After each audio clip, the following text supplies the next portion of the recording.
Hello, everybody, and welcome to the Tuesday Night Live. We have a special election edition.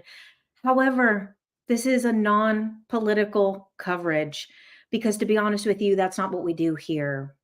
So we talk about spirituality, conspiracies, aliens, all of that. But we can't help that the election falls on the same night as my Tuesday Night Live. So let's get the big question out of the way. Did you vote? No, I did not vote. Okay. So there we go. Came here for the dance party. Yep, the dance party with Beyonce. So yeah, I did not vote because honestly, I'll tell you guys why. You said there's no point in that. Yeah, true. Um, the thing is, my issue is not even as much with the candidates.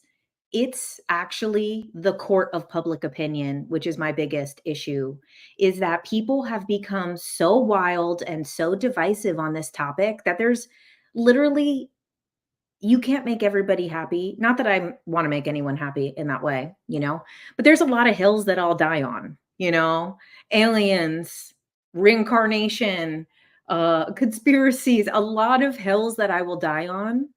But the election hill, no, that I'm sorry. I would not. Because you know what? It is so divisive at this time that I'd rather just be like, I didn't. And honestly, if it wasn't public, I would have voted privately. But now that you could just look up anyone's name and see whether they voted or not, then I didn't vote. So those are my two reasons is because I don't want to have to explain to every single person and it's such a divisive topic. If Trump wins, then you're going to freak out. No, maybe you'll freak out, Howie. I don't give a fuck. Like, that's the thing is, I don't care. If Trump wins, good. If Kamala wins, good. Great. You know what? I stay in the human experience that I'm on the ride to do on this planet. And whatever figurehead pretends to be in charge of anything makes no difference to me. Okay. Sorry, that's just ignorant. Okay. Thinking your vote counts is ignorant, but sure. Um, let's see. Yeah, the US is divided into. Thank God you went live tonight. The coverage I needed. Yeah, we have the non-political coverage here. I vote for the trees. Exactly. Say it, preach. Exactly. We already know, there's a big difference between the YouTube comments and the TikTok comments always. We can't control it, so we just got to be in the moment. Exactly. Whatever's meant to happen is what's going to happen. And that's what it is. I have no Yeah, the non-voters usually vote for Jill Stein. Well, that's the thing is that I actually can't stand Jill Stein. So no, I will not vote for Jill Stein. No way.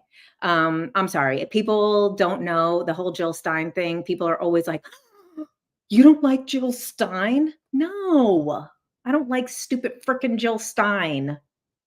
Since 2016, I don't like Jill Stein. Now, I hate when people blame the Jill Stein voters. I think that's stupid. However, yeah. For me, Jill Stein it's a cop out. I don't think she could run a country. I think it's a publicity stunt. It comes off as basically like opportunistic as a way to get heard. Yeah.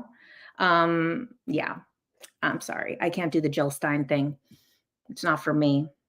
Yeah, people make themselves sick and push their beliefs on us. That's the thing is everybody wants someone to blame. Did I ever like Marianne Williamson? Okay, so this is the thing with Marianne Williamson. She was a bitch. I'm so sorry. At my old job. She came in as a customer and it now I personally don't like her. I'm so sorry. I don't mean to be vulgar. I don't mean to be vulgar, but I'm sorry. Personal experience, I can't get behind it. She didn't do nothing horrible. I just was like, "Oh." Yeah, the hospitality workers get the real tea. That's what it's about. Yeah, you said you love RFK. Same thing when I met RFK. It wasn't for me either. I would have liked both of them. I would have loved to like both of them. But unfortunately, I had the experience of meeting both in real life. And for that, I would rather not. And then as far as the other candidates, I wouldn't feel right voting for Kamala because, listen, I don't care. We're doing the controversial shit that needs to be said today. In my opinion, she doesn't deserve to be there because she did not get any votes to be there. They rigged the democratic process and then fear mongered everyone into voting for her. So, yeah, I would not feel comfortable voting for someone who didn't go through the process. I'm sorry, I disagree with it. I disagree with people saying that Trump is a threat to democracy, yet they literally ripped democracy out from underneath us with that one. No, I can't get behind that. And I know people are gonna be upset, and I really don't care. Yep, they rigged it to get her in, not in due process. That's what I think. It's not for me, guys. It's not for me.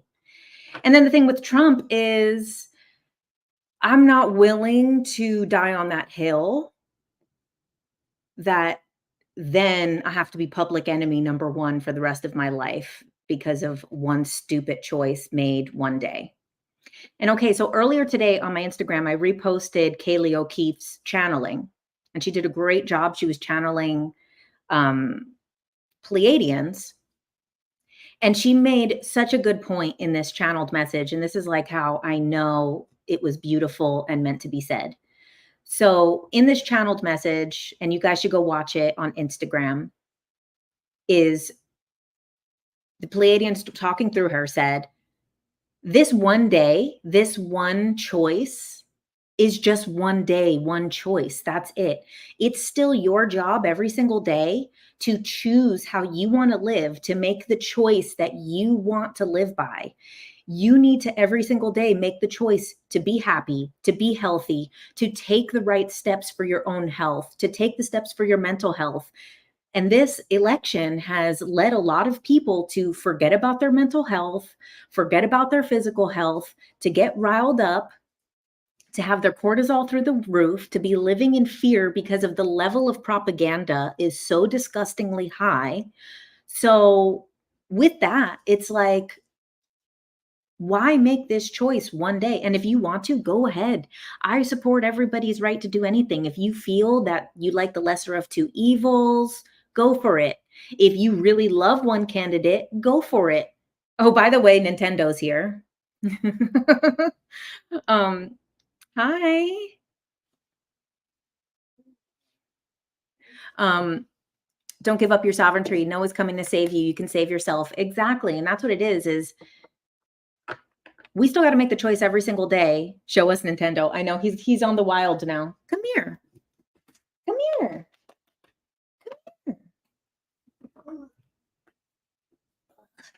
Here he is. Who did Nintendo vote for? I'm dog sitting. No, I'm dog sitting. This is Nintendo. His leg is stabbing me to like I wish you guys could see down here. His leg is like stabbing me to like keep his position. He doesn't like to be held like that. I know. Isn't he just the cutest? Okay. So one idea that I had for today was not just to talk about this forever, but one thing that I thought would be cool is because last time we did the little chat GPT exercise, um, what if we asked chat GPT and the tarot cards together, what is the lesson that we're meant to learn from this election? What are we meant to get out of this? Okay. So let me put it on the screen here, but then I will read it to out loud too. So you guys on TikTok can hear. Okay. So I would like to do a tarot reading in regard to election night. I am asking what is the bigger picture we need to know? What is the true lesson from this election? So let's see what is going to come up here. Oh, cards are jumping. Oh, wow. The Empress. Let's get 3. Oh, wow. Okay. 4. Empress, the Emperor, 5 of Wands, and reverse Knight of Cups. Okay. So let me write this in. The Empress, the Emperor. What is the chances of the Empress and the Emperor, you guys, when we have a woman and a man running for president right now? Like, I'm actually shook. Oh my God. Oh my God. Okay. I'm going to let AI do it, but look, hold on. Hold on. This is so cool. Okay. So look, we got the Empress and the Emperor, and then the 5 of Wands. Like, literally the 5 of Wands, the conflict. Oh my God. And then the reversed King of Cups, Knight of Cups. Oh my God. I can't. You can't make this up. Oh my God. 5 of Wands and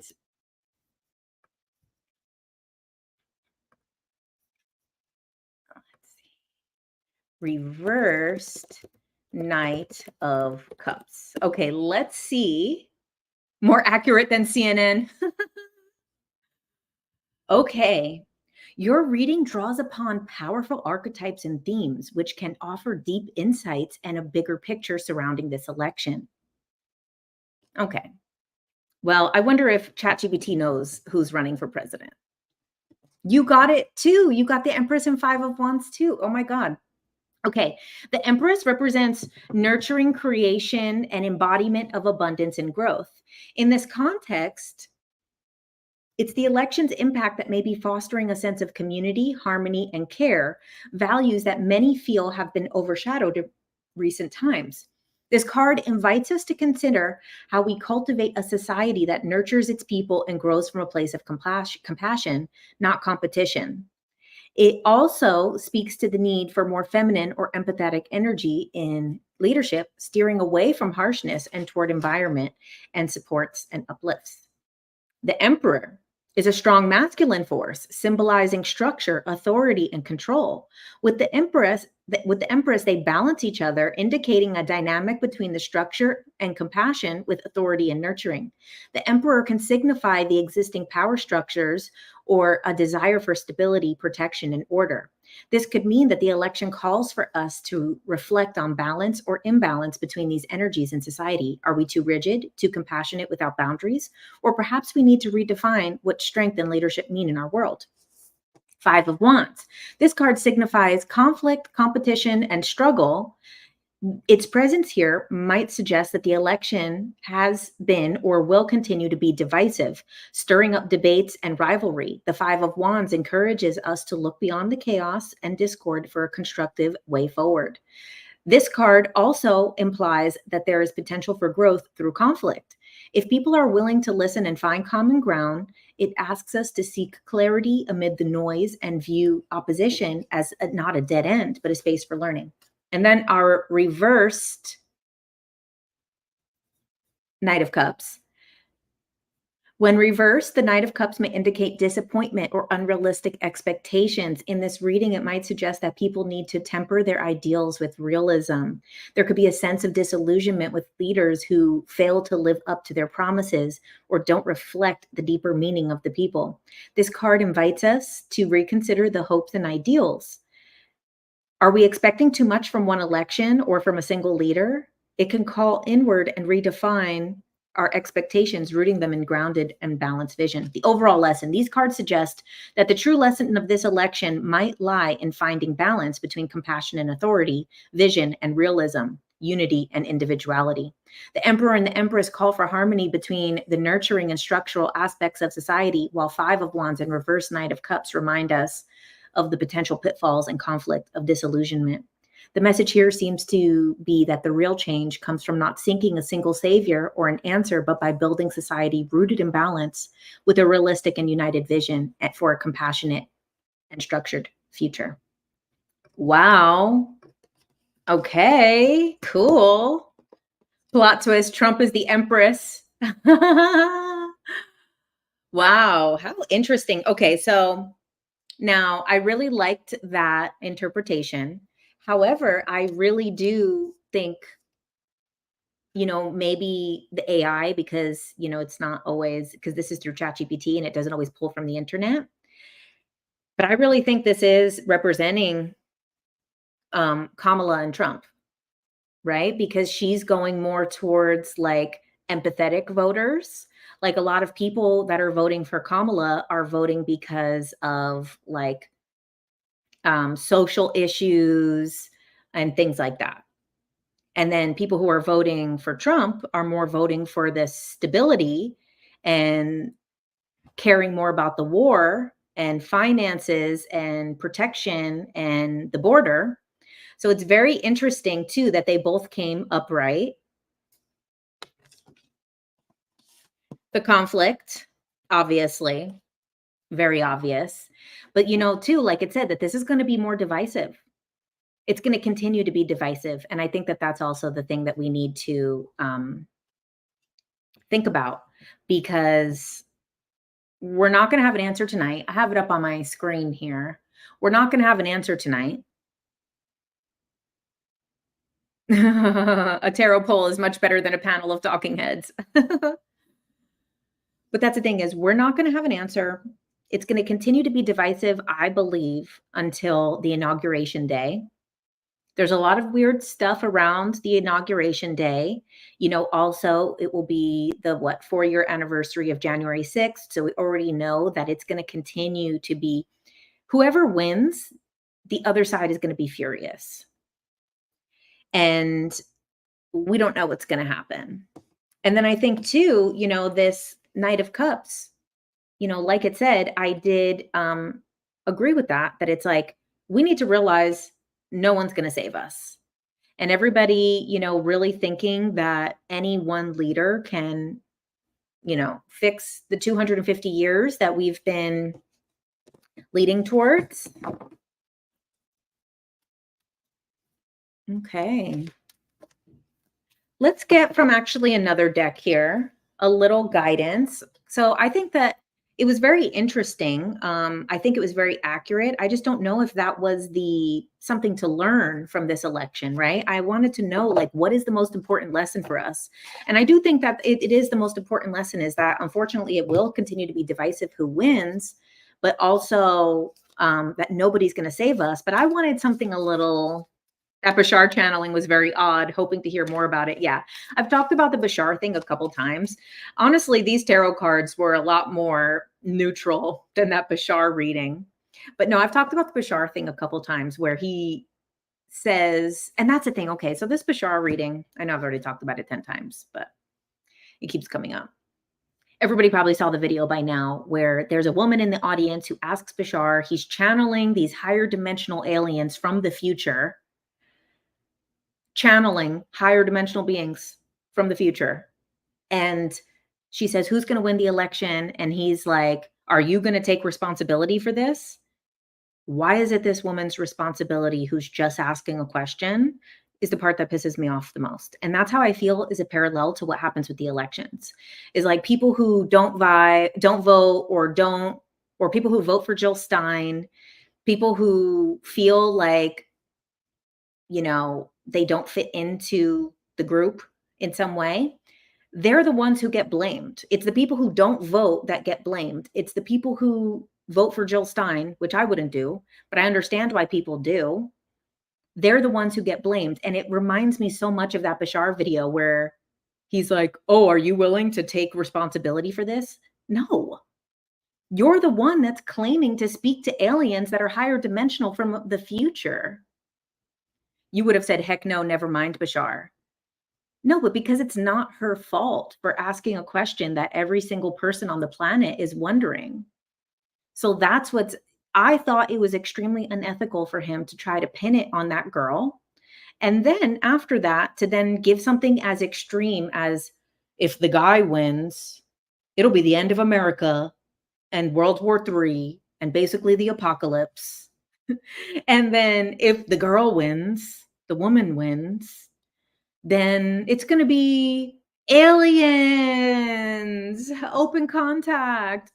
That was just crazy. And that's bullshit. I'm so sorry. It was such bullshit. And I thought it was completely unethical for someone who claims that they're channeling beings, because everybody else I've ever seen that channels, that they ask election stuff, almost always like the thing I posted earlier from Kaylee O'Keefe.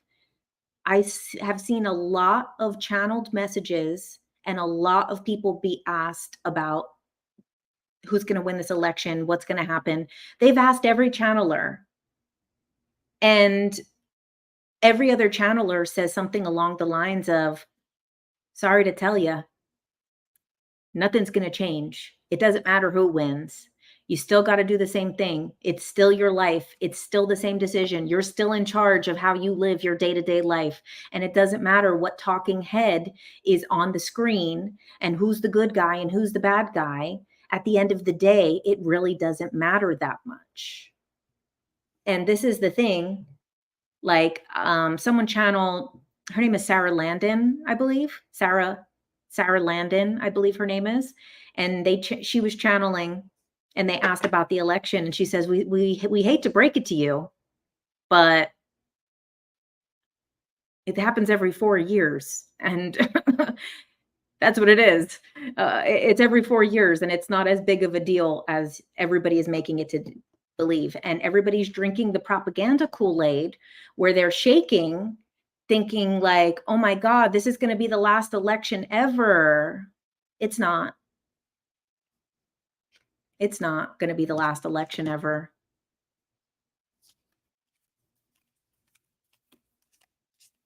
You want to hear Trump's jokes, though.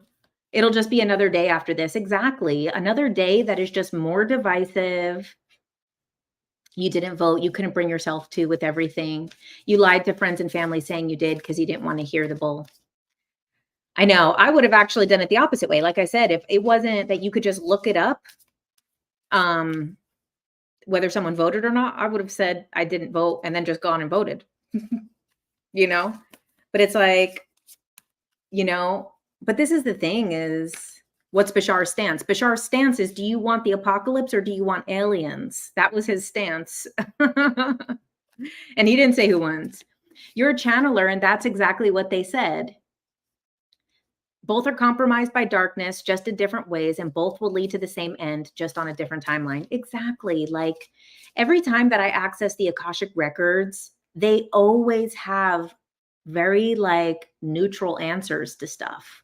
It's not like, well, do you want to die or do you want ET to come? What do you think? ET phone home or apocalypse? Are you still going to do the series about the conversations with God? Yeah, I am. Don't forget to hop in the chat and like. Yes, thank you. Okay, so let's see. You feel like Trump will prolong the normal. You don't feel right about Kamala. I felt like it was ambiguous the way he said it. Aliens are not going to save us. I agree. He said the end of America and World War III. Are we misinterpreting it? And he means the end of war? No, he's super liberal.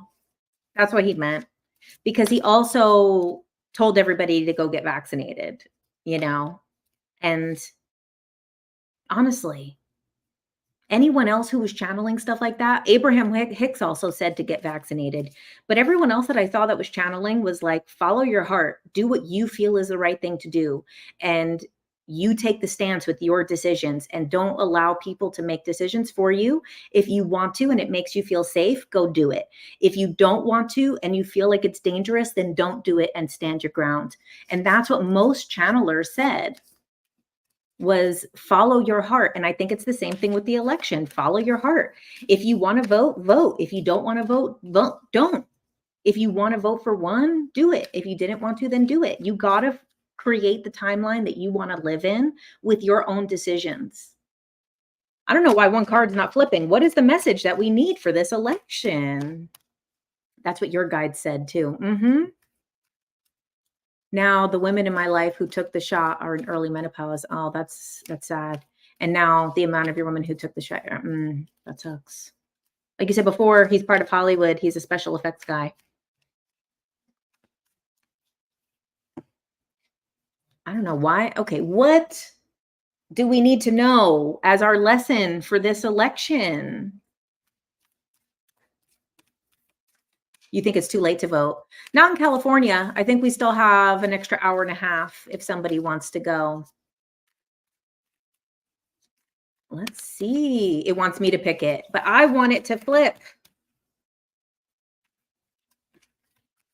It's an automatic red flag for me when a channeler makes statements telling people what to do. I agree. Okay, we'll split the deck. The cards are saying patience. Yes. Oh, how funny. Hold on. Focus on the big picture. Focus on the big picture. Did I not? That was my question originally from the decks the first time, was what is the big picture message of this? That was literally what I just asked AI. Okay, so let's see. What is the big picture? Okay, you guys. Focus on the big picture. Visionary hawk. The visionary hawk card comes comes with a powerful message about the higher perspective. The image of the hawk coming out of the eye asks you to transcend your current perception and see the bigger picture. The hawk is aligned with the lighthouse that focuses its light on the bee, which represents your purpose and your desire, which represents your purpose and desire. The hawk says you must expand your perception to encompass a higher viewpoint and then focus on the thing that you want. Then victory, represented by the crown, is the only next logical step. The hawk is asking you to take control of your thoughts, stop playing victim to external circumstances, and own the truth that you create your own reality. Declare that your life is going to be the most fulfilling, prosperous, and joyful that you have ever experienced. Proclaim it that you will overcome all obstacles, your self-doubt, and your insecurities because you have a gift that you and only you were created to share. Regardless of whether the current situation is less than desirable, the card comes as a confirmation that something beautiful is awaiting you. But the first step is to make the decision to get out of your ego's limited perception. Testify to the world and yourself that something big is awaiting you. Not even your disbelief in yourself will stop you from fulfilling your purpose. You were created for greatness. The hawk's medicine asks you to immediately snap out of whatever discouraging story you may be playing in your mind and immediately focus on the power of all the achievements that await you. Yes. What a message, you guys. What a message. And that is exactly the message we need tonight, because at the end of the day, you're in control. We got to stop playing the victim. People are playing the victim with this election. And at the end of the day, it doesn't matter who's in the White House. We got the same people behind the scenes pulling strings, and you're still you regardless. You see, I got a cup. Little fake Stanley. Oh, hey, Kaylee. Loving this election coverage and appreciate you sharing the Pleiadian message today on Instagram. Yes, guys, go check out Kaylee's channeling because that was so perfect. We were talking about it early, but also go to her YouTube. Yes. It was such a message that we needed, honestly. It really was the message that we needed. We're making the choice every single day of how we're going to live our life. Self-empowerment. Oh, you've been having a hawk fly over your house and sometimes it sits on your roof. Ooh. The visual for the card matches your notes from today. Wow. Oh, loved the message. Yay. Happy Tuesday night, everyone. If Elon is really an alien, then that means they support Trump. What about Elon saying there was no aliens here? The aliens are inside of you. The more important thing is community. Exactly. And that's the thing, is what they're trying to stop us from doing. They're trying to rip us away from community.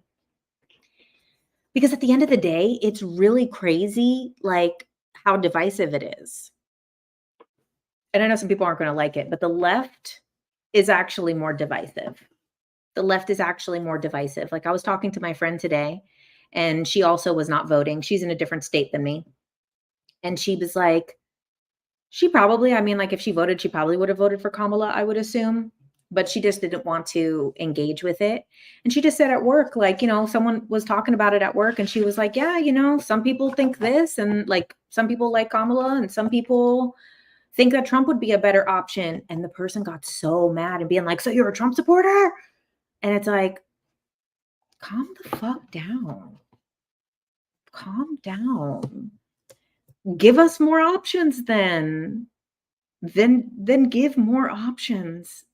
If there's only two options and you're a bad person if you pick one, then that's fascism. I'm sorry. Then that's fascism.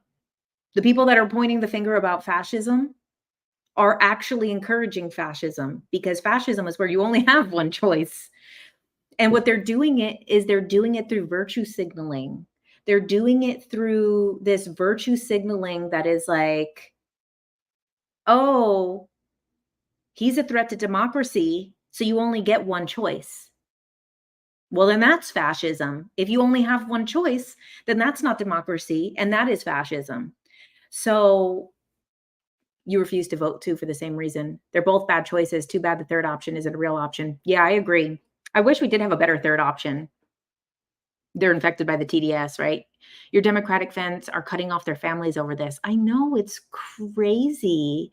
And it's like understanding that people have their beliefs for different reasons. You voted for yourself because you'll be the real change. I like that. Hoping everyone is able to remember, no matter what side you pick or the perspective you have, we're all connected to one consciousness, having fractal views and lives and experiences. Yes. Right. Exactly. It's Pepsi or Coke. Cool name. But that song Peter Gunn is one of my favorite songs. Did you see the video of Elon's former nanny saying he was talking to invisible beings as a child in his room? She called them demons.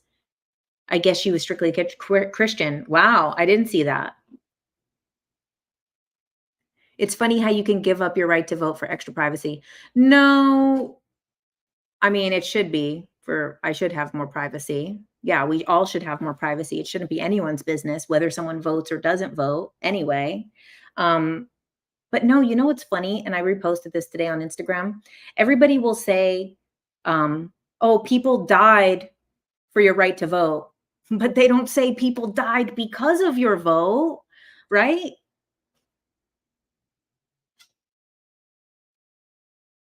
All right. Okay. Because all of those votes led to people all over the planet getting murdered. You know that, right? To countries being thrown, to leaders being taken out of their country, to millions and millions of innocent civilians getting murdered in wars. Talk about that right to vote. That's the thing, is people will say like, oh, you can't believe you vote. And it's like, okay, how many people died because of your vote? Yep, the drone strikes. Exactly.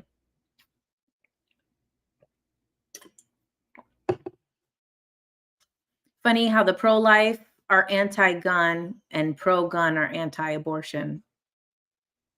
It's true. Because it's meant to be convoluted. It's meant to be convoluted. Because wait, back to the nanny. I don't know anything about the nanny. I read it from the comments. It was my first time hearing it.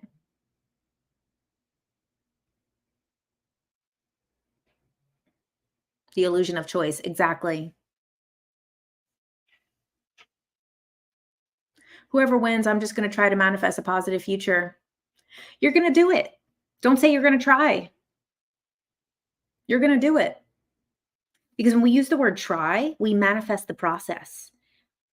Get the word out and say, I am going to manifest it. I am creating it. There we go.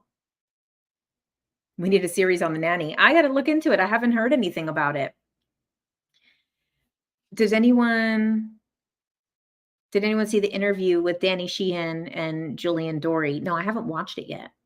Yep, we are doing it now. You're right, Star 2000. We're doing it right now. You swear being open-minded is the new Salem witch trials. I know. We've gotten to that point, but thankfully it's not as dangerous. And there's a lot of people who have past life trauma around not getting like being able to speak their voice or not being able to like, make their own decisions and stuff. But in this life, it is safe to. In this life, it is safe to speak your mind, and it is safe to share what you want to share and to have opinions that are. Oh, you're ignorant, JK Ultra. This is sad. Can't believe you're MAGA. I can't believe you're ignorant enough to think that because I don't want to vote for Kamala, if I was MAGA, I would have voted Trump today. But you know what? Projections are so simple. The person that starts with calling me ignorant is the person who literally is missing the biggest, most obvious point of them all. Oh God, shut the fuck up. Go get a life, loser. Talking about rapist and shit. Oh my God, shut the fuck up. Stop being a loser. Go. Yeah, she's blocked. That was a quick ass block. Agent Smith energy. But that's the thing is it's like we're literally having this like middle ground type of debate and she wants to come in here saying all this crazy stuff. Haley switched over to fight her. I already blocked her. Are we excited for the 13th? What's on the 13th? California is going to Kamala, whether you vote or not. Exactly. It's such an outdated talking point. I know. I know. That's the thing is I really hope that this is studied in the future. The way that propaganda infected people's brains in such a way that they are not actually able to hear what people are saying. What have I said? Like, what have I said? There are so many people off their rocker today. I know. He said, you're Canadian, but you're interested in this. Yes, the propaganda is scary. They're programmed to attack. Exactly. It's social enforcers. This is like a concept that has been around for a long time. The social enforcers, and what they do is they brainwash people. This is what I think with the Trump derangement syndrome, because it's obvious that it's there. You see how this person, yeah, was just infected. They're zombies, they get infected. This person is obviously was infected with the Trump derangement syndrome because I didn't even vote. Like, anyway, but it really makes me think like some MK Ultra type stuff because with the MK Ultra, they fractalize the person's brain through trauma, through fear, through all of these things, and then they put these trigger words in. These trigger words so that they like basically can flip personalities when they hear this word. And that's what literally like are they doing that through the TV screen? Are they doing that on in the media? Because if you say one word that this person likes or doesn't like, then all of a sudden they switch into the other personality, go full Manchurian candidate. They're a trained assassin by the government all of a sudden. Someone said it's not too late to vote. Yeah, because of that woman, I'm gonna go vote for Trump right now. Bye, guys. No. Just to piss that bitch off.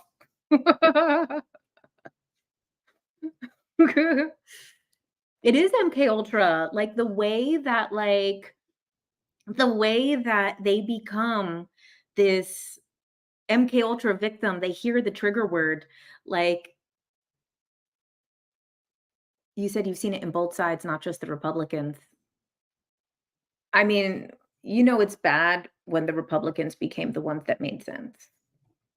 I'm sorry. That's where it's gotten to. I live in California, so I might see it worse than other people. Um, because, people who live in other places that have very different types of demographics, it might uh look differently. So I'm not saying that this is for everyone. Um, but It is crazy here. Oh, no. With the peanut the squirrel. I can't believe they killed that squirrel. I cannot believe that is the last thing that the world needed this week, was for them to murder a famous squirrel. Like, please, please. Why? We did not need that. We did not need a squirrel to be killed this week. And for what? I saw Sloan Bella talking the other day, and she's like, "Whoever called on Peanut the squirrel is a jealous bitch."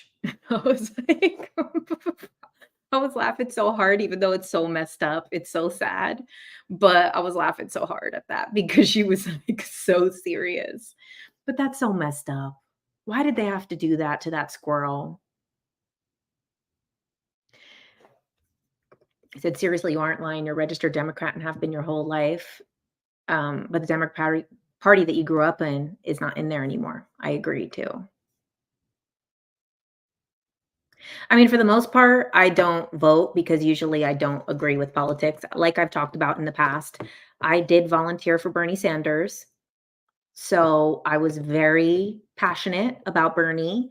I volunteered for him in 2020. I went hard for Bernie in 2016. And, but it's very rare that I find a candidate that I think is, inspiring. Yeah, they did it to Bernie. They literally and that's a big part of the reason why I hate the Democratic Party, is because of what they've done to what they did to Bernie. Because we saw that there was no such thing as a democratic process then, that the entire party ganged up against him.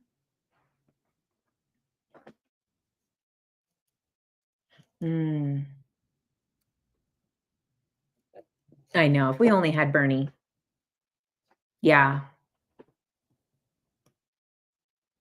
Yeah, I don't know what I'm registered as. I'm probably registered as a Democrat because I haven't changed it, and you had to be registered within that party to vote in the primary. So I'm probably still registered as a Democrat, but I've always been independent my whole life. Yeah, 26 I hated politics before that, but then they gave me that little bit of hope when Bernie came in. And you know what? At the end of the day, Bernie did what he had to do, which was he wasn't gonna run the country. They were never gonna allow him to run the country because they wanna run this country into the ground. But what he did win on was the social, you know, getting those ideas in people's minds was the seed that was planted. It was just not ready to be grown yet. And I think that that's what matters. Is nobody wins choosing sides. It gives away our power. Focusing on evolution of the self is the sauce. I agree, Anita. I agree. TikTok mods are watching me so hard. I know I have a strike on my account right now. I can't believe they let me curse out that girl. I'm surprised I didn't get the bully warning. The bully warning. All right, let's see how it's going. I have the map up on my screen. Oh, it changed. Let's see. All right. You said Trump's gonna win. Okay, 168 Trump and 81 Harris. That's where we're at right now. You've been watching so long that it feels like a FaceTime. Did you see the Dems celebrated being endorsed by Cheney? I know. The warmongers. So I cannot get behind this shit. Repeat that. It is I'll have to wait for it to come up on the screen again. Still think we should vote for local elections because those affect our day to day, like school boards, mayors, district. I know. 168 for Trump and 81 for Kamala right now. Yeah, with the local stuff, I just don't know what's going on. I just was not as informed about it. Oh, you got 178 and 99 on Kamala. Oh, interesting. Hmm. They're rigging it already. Oh, it just went up. 185 for Trump? Is that what I just said? And 81 for Kamala? They're rigging it already. I mean, obviously, the election is gonna be guys, I've only said it 100 times, and I know I'm a broken record. I believe in the more royal blood theory. Let me pull it up. Let's see. This is why I don't usually partake in,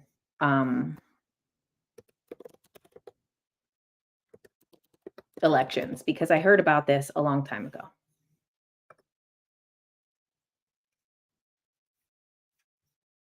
Okay, let's see. Let's pull this up on the screen. Okay, the most royal candidate theory of Harold Brooks Baker proposed that the winning candidate of the United States presidential election had always been the candidate with the greatest percentage of royal blood in his pedigree, and this pattern could be used to predict the outcome of upcoming elections. Brooks Baker promoted it during several elections, ending with the 2004 election before his death. Excuse me. Every 4 years, for a number of election cycles, Harold Brooks Baker publicized his theory during the presidential election campaign, touring the talk circuit and expounding upon it. He gave examples of presidents whose losing opponents did not have enough royal blood, or Reagan versus Mondale, or where he claimed the winner simply had more royal blood, such as Kennedy versus Nixon. Based on the theory, he predicted that John Kerry would defeat George Bush in the 2004 election. While sharing a number of royal bloodlines, Kerry had more royal ancestors than Bush. However, Bush was reelected and Brooks Baker died a few months later. Brooks Baker was not known for his this criticism section. Not known for reliability of his information. He took advantage. His great advantage for journalists was that he was always available to make an arresting comment. His disadvantage that he was often wrong. Critics of the theory point out that perhaps where am I?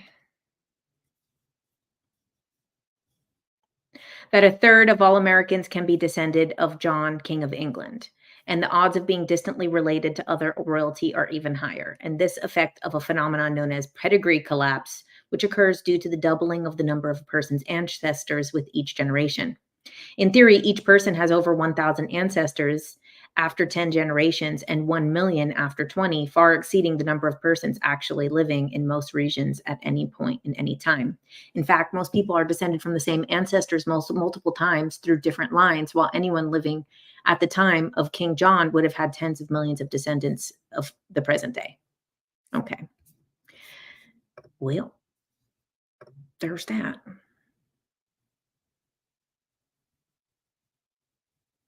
Mm-hmm. Did anyone watch Rogan's interviews with Trump or Vance? He asked Kamala, and she had too high demands for the show. I watched the Trump one, and then I watched part of the JD Vance one.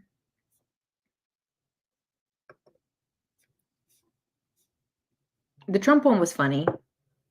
When he was talking about Joe Rogan's like, how was your first day in office? And he's like talking about Lincoln's son that died. He's like, Tad. Yeah, Tad.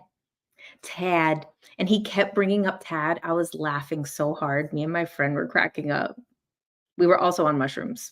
We were watching mushrooms. We were cracking up. There was a middle school girl, maybe elementary. Either way, she did a family tree and found all the presidents related. Yes, exactly. And she was Canadian too.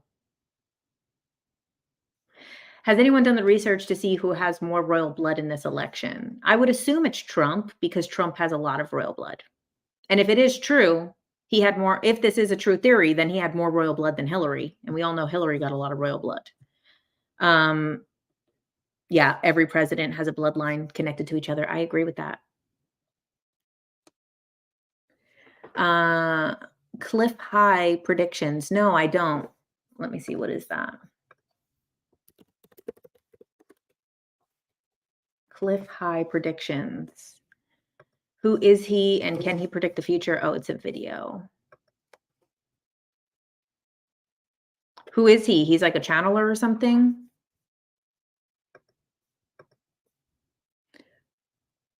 But Trump isn't related to the other presidents, is he? Oh, yeah, of course he is. He's ninth cousins with Hillary and everybody else. Of course he's related to them all.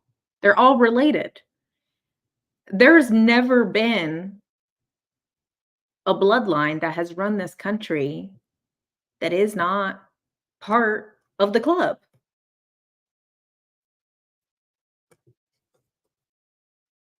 Let's see. Let's see, where are we at now? Let's see. Governors. Sorry, can't explain in the small text. Write it down and watch a video later. Okay. What do I think about the Nostradamus prediction? Oh, I went hard on those Nostradamus predictions. Yeah, it's giving England exactly. It's kind of like England still owns us. Is that the bloodlines from Tartaria? I'm not sure. What about Obama's bloodline? Yep, him too. Just because he's a little bit more tanned than the others doesn't mean that he's not royal blood too.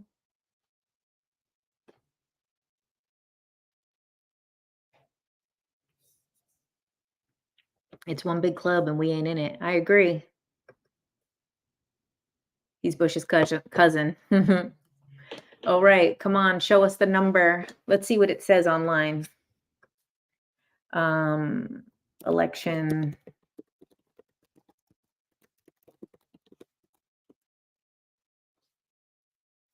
I put election 2024 results and it automatically went to CNN's website.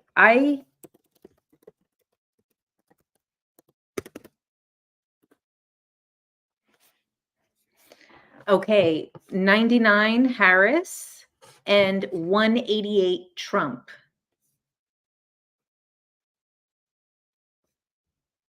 Do you remember the Died Suddenly documentary? No one talks about it anymore. No, I don't. Let's see. Let's see. What does it say here? Here, I'll put it on the screen so I'm not just looking. Okay. Let's see here.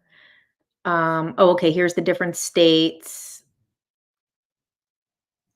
Georgia. Okay, so then these are some of the swing states. West Coast is still voting. Yeah, but West Coast, I mean, we don't need to vote over here. We already know that the whole coast is going to go blue regardless. You would need a lot of Trump voters to do anything over here. So they could just count it. They could just count it. And they'll probably, what is about to be 7 now, they'll probably start saying the answer for California, Oregon, and Washington. They'll probably say it soon. Okay, so let's see. What are we looking at here? Florida, obviously Trump. Okay, let's look at the swing states though. So it was Georgia. Georgia is 80% reporting, 52% is to Trump. So it's looking like he's going to win. Michigan is 51 towards Kamala, but only 15% have been reported. That could go either way. 15 is so little. Okay, so North Carolina is another swing state, 52% towards Trump, but then 64 reporting. That could still go in a different direction, but it is over half. 50%, 50.4 in PA. So that means, wow, let's take a look at that. Okay, so this is what Pennsylvania is looking at. All right, so 50% is Kamala, 48% is Trump, 5%, no, 0.05% is Chase Oliver, and 0.04% is Jill Stein. Interesting. Interesting. Let's see. That one can go any way. Oh, we're not gonna get Pennsylvania, like, answers for any time soon.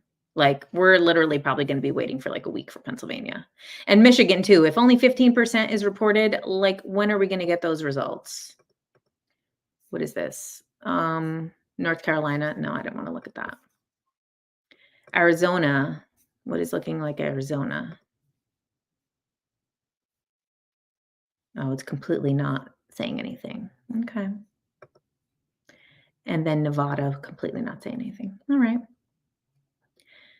Oh, that's interesting. So also it's saying that she is leading in Wisconsin.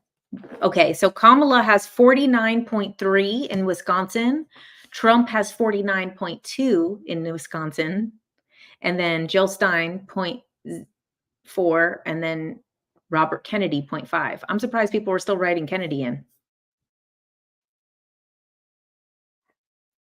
Interesting. Okay, so look at the votes. So 222,000 people across the country have voted for RFK. 263,000 have voted for Jill Stein. 256,000 have voted for Chase Oliver. And then Trump so far, 37 million, and then Kamala, 33 million. So it's very interesting, It was very interesting, let me come back to the chat here. It's pretty interesting that this election, these third party candidates are going to make a big difference in those states because as you see, they're literally 0.1 difference right now between the two candidates. And people want to blame the third party and the non-voters, but at the same time, it's like, well, then why don't the Democrats put somebody the right way? Why don't you allow people to vote in a primary and actually select someone that they want to be president? They would have swept it if they would have allowed people to actually choose a candidate that they liked and wanted. If there was someone that actually represented the opinions of a lot of progressive and liberal people, then it wouldn't have been all of these people not voting or voting third party. We need a third party. I agree. Yeah, 107 people here, but only 48 likes. Yeah. 8 p.m. for the first numbers out of OC. Oh, OC is definitely going to vote for Trump, but I think it'll be, the counties in California that are going to vote for Trump are going to be so small compared to like Los Angeles and something like that.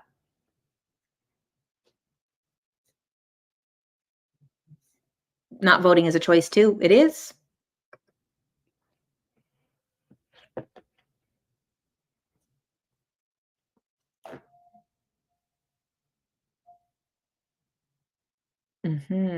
RFK was on your ballot.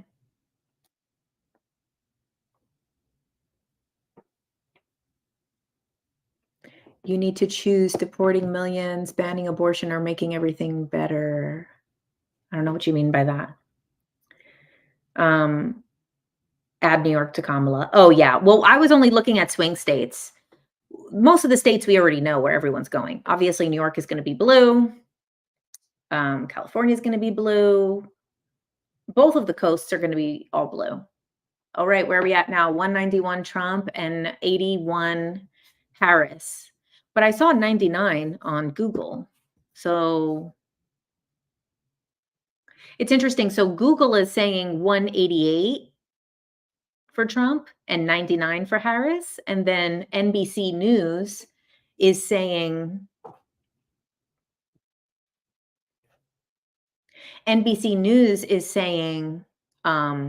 81 Harris and 199 Trump. Interesting.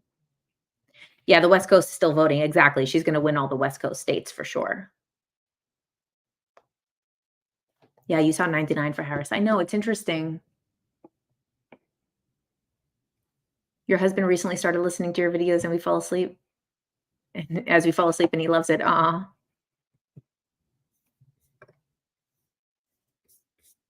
Well, we're not gonna get an answer tonight, that's for sure. I wish I cared more. It'd be more exciting. I remember when Trump won the first time, I was recording a podcast. So I used to do a podcast back then, and we were recording an episode during like the results coming in. So like we started later and we were recording the results and everything was saying that Hillary was going to win. Hillary was going to win. And I was doing it with a friend and his wife was there.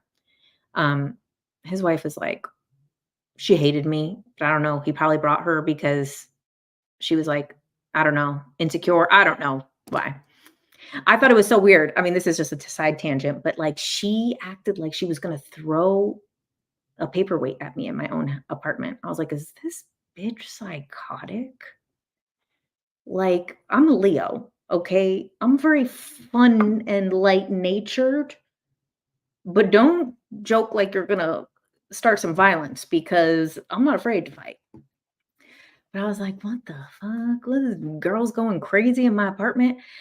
And we were recording a podcast and kind of just looking at the results going through similar to this. And just as we were stopping the podcast, we were like, well, it's getting late. We're not going to get any results tonight, I guess. And were just about to cancel or close out the recording. And then they called it that Trump won. And I remember we were shook. Me and my friend both were Bernie supporters. So we didn't vote.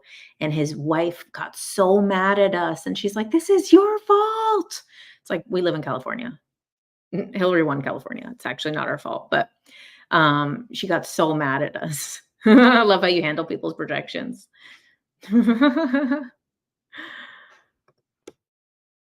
Aw. Does anyone think Kamala and Trump already know who's going to win? Like it's predetermined and they know it? Or are you the only one that thinks like this? I don't think that they know. I don't think that they know. And if they do, if either of them know, it's Kamala. Because the establishment has put her in. I don't think either of them know. But if one of them or any of them knew, it would be Kamala. Because um because the overlords chose her. That's why I think she probably will win, but I don't know. Mother Aya told me she was going to win the election. But then it did start looking in the last couple weeks like that was not going to be the case. So I was wondering if that's going to be the outcome. But that's who Mother Ayahuasca told me was going to win this election. I'm pretty sure they don't know who is winning, but yes. AI said Kamala was going to win. Oh, interesting. Should we ask? Let's see. Let's ask AI and see.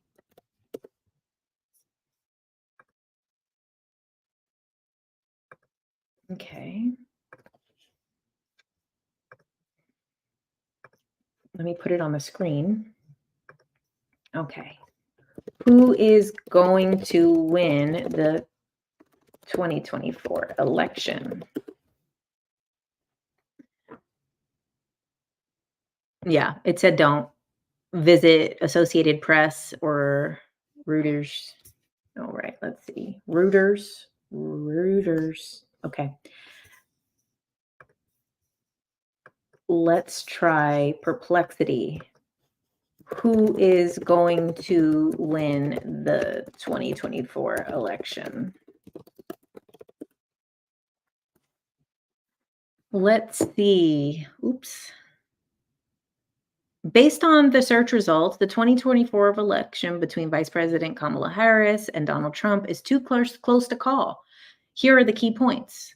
Current states out of the race. The race remains extremely tight, both candidates needing 270 electoral votes. Okay. All right. Potential timeline, they might not be known. Results could be declared on election night. Results might come the following morning. Okay. Over 82 million ballots have already been cast during early voting. Blah, blah, blah. Yeah. AI did not make a choice. You have to ask from the future standpoint. Read the comments. AI, Spirit, and Mother Aya will go with Harris, but it's a bit sketch. You need to ask more sneaky. He said, Kamala, what did you ask? Okay, let's see. Let's go back. Let's go back and try again. Okay, let's see here. Let's see. Let's pull it up and see if anything happens. Window. Okay. Okay. What is this? We're asking perplexity. No, we're asking perplexity here. Okay. Okay. It is currently 2025. Who is the president? Huh? Sneaky? Let's see. Based on the results, I cannot tell you who won the 2024 election and became president in 2025. Playing with me. Playing.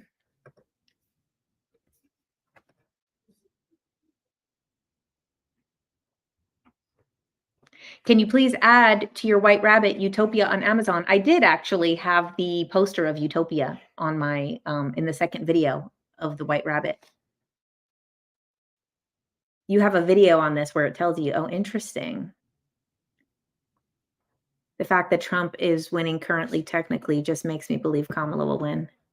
Probably.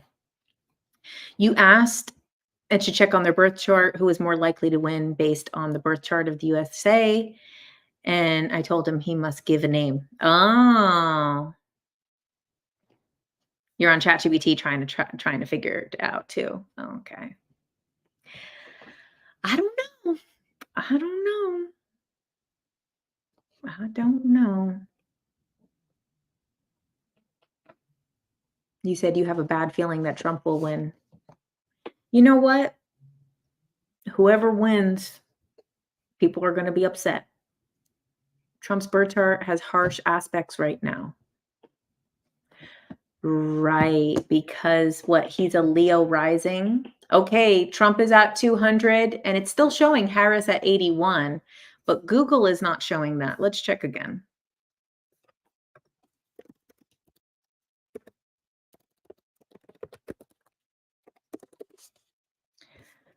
Okay. Yeah, so Google is saying that Harris is at 99 and Trump is at 198, but NBC is showing he's at 201 and she's at 81. Interesting. Shauna showed you the White Rabbit video. I know, you guys on TikTok, if you didn't watch my White Rabbit video, you have to go watch it on Instagram because it got deleted and I got a strike on my account. So I have to be very careful. So I put up part 2, but part 2 is more conceptual, more because the first one is about adrenochrome. And that was good. That was a good video. It was a good one. Did I post the second one on IG? Yes, I did. I did put the second part, but the second part is more about like the hero's journey, conceptual. Is it part of our reality? Is it part of our matrix? Being invited by the White Rabbit. So I had to play it a little safe for the second one. The strike was for misinformation. They're both on Instagram. So if you go to Instagram, you can watch it. And it's so crazy. You can tell how things have changed with the censorship because Instagram used to be so extreme with censorship, so extreme, worse than TikTok. TikTok, you were able to say stuff, and then Instagram, I was getting censored for everything. Ever since Zuckerberg got into masculinity and started growing his hair out and getting a little bit of muscles and became a Trump supporter and apologized to Trump, all of a sudden, now the things that are getting censored on TikTok are not censored on Instagram, which is interesting because I noticed the difference in the censoring highly. Like, I used to get so censored on Instagram, and now my adrenochrome video is about to hit 100,000 views. First of all, I never get those type of views on Instagram. Uh, but now a video about adrenochrome has almost 100,000 views, but then got me I better stop saying it. I already have a strike on my account. Got me in trouble on TikTok. Not only removed the video, uh, my account is now in danger. Have you ever struggled with health anxiety? What do you mean by health anxiety?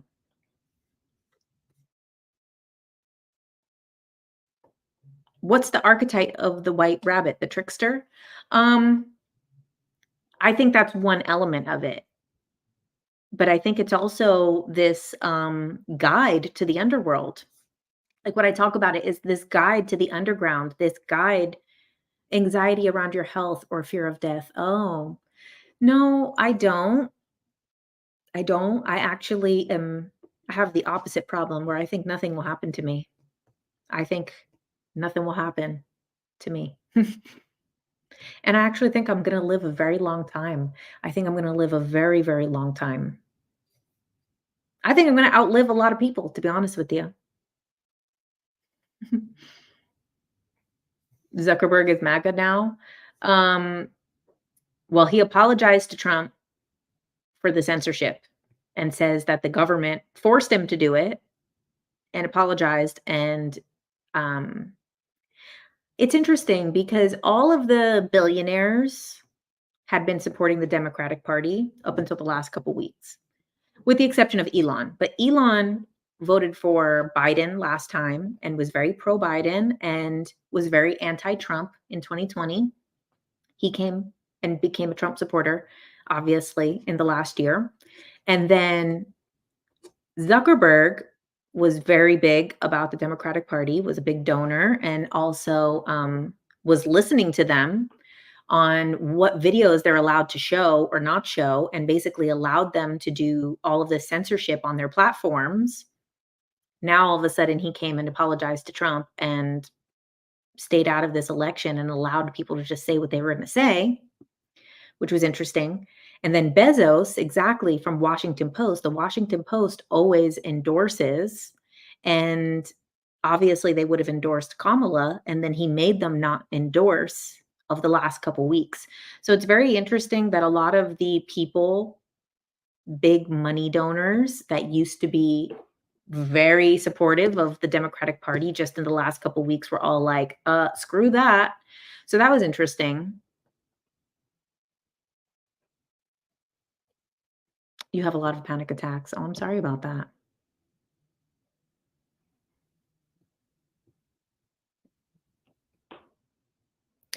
I do one-on-ones, Loretta. I do. If you go to my link in the bio, I have 2 things that I offer. I do one-on-one coaching. I offer them as like a 4-week package. You can break up the 4 weeks however you'd like. You know, most people will do once a week, but it actually is really good if they do like every 2 weeks because it gives like a good amount of time to integrate. Kind of depends on what's going on in your life too. If you need once a week, then we do it that way. But whatever you think. So the one-on-one coaching is so what you do is you fill out a Google form. I have it there that you can't just immediately book it because I want to do a consultation first to see that we're both on the same page, that I actually can help with what you need, and that you actually, you know, we talk and it vibes. So the way that it is you submit the form and then I'll send you an email back with a link to a free 15-minute consultation. And then we go from there. And then the other thing that I offer is the QHHT hypnosis. So they're pretty different because the QHHT is all one day at one time. We put you under hypnosis and we ask your higher self the questions of anything that you need to know. We go through your whole life story. We do any type of sorting out of anything, and it's amazing. But The heck? I don't know, maybe my neighbor's doing something weird. But I also do the one-on-one coaching, so that's a little bit different because that is more, you know, we're gonna listen, talk, go over some different things, work through some stuff. So, different things for different people. Oh, hi, Mike. Thanks. Thanks for the super chat. So if anyone did submit a Google form and you didn't get a, the coaching is worth it. Yeah. So if anyone didn't submit a Google or anyone submitted a Google form and maybe didn't see the email or anything like that, just look up Project JK Ultra at Gmail in your thing, and you should have a link to book. I'll put it in the chat here too. Project JK Ultra. Jen's hypnosis sessions too. Highly recommend. Thanks, Sandra. I'm still thinking about your hypnosis session. That was so fun. Like, I can't get over some of the stuff, especially the past life stuff. I think it's cool. I'm like, I feel like I got the secrets to ancient Egypt. Okay, let's see. Guides like a shaman or guide across the river? You mean the guide as in the white rabbit archetype? Yeah, I think that they're a guide into the self-discovery, guide into the depths of yourself. Let's see. Yes, I am a Leo. No, I did not vote.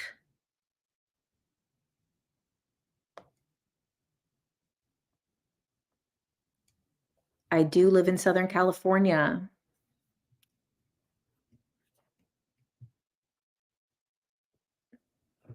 UAP Congress hearing is on the 13th. Oh, interesting.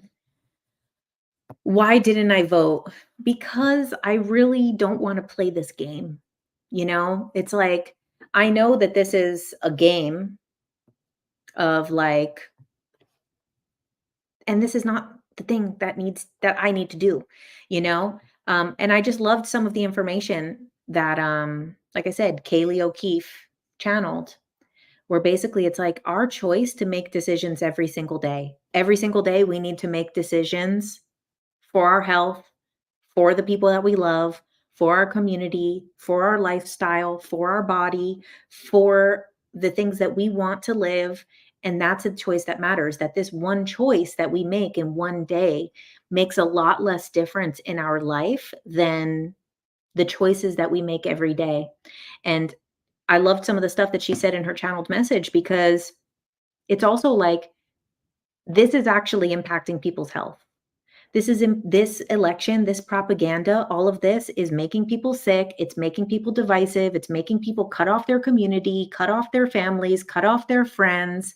I had to block this woman before. This woman attacking me, saying whatever, I love a rapist or something like that. Like, is that how we want to live? Is that how we want to live? Like, and this whole thing of like saying like, "Oh, your MAGA is like some way to immediately discredit or attack someone or diminish someone or make someone seem like a bad person." It's like it's too divisive, and it's like I don't wanna engage in this divisive behavior when I didn't do anything. I know, what was I talking about when she started going off on me? Well, I don't even know what I was talking about. She derailed my train of thought, that lady. That's the thing, I come on here nice, but she got to see a little taste. You got to see, you know what I always say? Please, God, do not ever let me end up on one of those prank videos. You know that they do all these different prank videos on like TikTok, Instagram, YouTube. There's like these like professional prankers that like get people in the street. Please, God, do not ever let me get on one of those because I have the random worst temper ever. Like, I have an extremely high tolerance for bullshit. Like, it's almost like a lot of stuff doesn't bother me, but then randomly, I will lose my shit to another level. And I don't go Karen. I go like a beast, like a Hulk, like a like a beast. Like, I'm not like, "Oh my god, that was so messed up." I, like, literally turn into an aggressive animal. So, like, it's very rare that it happens, but I'm just like, "Please, God, do not let me ever end up on one of those prank videos because I will lose my shit." Like, I see sometimes, like, those ones that are in, like, Target or whatever, and they'll be like the mannequin, and then they throw something at someone. I'm like, "Oh, no." And I saw one time the girl pushed him on the ground. I was like, "That would be me. That would literally be me." What is my Mars sign? Aries. And then I'm a Scorpio rising with a Leo sun. Thankfully, I have the Libra moon, so for the most part, I don't care. For the most part, like the Libra moon, I'm kind of like, "Eh, it is what it is." Like, the thing is with the Libra moon, stuff like this, duality, polarity stuff, things like, oh, left or right, good or bad, this or that, those things, like what's happening with this election, me having the Libra moon is kind of like, whatever, both sides suck. I can't get behind either, really. So stuff like that, when there's 2 sides, I'm like, are they really that different? It's the scales. But if I've been wronged or insulted or offended, that's different because then I go crazy. Oh, double Cancer, Aries rising with a lot of love until it's not. Okay, so this Cancer Aries mix is so popular. My sister is Cancer, my sister is Aries with Cancer rising and Cancer moon. So this Cancer Aries thing, they are like sweet until they're not. Yeah, my sister's here. Self-care librarian. They are sweet until they're not. They're like the Sour Patch Kids commercial. Sweet until they're sour, or sour and then they're sweet, you know? Your boyfriend is Aries moon, Cancer rising. Yeah. Cancer sun, Aries moon. There's so many people that have this Cancer Aries combo, and it's like they can be so nice until they're not. And then they're fine again, but it's like past. And I'm like someone who doesn't get over stuff like that very easily. I need time. I don't just instantly like get over things like that. A lot of stuff I don't care, but then certain things I don't get over quickly. Like I stay offended. And not stuff like this, like, people online is one thing. I'll like my sister always brings up this time that when I was visiting her, we were leaving, we were going somewhere, she was gonna drive us somewhere, and we're waiting for the elevator, and this bitch got a can of soda water in her hand. And I look down and I'm like, "You got a can of soda water and you didn't ask me if I wanted one?" I was offended. I was like, so that's the type of shit that offends me as a Leo. Like a lot of stuff I don't take it personal, but then I'm like, we're both going to the same place in the same car, and there's a whole fridge of soda waters, and your ass didn't even think to ask me if I wanted one. And then you walk out holding one in your hand when you could have just grabbed two. There's two, there's gonna be so we went back inside and got the soda water. I was like, "Are you crazy? You were gonna just drink a soda water in front of me?" But then, like, people will, like, attack me and say shit online that, like, most people will get very hurt and offended by. Like, some person before was asking if I was wearing a wig. Like, stupid. But, like, stuff like that will bother someone. They'll be like, "Oh my god, does my head look like a wig?" Or, like, whatever, I'm like, shit like that doesn't bother me, but I'm like, "You didn't get me a freaking soda water?" Oh, thank you. Thank you for the super chat. Yeah, Leos don't wanna be ignored. Exactly. I was ignored. I was ignored. My needs, my thirst was ignored. Leo sun, Aries moon. Oh, wow, the Aries moon. Let's see. You're an Aquarius moon. Interesting. Yes. My best friend is an Aquarius moon. Oh, excuse me. Oh, you're an Aquarius moon too, Haley. All right. Well, let's see. I think we're going to call it. I think we're going to call this election here. So Trump's in the lead. They'll probably rig it.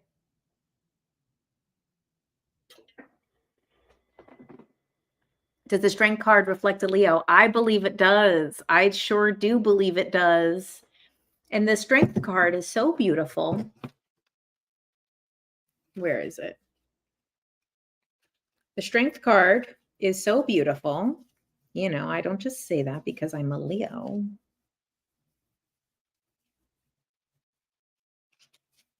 All right.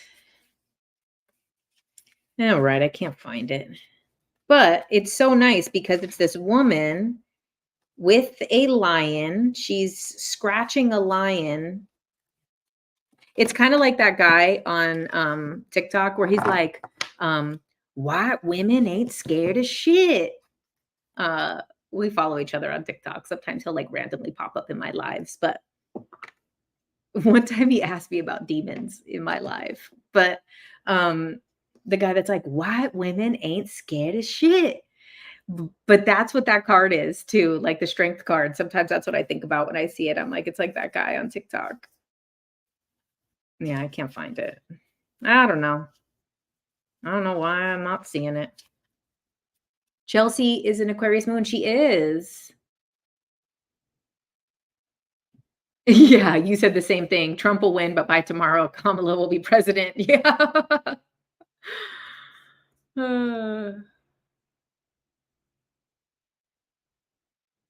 Yay, figured out how to do the donation to the show. Woo, thank you. You've seen him. His videos are so funny. He cracks me up so funny. Oh my God, he really is. I think he's the funniest. Since your last tarot live about tarot and ChatGPT, you've been using them together to make decisions. Aren't they great? Aren't they great? I actually used it too to do the White Rabbit video, the first part. So I asked it yesterday. I was like, I'm going to make a video that is very controversial. I need a little bit of guidance. Let me see what it said. Let me see what it said. I asked it for some guidance on making a controversial video. Yes. So I was like, I'm doing a controversial deep dive. I wanted to pull some cards. Can you interpret them for guidance? I got the Hanged Man, the Six of Cups reversed, the Two of Wands, and then the Six of Wands reversed. And it basically said that, like, you're on the right track with a bold perspective, but you should carefully consider how you want to present it. If you're willing to step back and let go of certain expectations, you might find a clearer, more impactful approach. Though you may need to brace for reactions that can be less than celebratory. In the end, you're encouraged to honor your unique voice and let the message unfold naturally, knowing that the journey itself is meaningful, even if the reception is mixed. And how interesting, because the reception was mixed, is that I got in trouble on TikTok and got my account in violation. And then on Instagram, it's got almost 100,000 views. So it was a very accurate of like, reel it in, see what you want to say it clearly, but expect it to be mixed. All right, let's see. Where are we at now? Let's see. Where are we at now? Let's go to Google. And then I think I'll be done. You know, guys, I signed up for the gym. Because I'll tell you why. Okay, so let's see here. I'll put it up on the screen. Add to stage. Trump is at 198 and Kamala is at 112 on Google. Let's see what comes up on this screen. Up on this screen, it says 207 for Trump and 91 for Kamala. Genghis Khan 2024. You're having deja vu hearing about this. Oh, interesting. Thank you, guys. I remember how you missed out on the 8888 by a week. I know. I still think about my friend from kindergarten that had that birthday, that he took the birthday I wanted. But I gotta say, I gotta say, um, I got a very good birthday because I got a very good birth chart. You're lit pulling tarot and using ChatGPT right now. It has helped you learn to interpret the cards and have gotten great connection with the cards since then. You're a numerologist and you see 2025 a lot of people will be more active going to the gym, etc. Oh, cool. Honestly, I need to get in shape. I'm just saying I need to get myself together. Oh, yours is 9998. You missed it by 1 year. No, it's still cool though. Still a cool birthday. Um, Yeah. Honestly, my friend performed. She opened up for Queen Herbie, which was so cool, and I got to meet Queen Herbie, and she's great. Um, but then I saw video of myself, and it ripped the entire good experience away from me. I had a great night, a great experience. It was so fun. And then I saw a picture of myself and a video of myself, and it stripped me of my entire good experience because I look terrible. And I'm not fishing for comments here. I'm not fishing, you guys. I looked so out of shape that I didn't recognize myself. And you know what? As a Scorpio rising, the new moon was in Scorpio, and it was in the first house of self, and then I needed to do it on this new moon. I was like, "Okay, I'm signing up for the gym while the moon is in my first house." The new moon is in my first house, new beginnings. There we go. Girl, I completely relate, but love yourself anyway. Yes, I agree. Love yourself anyway, but I can't live like this. The earth is flat. I wish my stomach was flat.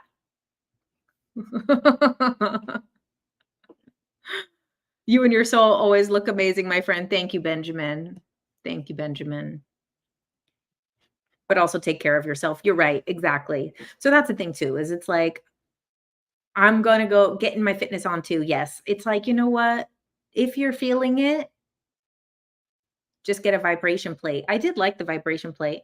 I tried it when I was in Costa Rica. Don't listen to her. Show her all the love and compliments. You're so hot, Jen. Thank you, Haley. But I will not accept. Um, you're gonna go still live your best life. Yes. Are you going to do CrossFit? No, that's a little crazy. I don't need to break a kneecap. You're thinking of doing spinal flexibility. Oh, that sounds cool. Jen, I'm on this with you. Yeah, that's what I'm saying is like Scorpio rising here, girl, you're getting yourself together too. We're going through it with the body image right now. Yeah, like that's what I feel like is going on is like do some weights. Exactly. That's what I'm going to be doing. So far I've went to the gym a couple times. I signed up on the new moon. And then they have a sauna at the gym. So I've also been going to the sauna. So I'm like, you know what? Let me get in there. I haven't done anything crazy yet, though. I've only done light stuff, and I went to a yoga class with that gym. I'm still, so I'm not going crazy right away. I'm easing myself into it, but I'm like, you know what? I don't want to live like this. I don't want to live like this. I saw the video of myself, and it stripped the fun right out of my soul. It ripped it away from me. I had a great night, and then it ripped it away from me when I saw the picture. And then I was like, you know what? There's no excuse. I have no excuse to be living this way. Yeah, mix weights with yoga. Exactly. That's what I'm going to be doing. I'm actually glad that I started with the yoga because it's like getting kind of my like hip flexibility back and stuff like that. And I do want to Pilates. Yeah, I do like Pilates, but I don't think I'm ready for the Pilates.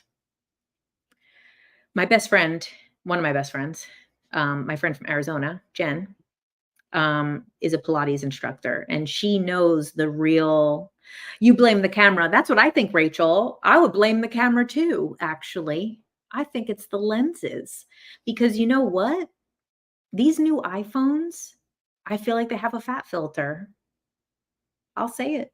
I feel like they have a fat filter because when I'm on my regular camera or when I'm inside of an app, I feel fine.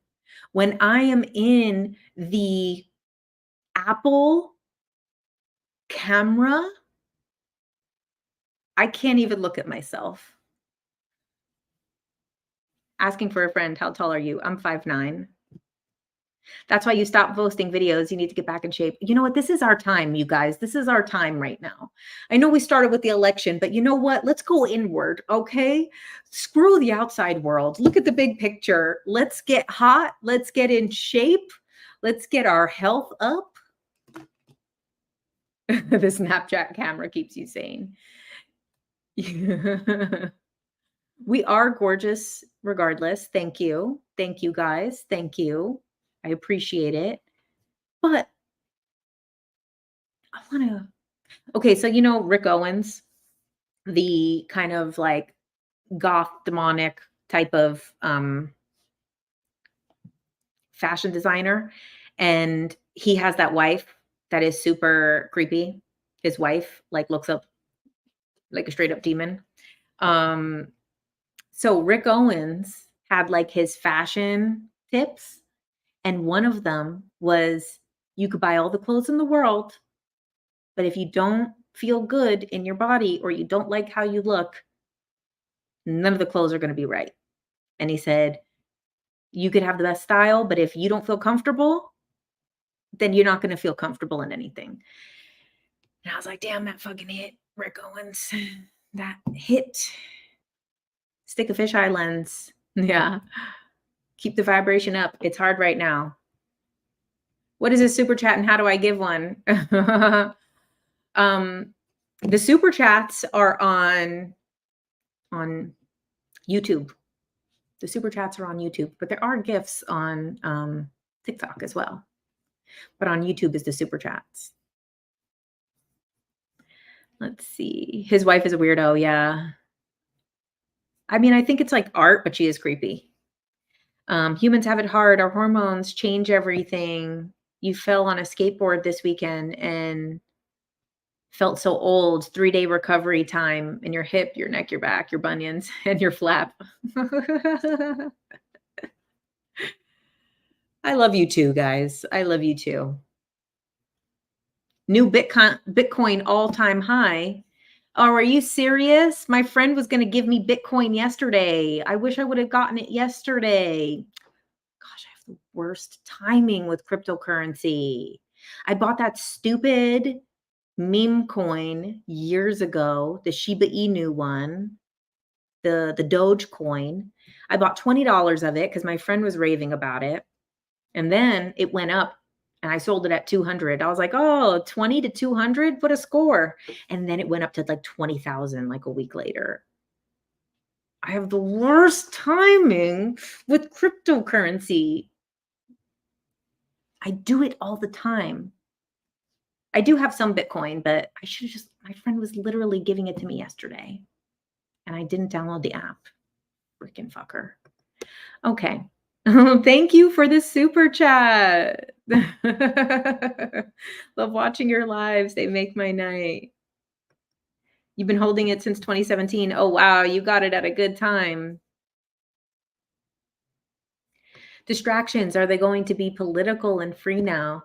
That's the thing, too, is thank God. Once this is with only $20, I know. I know. Oh, okay. So one thing before I go, guys.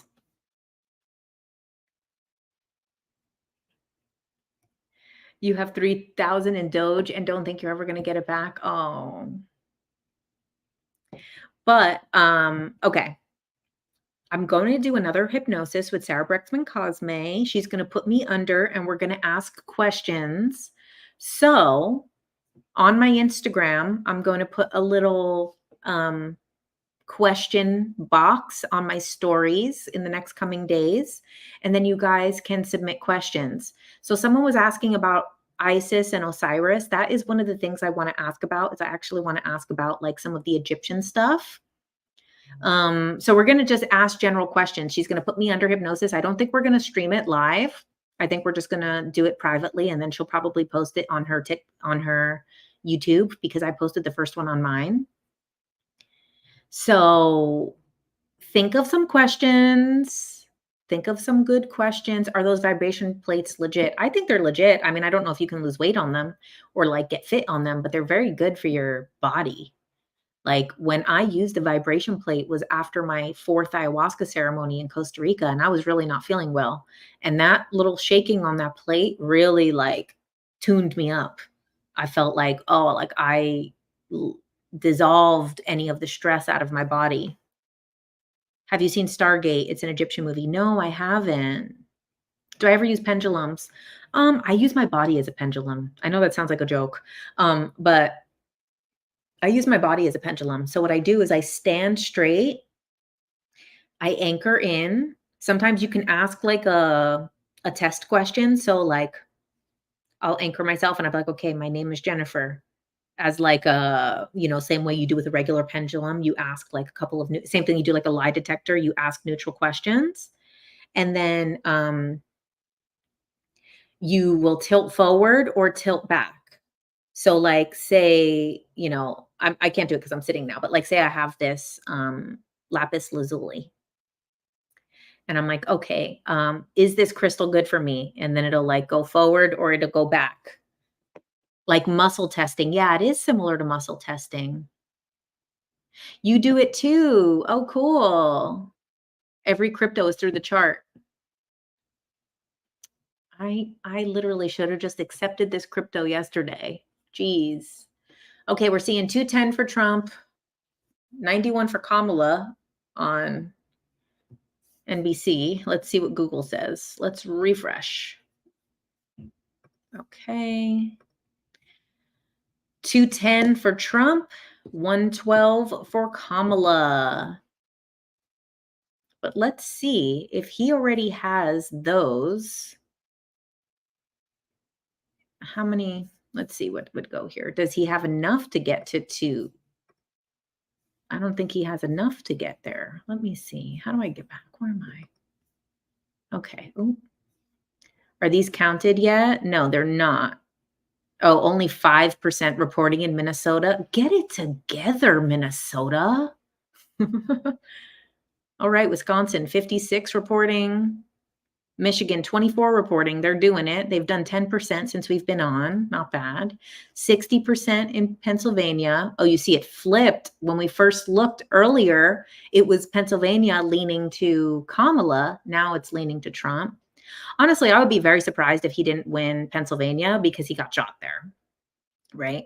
I was like, once he got shot, I was like, oh, he's winning Pennsylvania. There's no way he got shot. And then I was surprised that it was leaning the other way, but we'll still see. Virginia is 72% reporting, with Kamala having, oh my God. Oh no, that's not the same. It's 49.7 and 48.7. My eyes played a trick on me for a second. I was like, they're the same number. Okay, North Carolina, 84% reported. Okay. 88% reported in Georgia. Okay. Not bad. We're almost there actually. So we're waiting on Minnesota. How many did Pennsylvania already has 60% reported. So it's not that late. I mean, it is late on the East Coast, so it's hard to say, but we'll see. What about Arizona? Arizona's already 50% reported. Wow. And they're the exact same number right now, 49.6 and 49.6. Wow. Crazy. We didn't even hit 8 o'clock yet. I hope we get to know soon your anxiety, but at the end of the day, it doesn't matter. So don't let your anxiety get it. This is literally like a little gamey game, okay? A little fun game. If you want to play, play. If you don't, don't. If the game gets too stressful, tap yourself out. It's okay to just Does anyone have a lot of family and friends voting for Trump? You feel so alone. I have friends in both directions. Um, I have friends and family in both directions. I have a lot of friends that are probably voting for Trump and probably family more so voting for Kamala. But it's pretty mixed. I mean, I also probably have a lot of friends that are not voting when I think about it, you know? When I think about it, a lot of my close friends I don't think are voting. Yeah, it's all a game. It's okay. Are you keeping up with Jessica tonight? I haven't really looked since earlier. I haven't looked since I've been on live. Hawaii is still voting.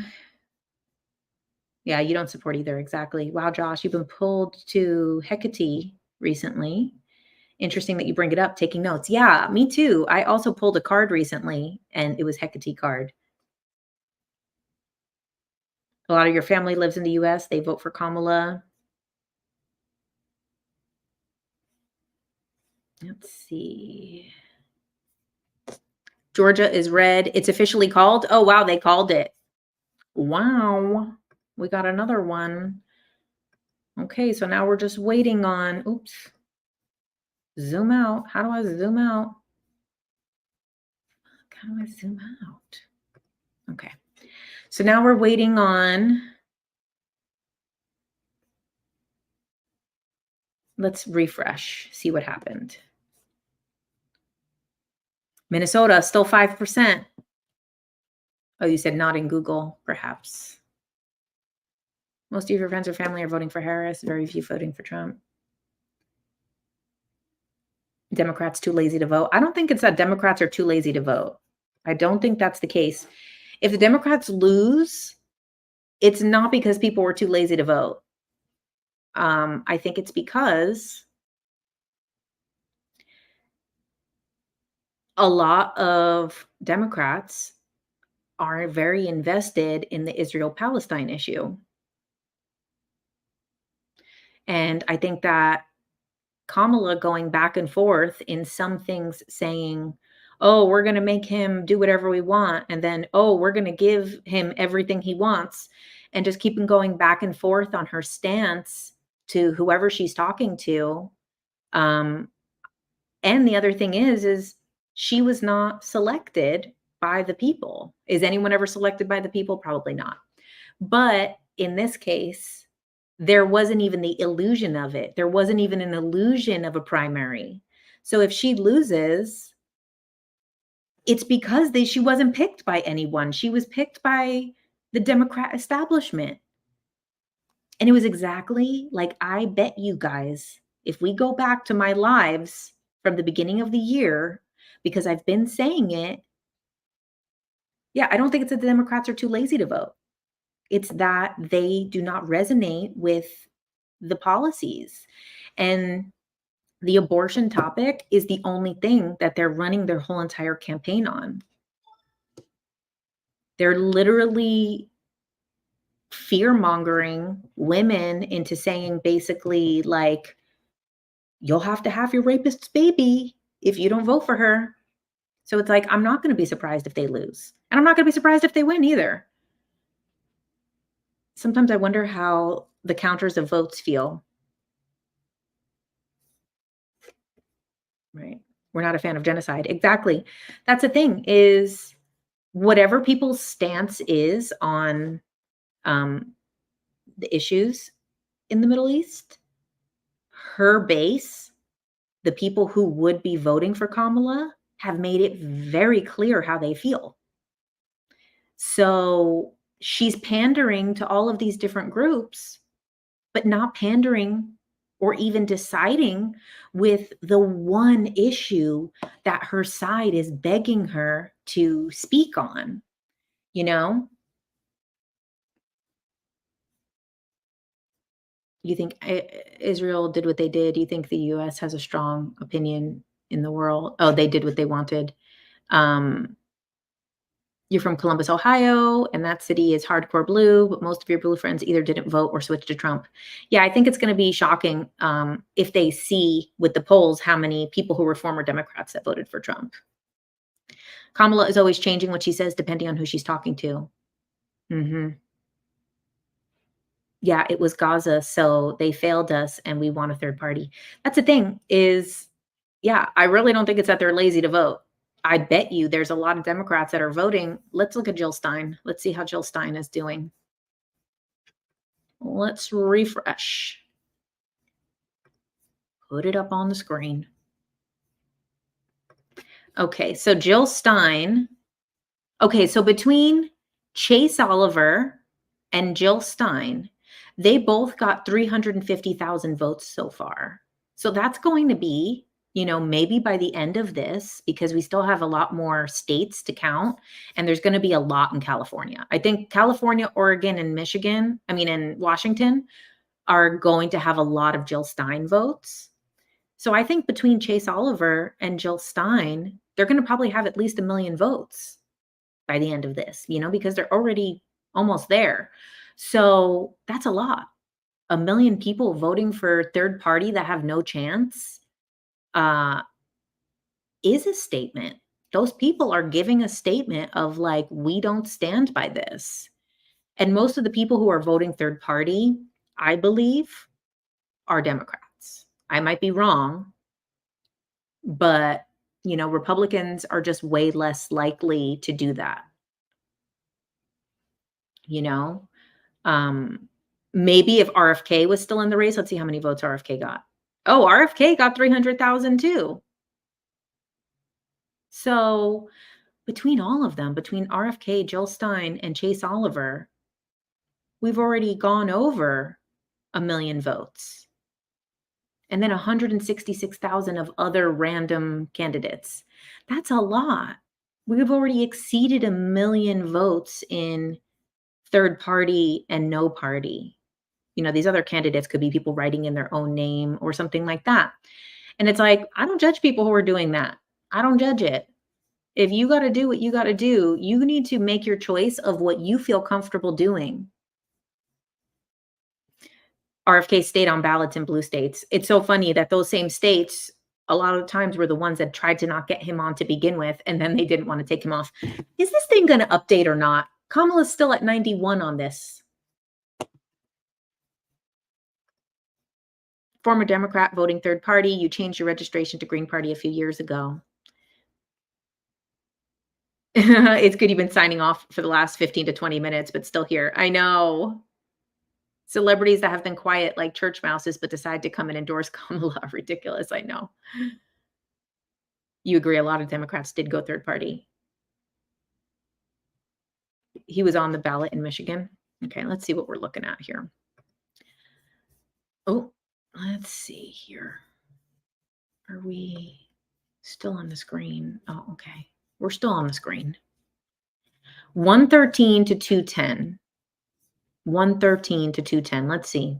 9% in Minnesota, 57% in Wisconsin, 26 in Michigan. Oh, Michigan is going to hold it.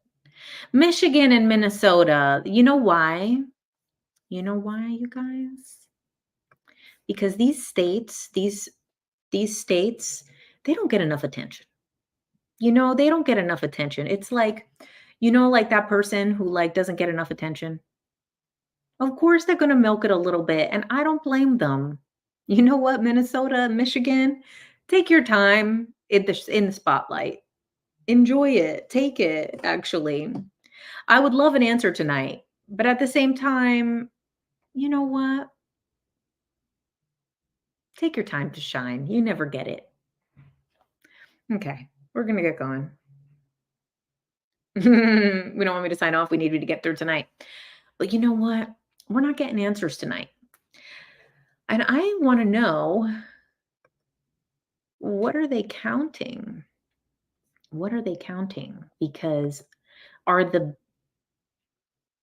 these ones being counted, or it's only after they've been declared? Probably only after they've been declared. How many? 16 in Georgia, 16 in North Carolina, 19 in Pennsylvania, 15 in Michigan, 10 in Wisconsin. What if neither gets to 270? Oh my God. If neither gets to 270, then what if uh that would be like what all the psychics and astrologers were talking about, that there wasn't gonna be an election, that there was gonna be, like, something to happen. That would be crazy. If neither of them get to 270, I would faint. I would freak out. Okay, let me look at these comments. That would make sense. That would be crazy. Oh, Roger. Roger, we're here with you. You're loved. You're special, Roger. Okay, let's see. Gabe, as a queer person, you're just scared. Gabe, keep living your life. Keep living your best life. All of this stuff. Look, you probably weren't here before, but we pulled some cards for some guidance on what we needed to know for this election. And this talks about, let me see. Let me read it once again for y'all. I'll read it once again for y'all because let's close out on the same message that we had earlier. Focus on the big picture. The visionary hawk comes with a powerful message of a higher perspective. The image of the hawk coming out of the eye asks you to transcend your current perception and see the bigger picture. The hawk is aligned with the lighthouse that focuses its light on a bee, which represents your purpose and your desire. The hawk says you must expand your perception to encompass the higher viewpoint and focus on the thing that you want. Then victory, represented by the crown, is the only next logical step. The hawk is asking you to take control of your thoughts, stop playing victim to external circumstances, and own the truth that you create your reality. Declare that your life is going to be the most fulfilling, prosperous, and joyful that you have ever experienced. Proclaim it that you will overcome all obstacles, your self-doubt, and your insecurities because you have a gift that you and only you have been created to share. Regardless of whether your current situation is less than desirable, this card comes as a confirmation that something beautiful is awaiting you. But the first step is to make a decision to get out of your ego's limited perception. Testify to the world and yourself that something big is awaiting you. Not even your disbelief in yourself will stop you from fulfilling your purpose. You were created for greatness. The hawk's medicine asks you to immediately snap out of whatever discouraging story you may be playing in your mind and immediately focus on the power of all the achievements that await you. That is what we need, you guys. That is what we need. If it's a tie, then the House of Representatives decides. Oh, Lord. No president. We don't need one. That would be insane, right? Biden 2028. Who does Dolores Cannon say will win? I don't know. From the other side, Dolores has been dead for 10 years. I'm all for breaking the two-party system. Age of Aquarius, here we come. The message I'm getting is that honestly, whichever candidate gets picked is only a small factor in how we choose to move forward as a collective. And it starts with each one of us. Yes, Lola, that's what I'm talking about. This is what it is. This is each day. And I'll say it again before I go. Kaylee O'Keefe, the channeling that she shared, it was a channeled message saying, today is just one small choice. But we make a choice every single day of how we want to live. We make a choice to be happy. We make a choice to be healthy. We make choices for our health. We make choices for our mental health. We make choices for our body. We make choices for the people that we love, for who we want to be around us, for who we don't want to be around us. It is in our hands. So this is one dumb choice of a game that happens every 4 years, just like the Olympics, just like, the Super Bowl is every February, right? Something like that. The Super Bowl is every year. The World Series is every year. These things are every year. But at the end of the day, it's just another game with whoever wins. It doesn't matter because at the end of the day, you're making your choices for yourself every day. And that's what matters. So even if, the person that wins is not aligned with the views that you believe, it's okay because you're the master of your kingdom. You're the one in charge. Taking care of yourself and your body can be the best form of protest against any outcome. I agree. Watching the poll close down is hilarious, like the ball drop, right? Beautiful words. The water still flows, the air still blows. Exactly. What's my Instagram? JK Ultra _ Jen. JK Ultra. That's where you got to go to see the part 1 of the White Rabbit video because, like I said, it's banned on TikTok. But it is so stressful. I need to hear your voice on a loop to calm me. No, don't be scared. Don't be stressed. It really is not the end of the world.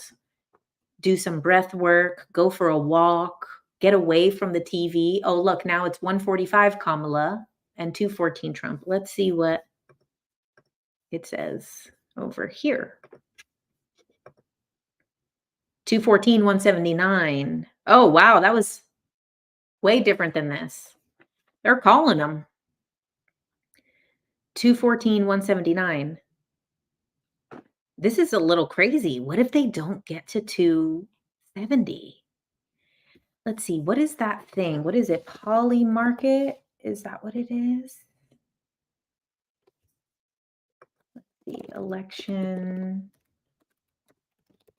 simulator. 270 to win. Is that this? Okay, so let's see. Run simulation. Okay, so this is just a simulation.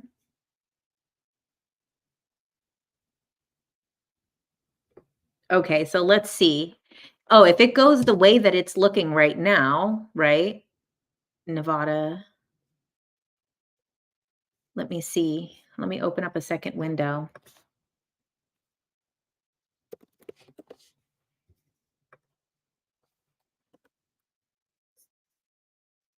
Okay, so Colorado, yeah.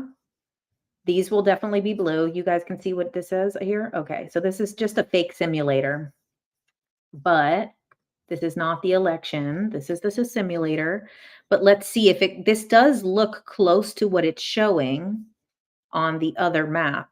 So we're seeing Illinois is blue, Virginia is blue, Illinois and Virginia.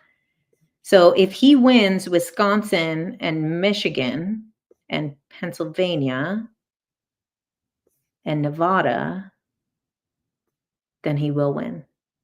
Okay, so there is a path to 270. Let's run a different simulation. See if it does a different answer. California, 0 reporting, but Kamala won. Is that what they said? They already said she won it. Well, I mean, I guess it makes sense. I would say that that's not true, but okay, so this is based on if Kamala wins Georgia, Michigan, Pennsylvania, and all the swing states. Okay, so if she wins all the swing states, she would get 287.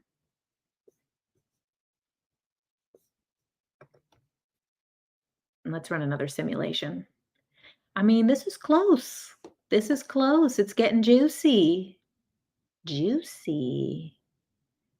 And then what's this? Okay, so then this is if he wins Michigan. Yeah, this is if he wins almost all the swing states. Well, I guess we'll know tomorrow. Let's see. They're definitely leaning red, these ones, but they have so few reporting. They only have 11% reporting, so it's so hard to say where these will go. 11%. Come on, Minnesota. Get it together. Pennsylvania, 69% reporting. He's definitely in the lead, though. Let's take a look closer at Pennsylvania. Obviously, she's winning these. Oh, what? So we're just waiting on this one? Okay. And then Michigan. Oh, okay. So there's a lot of areas in Michigan that are still, I mean, this is what you expect, right? Oh, wait, is Detroit red? Oh, no. I don't know what that dot is. I would be shocked if Detroit was red. Okay, what's that? Yeah, not too crazy. 11% reporting. Okay, so then we have a lot of stuff here that's still not. And then let's check Nevada, not reporting yet. Let's see. Okay, Arizona, still switching it up. Interesting. Pennsylvania is the biggie. Yeah, it's true. And right now it's leaning Trump 51 to 47 Kamala. So what's interesting, let's see here. And then I swear I'm getting off. 71% reporting, and it is 51.1 to Trump, 47.9 to Kamala, Jill Stein 0.5, and Chase Oliver 0.5. So between both of them, they're taking one percent, and that 1% is going to be a big deciding factor. Really interesting, because the other ones we kind of know what direction they're going to go in, except for Michigan. I feel Michigan, Pennsylvania, we don't know. Minnesota, 12%.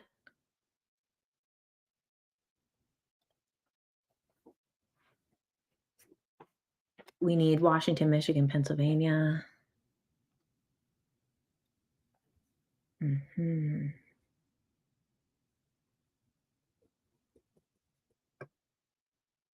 Oh my god, did Kamala won in Washington, DC, 92%? That is wild. That is, I mean, I'm not shocked, but I am shocked. 92%? That is extreme.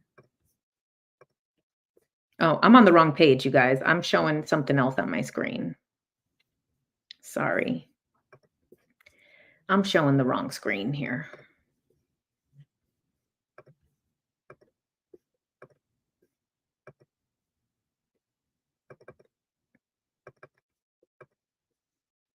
Let's see. Oh, thanks, Amethyst, for the super chat.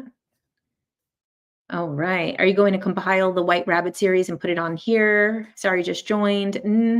I would like to. I should. I should put it in all as one like I did with the other series. Um, your son was in line over 3 hours in Hawaii. He thinks it'll flip to red. Oh, wow. Do you all realize we're collectively watching an event that will shift the energy of our country for the next 4 years?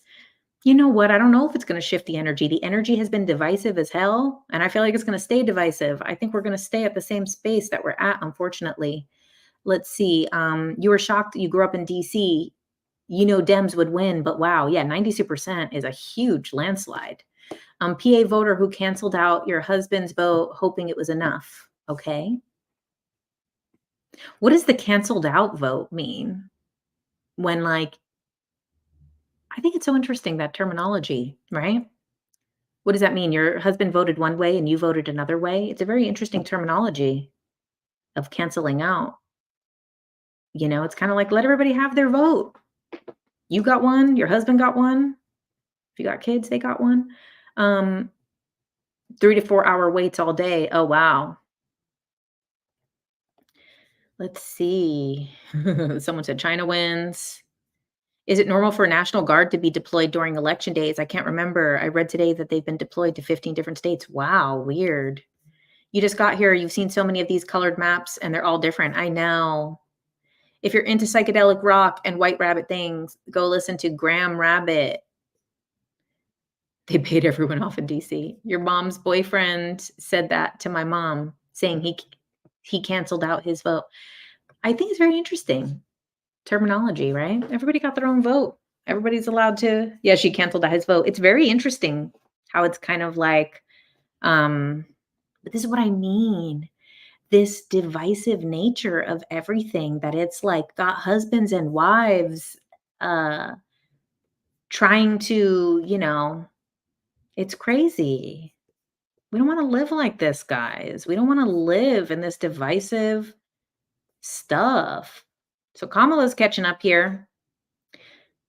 She's catching up. She got the 179 to the 214. Let's see what it says on my screen here, which has been lies the whole night. The Caribbean, I don't think they vote, no. Oh, okay, so here it's saying 153 to 214, and then over on the screen it's saying 179 to 214. All the world is divided. I know. Can't we all just love each other? Except for that woman before who was attacking me in the comments, except for her. Yeah, everybody, let's love each other except for her. Thanks, Jen, for showing this doesn't need to be so serious, and we all just keep doing it life. I know, right? We're all just gonna keep living and doing stuff and still be struggling to pay our bills, you know? It's gonna still be. Your fiance voted and you didn't, but he came home with some funny stories about the environment at the polls. I bet. I bet. What are your opinions on Kamala and Trump? You're getting here a little late, my friend. We've been talking about that already. And the peanut murderers. Yeah, I have opinions about the peanut murderers. That is so messed up. I still can't believe they killed that damn squirrel. It was so uncalled for. Like, so unbelievably uncalled for that they freaking the world is still going to turn and other countries are amused. Yeah. I mean, we should be amused here. You hope that there isn't World War III because you have so many debts. Well, you know what? Let World War III start at the bank. Get rid of that first. Get rid of the debt first. Go for the credit cards first. And the raccoon, right. Yeah, I know. We should be more amused. Remember the quatrain where the country was divided and one of the presidents elects was forced to step down. Interesting. Yeah. I know. I should read the Nostradamus books. I just got so much going on now, right now, though, you guys. Yes, deployed because crazy threats to, oh, wow, dose facilities with drugs and they're arming Poles with Narcan. Oh, my God. You voted for your cat. She'll do a great job. You said UK needed Trump. I don't know what that means. Why would UK need them? They should forgive all debts and we should start in zero. That would be nice. I know. Start with that inflation, right? Take $1 trillion and pay off everyone's debt real quick. That would be nice. It really is crazy. I'm just glad for this to be over, even though we still have until January of this madness. I'm just glad that, this part of it is done because look, now it's after. Are all the polls closed? No. Okay. So 10 PM for Alaska and 9 PM for Hawaii. So those are still open. You're back. All right, let's see. Let's refresh and see where we're at now. Okay, 214 to 179. I feel like they're counting stuff just to make this more like juicy. Come on, I want to see. Washington, 13% reporting. Wow, a lot of parts of Washington are red. I'm shocked. Oregon, oh my God, a lot of parts of Oregon are red. I've never looked this closely. I don't know if it's always like this. I've never looked this closely in my life. Okay, so now California. Let's see. Oh, am I not showing you guys maybe I was showing it. That's California right now. By tomorrow, this whole stream is obsolete, but that's okay. Let's see. Los Angeles, not reported. Yeah, once all of these things are reported, it's over. 1% reporting, it's over for this state. But I'm just surprised how much red in Oregon. I didn't know that. And surprised how much red in Washington. I didn't know that. I thought they were pretty mostly liberal. Let's take a look. But that's the thing is the population in the blue areas is so high that it's hard to know in some of these states. Mhm. Show all the states. Okay, you live in Oregon. Most of the state is right outside of Portland and Eugene. Oh, interesting. You would be shocked if Trump wins. Liberal values of old match Republican values now. Yeah, that's the thing is there's been a big shift, but that's what it talks about in this book. None dare call it conspiracy. That's what it talks about in this book. None dare call it conspiracy. It talks about how uh basically, whenever there's something that they want to get through in the government, they'll run it over one party, and if it doesn't work in that party, then they'll just shift the values of the other party to make it happen in the other party. So a lot of people who have switched from blue to red recently, don't realize that that is actually a tactic that has been part of the supra secret government deep state stuff. They don't say the deep state in here. They call it the supra government, but that they basically, if something doesn't work in one party, they have a whole section on the Federal Reserve and how the Federal Reserve, they tried to get it in under one party. People didn't want it. So then they changed the name of the bill and shifted the values of the opposite party, and they got it through with that.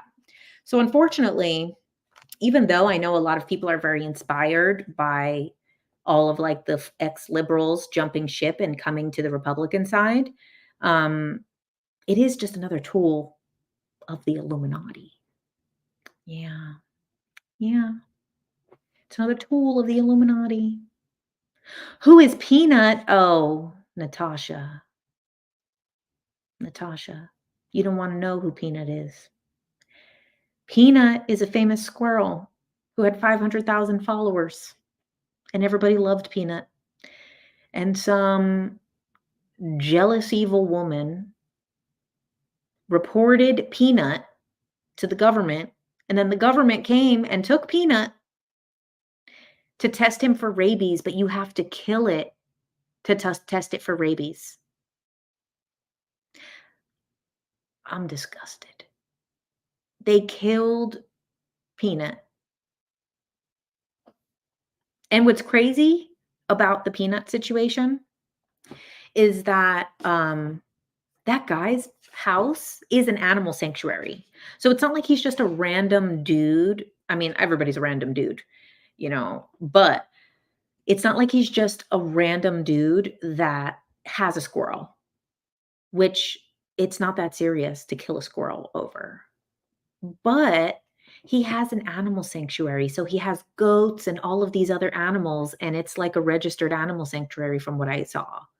So that's messed up that he also does have the um people are like, yeah, but it's permits and stuff like that. You need permits, but it's like, okay, but if he's an animal sanctuary, you need a special permit for a squirrel? Oh, if it's the guy's pet squirrel, you heard about it. Yeah. You would love to have an animal sanctuary. Well, be careful. If there's any squirrels get in, the government might come. Something interesting that you learned is that the ballots are not all printed the same. Yep, the Florida one has him number 1 on the list. North Carolina has him 5 rows down. Yeah.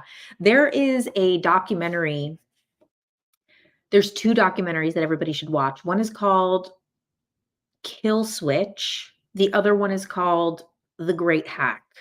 Both of these documentaries tell you about how voting works, how they hack elections and how they hack voting machines. And if anybody watches these documentaries, which I have, you would have no faith in the voting system whatsoever.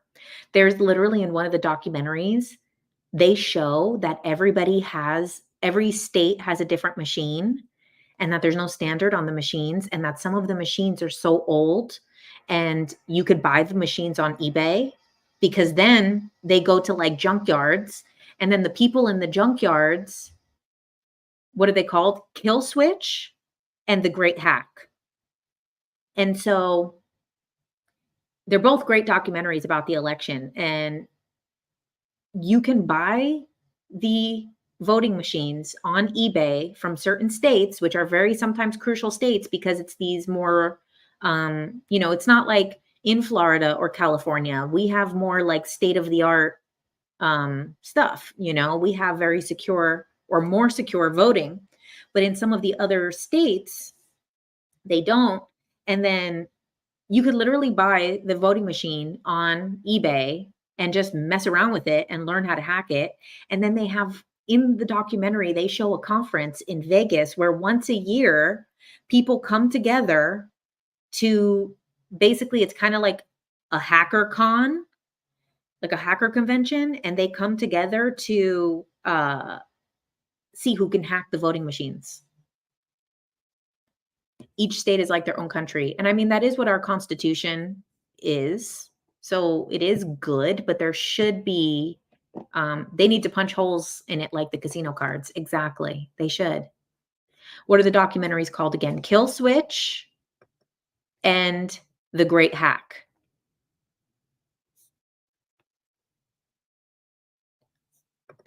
In Massachusetts, Trump Vance was in a larger font than the rest. That's crazy. Like, I think it should be the same in all of the states. All of the states should have the same voting. You're remembering when those older boots were selecting the wrong vote, like someone voted blue and it selected red? Yeah, that happens all the time too. There was a video on TikTok that just got taken down, but it was someone trying to press for Trump and it kept going to Kamala. And then the video got taken down. You shouldn't be allowed to buy a voting machine. I know. That documentary shows them buying it off of eBay for like almost nothing. And then they go to the warehouse to pick it up. And the guy literally has like, it's like a junkyard and he has them stacked. He has a whole bunch in his warehouse. He's like, "Hey, you want another one? I got more." Like, it's crazy. eBay should be held accountable. The government should be held accountable. The government needs to be starting getting held accountable, is what it is. I'm tired of the government getting away with everything. There's no regulation on the government. We're sick of it. Let's see what's going on here. Let's refresh. Okay, we got add to stage. We've got, whoops, where are we? We got 179 versus 230. 230, 179. But are they including California's votes yet? Is probably not, right? Because California has a ton. So what do we have, like 55 or 54? So once she gets 54 added to that, and then Oregon and I hate the framing of this. It won't let me see. They have 12, 8, and 54. I mean, that's a lot. What about Nevada? Still not reporting. Interesting. What are you reading for the election results? You want to read the same thing. I'm looking straight at Google. They're including them already at 1%. Oh, okay. So those are already included in her numbers. Oh, guys, she's tanking. She's shitting the bed. I'm so sorry. If they're already including California, she's going to lose. I'm sorry. If they're already counting those states, no, I know that they're not counting the light colored ones, right? The dark colored ones. They're covering only the bright colored ones. Okay, that makes sense. But dude, she's shitting the bed. If they're already counting California, I'm sorry. I'm sorry.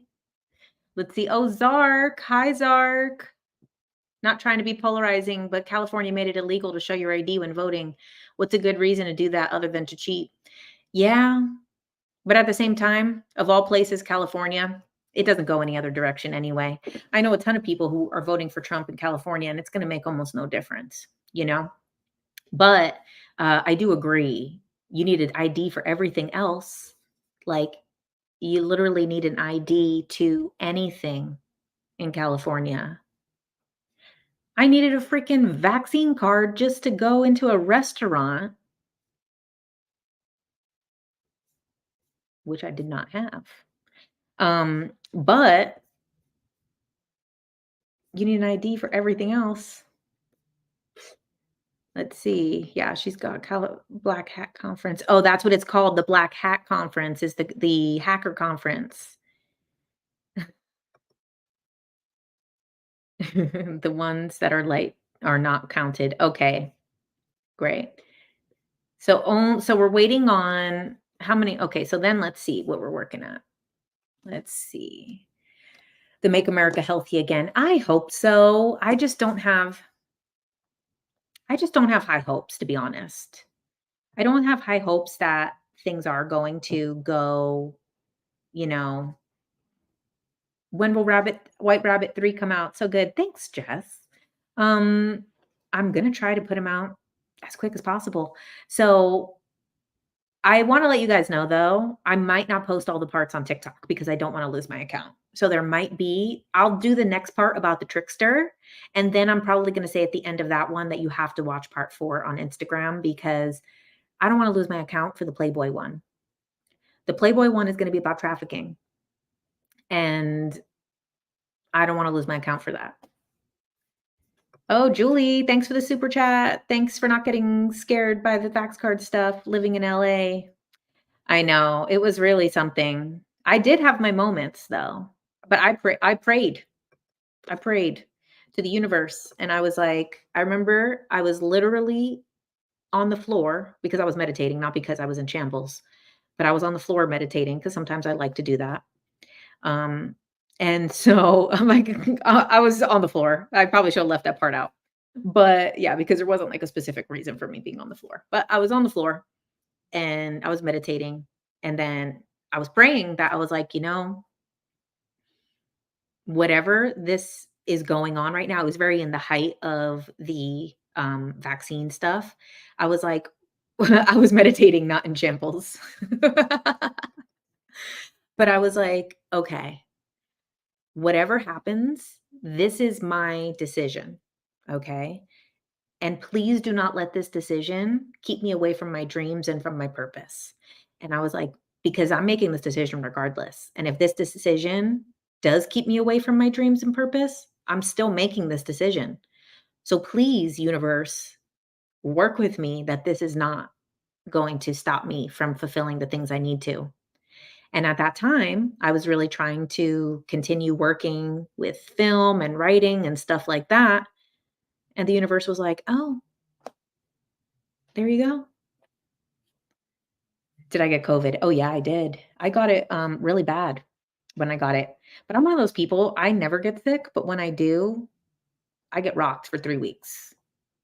So, yeah, I did get it in 2021, and I lost my sense of smell, um, and I didn't get my sense of smell back for, like, 9 to 10 months. It was pretty messed up.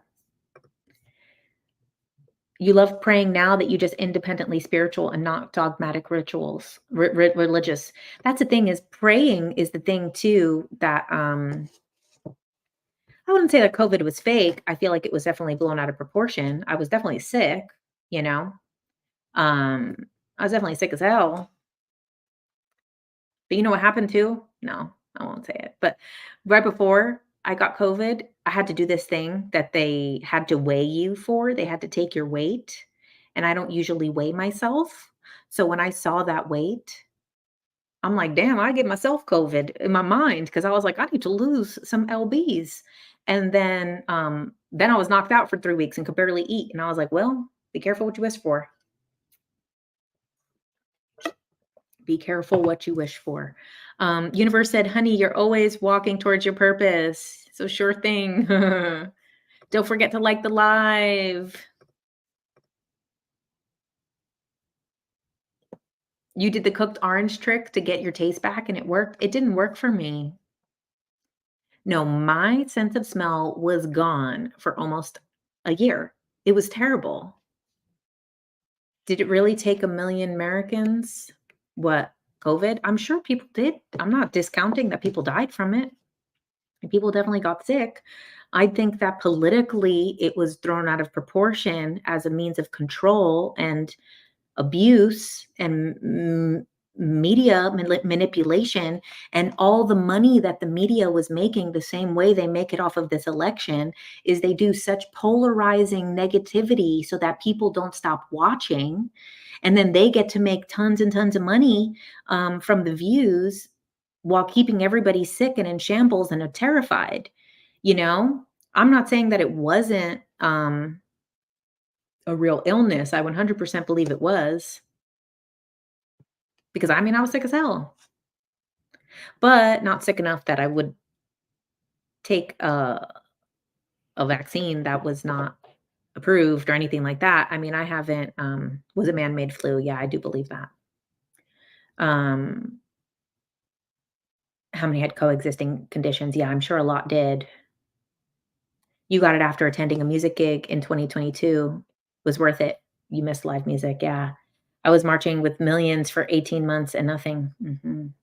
Yeah, it really, I wonder who I'm voting for. No one. I'm voting for this live chat, voting for all of you out there. Ha ha. Once the boomers are gone, the mainstream media is done and their control over the narrative will be much smaller. You know what? We're going to miss the boomers when they're gone. I'm just telling you, we're going to miss the boomers when they're gone.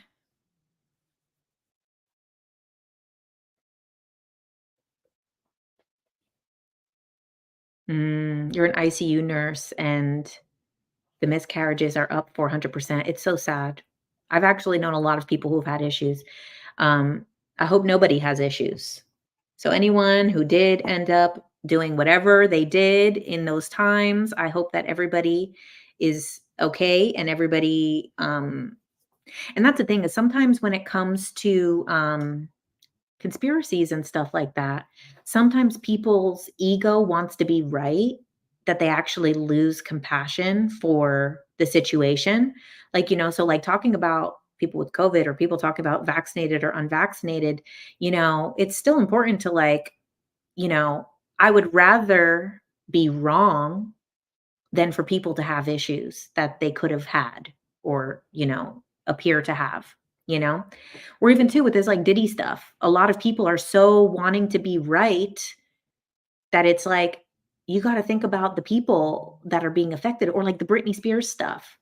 So, like, people wanna be right about Britney being a clone so bad that they've lost their humanity to the point that, like, this is a person with severe mental illness. This is a person who is struggling. This is a person who's been abused and taken advantage of and then left out to dry. So that's the thing that's crazy in some of these conspiracies that, but especially with some of the vaccine stuff. I hope I hope that it's just a coincidence that people have issues. A lot of women in early menopause, right? A lot of blood clots. Didn't get it. Been chronicle all before it though. Didn't get the vaccine either. Amanda Bynes is so sad. I love Amanda Bynes. Um, mhm. Ivermectin. Oh wow, we're not trying to get me banned here. Let's see. I already got strike on my account. We're talking about the election. I've been meaning to leave for a while now. Let's check the results. Let's see where we're at. Let's see, where are we at? All right, 187 on a cup. How funny is that, right? How funny is that? Kamala Harris has 187. Okay, 230. All right, let's see, what are we looking at? These here. Yep. Kamala will probably win Maine. She'll probably win New Hampshire. It looks like with 46% reporting in Minnesota, it looks like she's going to win 47%. Looks like she's going to win Minnesota. Let's see, 67. They've been at 67 for a while, Wisconsin. I really think that they're rigging it now. They're rigging it. Oh, did she just go up to 192 in front of our eyes right now? Did I blink? What is going on? Kamala Where was I when Obama won in 2008? I was with my ex-boyfriend in New York City. I tried to vote for Obama, but then I didn't know that you had to register to vote because I was 18 years old. So I tried to vote, and then they told me I couldn't vote because I wasn't registered. And I was like, well, what do you mean? You got to register. I'm here. And so then I was trying to vote for Obama and they wouldn't let me. But then they said, if you're not registered, you can go in front of the judge and then uh, you might be able to vote. And then I was like, okay, so put me in front of the judge then. So I went to the courthouse, went in front of the judge. They had like a public defender, and you basically had to explain to the judge why you weren't registered. And I was like, because I didn't know. And they did not allow me. So then I was not able to vote in 2008. But yeah. But I remember I was with my ex-boyfriend when the news came through. Jen, have you seen the Candace Owens stuff lately, going deep on Kamala's family history? No, I haven't. I find Candace Owens very funny, but I honestly think she has been a little annoying lately. I find her funny because she says shit like just whatever the fuck is on her mind. And I appreciate people that are like kind of unhinged in that way, in like that they'll just say whatever. So I appreciate watching people like that, especially online. It's very entertaining. But no, I don't care about Kamala's family history. You know? Can you pull a card for the collective before you go tonight? Yes, we will do another card. Let's do it from which deck should we do it from? I think we should still do it from the same deck that we just did. Wisconsin will be delayed. They have 300,000 absentee voters. Where the fuck is everyone in Wisconsin going? Where are they? Will Trump really release the JFK files and UAP info? I don't know. I would hope so. I hope whoever wins releases them. Why do we need boomers and why we'll miss them? Because there's a lot of structure in the world that they provide. Oh, 30K. Oh, I was like, heaven, where the hell is everybody in Wisconsin? I'm like, what the hell? Was there an exodus? Why is Nevada green? Let's see. Add to the stage. Oh, it's just gray right now still. Let's see. Let's refresh, see what's going on. 192 to 230. Okay. Let's put it, do we make it small in the screen? What does this one do? No. Add to stage. Oh, okay. We leave it there. I feel like a news anchor with that there. Do the one from Marcella. Okay, let's do that. Let's do Marcella's from the Get Your Shit Together readings.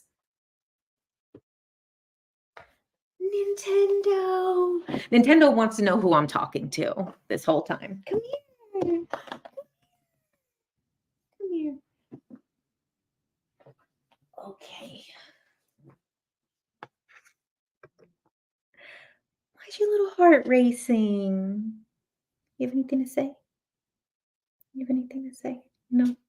He looks so cute. Nintendo, they love you. They love you. He's so cute. No, I'm dog sitting. This is my nephew. This is my nephew. My dog nephew. I have a real nephew as well.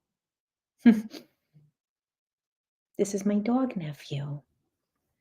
Okay. We'll pull a message for us for today. I know, the side eye. He's so cute. He's very big for a Chihuahua. You're very big for a Chihuahua. I love his little brown lip. The real winner tonight is Nintendo. Yeah, I know. Isn't he so cute? I want him too. I want him too.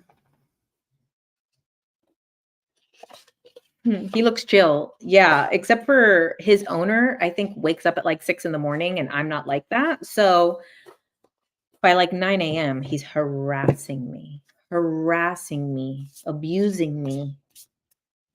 Like I wake up so frustrated because he wakes up earlier than me. Okay, so we're going to ask the deck. Great being here with you. Oh, hi, Nick. What's up? Have a good night. Nintendo for president. Is he a puppy? No, I think he's like 7. Okay, this is maybe he's 8 now. Are you 8 years old now? Yeah, he's stretching. He has an underbite. Okay. Let's see. A little message for us for tonight. As we get closer to these election results, Nintendo is a Virgo. He probably is. His owner is a Virgo.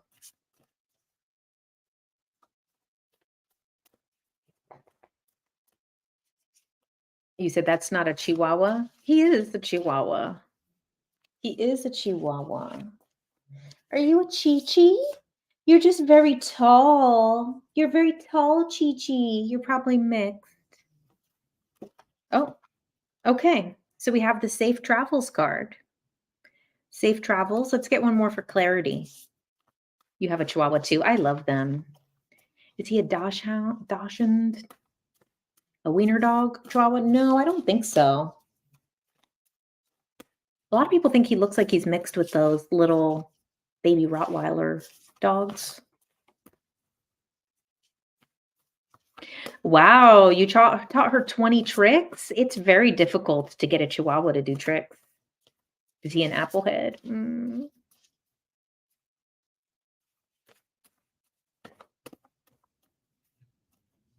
I love a little Chi-Chi. Okay, let's get one more card. Let's get one more. One more for clarity on the Safe Travels. Oh, okay. Stormy. Oh, okay. It's true. It's true. It's the truth that we need. Okay, so we got the Safe Travels and the Stormy. Okay. That was the clarity we needed because I knew that the Safe Travels wasn't going to be enough of a message for what we need right now. Safe travels, a trip, a journey, or a simple change of scenery is upon you. Meditate on this before you start a new adventure, a new move, or take a trip. This is the Norse Viking rune for safe passage on land or sea. It also grants protection for those in the air or during astral travel. But this is the clarity on the card.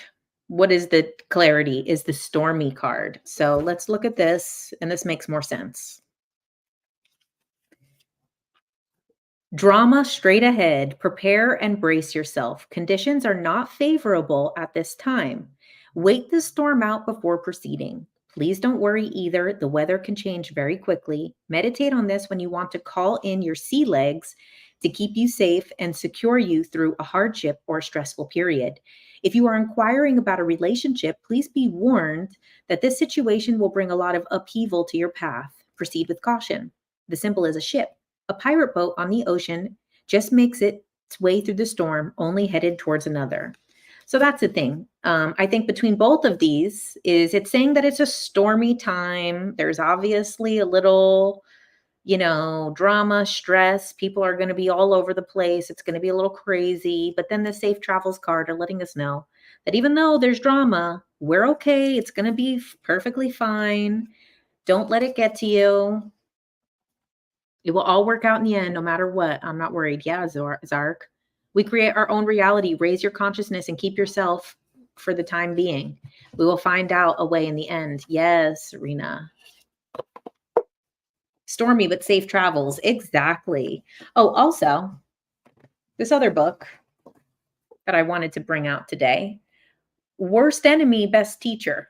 Worst Enemy, Best Teacher, How to Survive and Thrive with Opponents, Competitors, and People Who Drive You Crazy. This is a great message, especially for the people who have the bit of the Trump derangement syndrome. Is that like, your worst enemy and the people who trigger you, the opponents, the people who drive you crazy, those are the best teachers.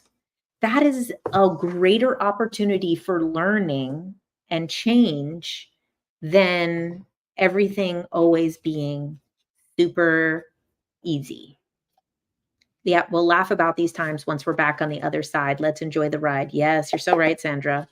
I think about that sometimes, is that like when we're not incarnated and we're back on the other side of Earth, we'll all be on the other side like, oh my God, you remember when it was Trump and Kamala Harris running and everyone was going crazy? How funny. Good journey.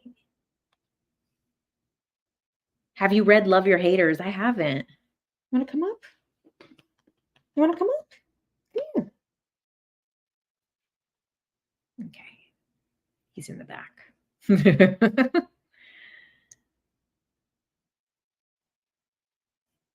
Yep, you learn more with challenges than ease. Nintendo in the back is so cute. Yep, we will look back and laugh at this. Let's see what is going on with the charts.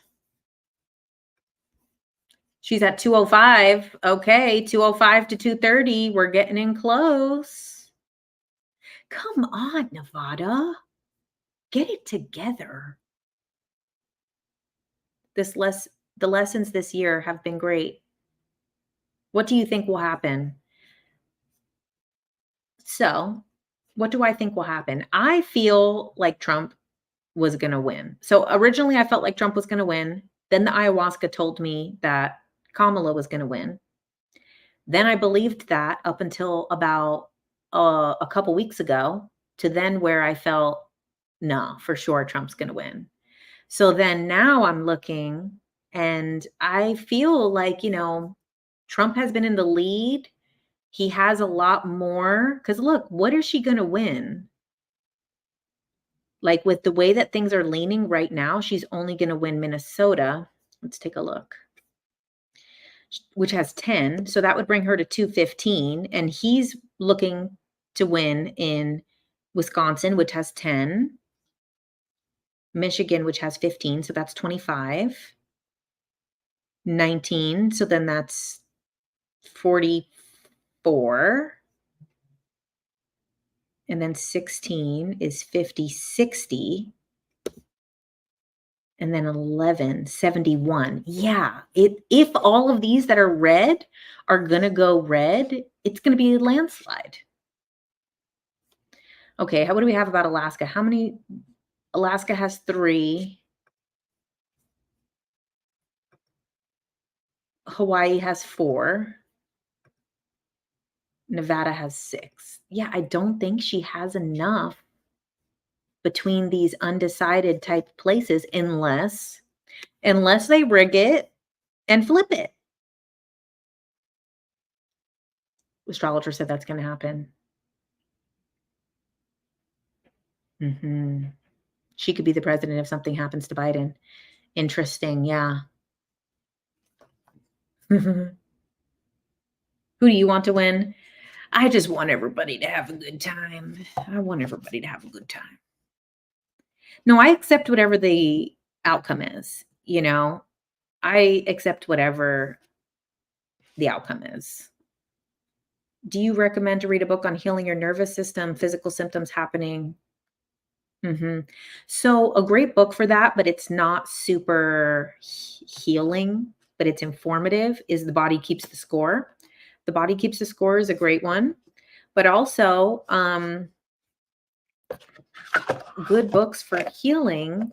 Also the Louise Hay, Heal Your Body, because then it has all the different parts of the body. Any of the Louise Hay stuff, it's, shows you whatever symptoms you're having so you can kind of target that thing. But I mean, the best stuff for the nervous system, I think, is definitely like meditations, hypnosis, using frequencies. Good books for meditation. I think YouTube has excellent meditations. There's so many good things. Your cards today said that Kamala was going to win. Let's see. But you felt like Trump is going to win. There'd have to be a big state flip for her to win. You're just like, whoever, life still goes on. Exactly. Yeah, I'm in the same boat. I think it will be closer. Maybe Arizona will go Harris. I would be surprised about Arizona, but you're right. It's even right now in Arizona. It's 49 to 49. The votes are so close. Oh, I'm just telling you, if Trump wins, people are going to want blood. They're going to want blood about Jill Stein. Arizona's governor endorsed Kamala. Interesting. Most of the people I know in Arizona are leaning towards Trump. I mean, whenever I'm surprised that Phoenix is blue because whenever I'm in Phoenix, it does not feel that way. I remember when I went to Phoenix during the lockdowns in 2020, or maybe in 2021, actually. And I was wearing a mask because it was mandated everywhere here. So I just got in the habit of like wearing it. Not that I wanted to, but it's like also I'm not the type of person who's going to fight with a random employee. Like I know that like um the person is just doing their job. So I'm not going to fight with a random person who's just trying to get by at work, because I would have to work and deal with people all the time too. And I'm like, look, I don't want to wear it either. You think I want to wear all this shit? But when I went to Arizona, I was like the only one that had a mask on. And then the second I crossed California, it was such a different vibe. What state am I in? I live in California, in Los Angeles. You live in Phoenix and everyone loves Trump here. That's what I'm saying. Whenever I'm in Phoenix, I'm like, that is Trump country. So I can't believe it's blue. That's crazy to me. Phoenix is a melting pot. There is a mixed crowd. Oh, interesting. Right. So then if something happens to Biden before January and she steps into being president, then it would actually make Trump the 48th president. Interesting. That would be interesting. The states can be weird. In Minnesota, every county in the state would be red, but Minneapolis and St. Paul is blue, and they have much more population. That's like a lot of states. Let's see. It's California transplants that turned the state blue last election. Oh, in Phoenix, right. Because a lot of people moved to Arizona. So many people from California moved to Arizona. The Power is Within You by Louise Hay is a good one to read. Okay. I think I'm actually going to leave this time, you guys. I mean it. 2:05 to 2:30. How are they going to do this? How are they going to do this?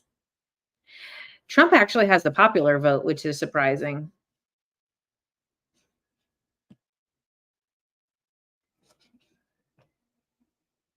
Have a good night with Nintendo. I've never tried the grounding sheets. I bought some for other people. I bought some for my mom and I bought some for my sister, but I don't think they ever really used them. They were expensive too. What time am I live on Tuesdays? I go live at 6 p.m. Pacific every Tuesday, but I'm not usually still live by this time. Maybe Biden goes and Kamala steps in before Trump enters. That would be crazy, but that's what Leo King was saying could potentially happen.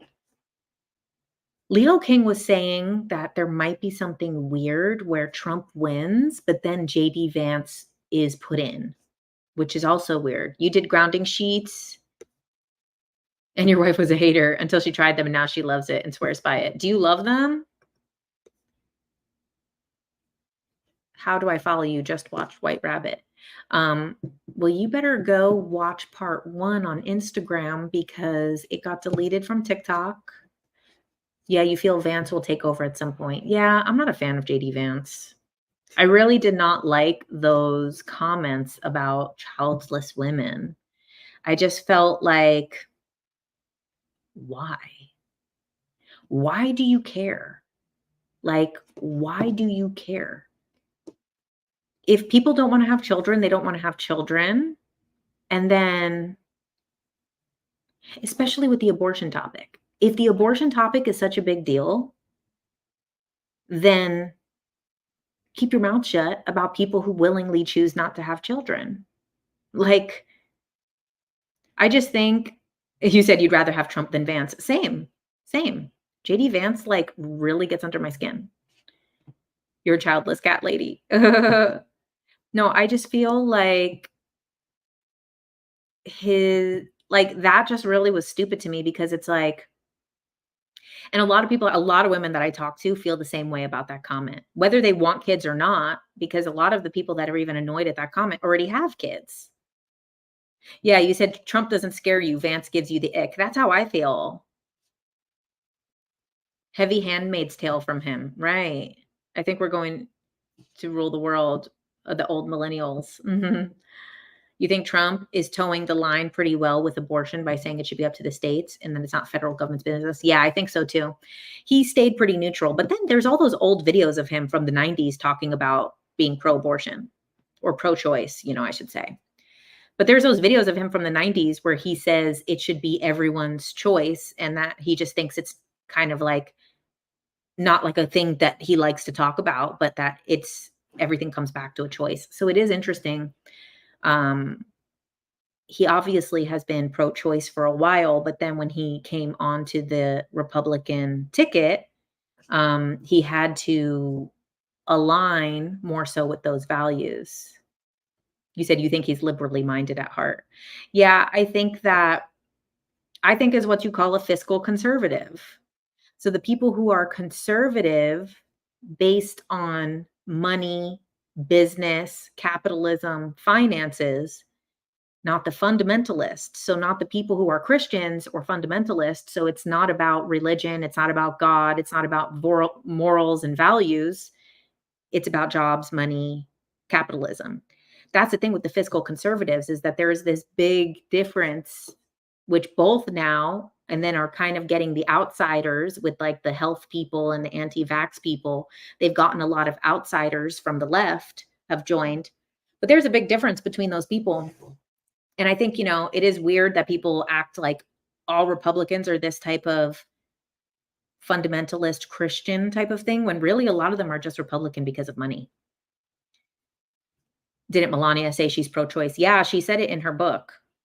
And I'm pretty sure they asked her, well, what did your husband think when you told him? She said, he's always knew my position. And they're like, have you ever seen the videos of Trump saying that he is in the 90s? Is Kamala a man like Michael Obama? The whole Michelle Obama being a man thing, I don't agree with, but I don't understand why Obama continues to accidentally call her Michael. That's the thing that doesn't get me. I do think that she's a woman, you know, my trans radar is pretty good. Um, I do think that she's a woman, but why? Why does he call her his Michael sometimes? Why does he call her Michael? That is the thing. Why is he feed into this? Why does he called multiple times in multiple things, he has called her Michael, and that's really where this stuff comes from. You're saying man all the way. I don't think so. I like that she has her own opinions. It's normal to not agree with your partner on everything. Exactly. Exactly. Most relationships, people have separate opinions. Like, that's the thing that's crazy too, is that some people will like ask Melania stuff like that. And it's like, have any of you guys ever been in a relationship? Like, unless like you're super codependent, you usually have different interests, different ideas, different things. You usually don't date someone because they have all the same opinions as you. You usually date people because you like them or you're compatible or whatever the reason is? So it's very interesting. A lot of people too are not, they say like, oh, you're not, wouldn't be able to date someone with different values, different political values or things like that. And I think it's so crazy. I think it's wild. Like, you know, as long as you ain't trying to tell me what to believe. Um, Trump was truly a Democrat. Yeah, probably.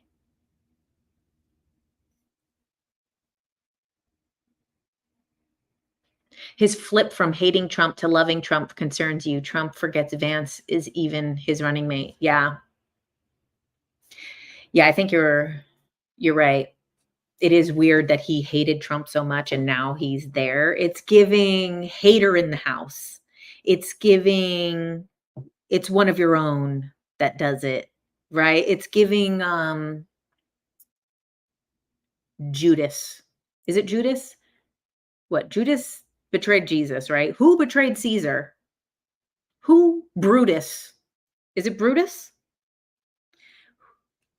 Is that who betrayed Caesar? That's what it's giving. That's what JD Vance is giving. Your husband and you are political opposites. And I think that's normal. I feel like that happens a lot. People are, yeah, Brutus. That's because the evangelical Christian ideal is that women must agree with everything. Right. And it's crazy. Most people don't live like that. This fucking thing, I turn this off. It's still, the numbers on this thing are off. Let's see. Let's check the numbers one more time. Let's check the numbers. 205 to 230. See, this is where they're going to tap us out for the night. They're going to end up keeping us hanging until tomorrow. I wonder what CNN is saying right now. Nintendo looks like a Brutus. Oh, it's morals and values. Abortion is brutal murder. Trust you. You're an ICU nurse. But the thing is, it shouldn't be, I believe, the main issue of this election. Why are Americans choosing a convicted felon so old as well? What's wrong with Americans? I mean, all politicians are criminals, but I'm like, well, you got to be a little sneaky. But he's a business person more than a politician, so I'm sure he's done a little bit of, is Trump the Antichrist? No, Trump is not the Antichrist. I talked about this in my Apocalypse series. I said it in the Apocalypse series. For Americans to believe that the Antichrist is American is very self-centered of us. And I hate to tell you, I know this is going to hurt people's feelings here in America. But let me tell you, we're a side quest. In the story of Earth, America's a side quest. I know we feel like it's our story. I know we feel like we're the main character. We are a main character right now. But in the history of this planet, we've only been here 250 years, you know?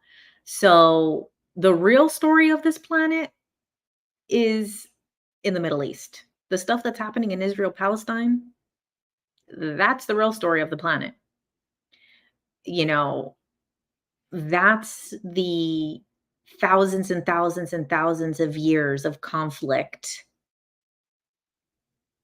He sure acts like an antichrist. But when we look at the antichrist prophecies and things like that, he really doesn't act like the antichrist. You know, I mean, there is some similarities because a lot of people think that he's really going to help. But the whole point of the Antichrist thing is that people genuinely believe that this is like the good guy until it's too late. And of course, there is a lot of people who feel that, but he's so hated on a global scale. He's so hated on a global scale where it's like the Antichrist tricks everybody. It tricks the masses into thinking that he's the good guy. Why is there so much conflict there? Which Middle Eastern prince? He's not a prince. He's not a prince. It's not a prince. But that Israel-Palestine conflict is connected to it. And I'm still considering doing another breakdown on the Antichrist because it's heavy. It is very heavily intertwined with what's going on over there. And I think that a lot of people, you know, are going to be super triggered by that because, you know, people do believe that it's one-sided, you know? People do believe that it's like one side is entirely good and one side is entirely bad, and that's just not the case. You don't know who betrayed who. Don't start talking biblical when you have no clue. What are you talking about? This person is having a thing with themselves. Have you heard the idea of Luciferic and Abrahamic spirits that influence us?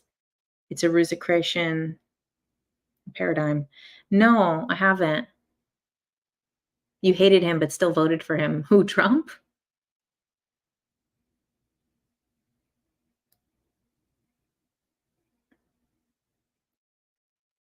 Could the Antichrist be AI? A lot of people believe that. My friend very strongly believes that the Antichrist is AI. I don't believe that. I believe that it's a world leader.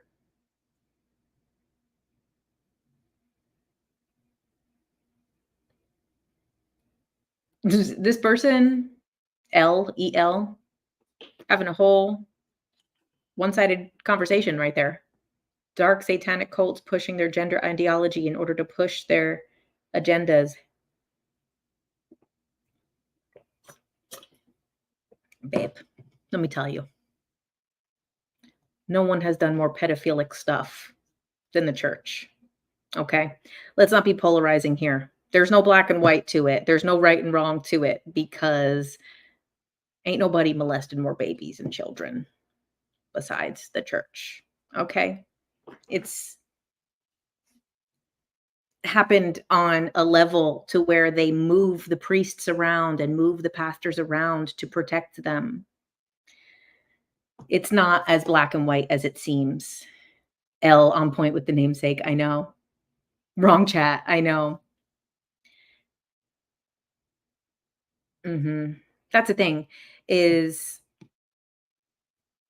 there's a lot of people who are atheist, who are all of these different things that,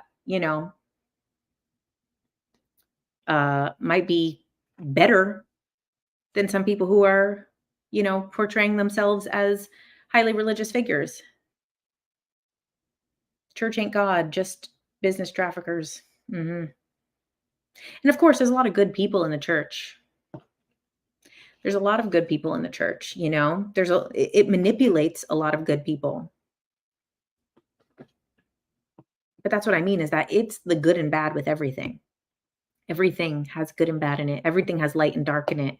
And to say that either side of anything is 100% and the other side is 100% is not a truth. It's a half truth.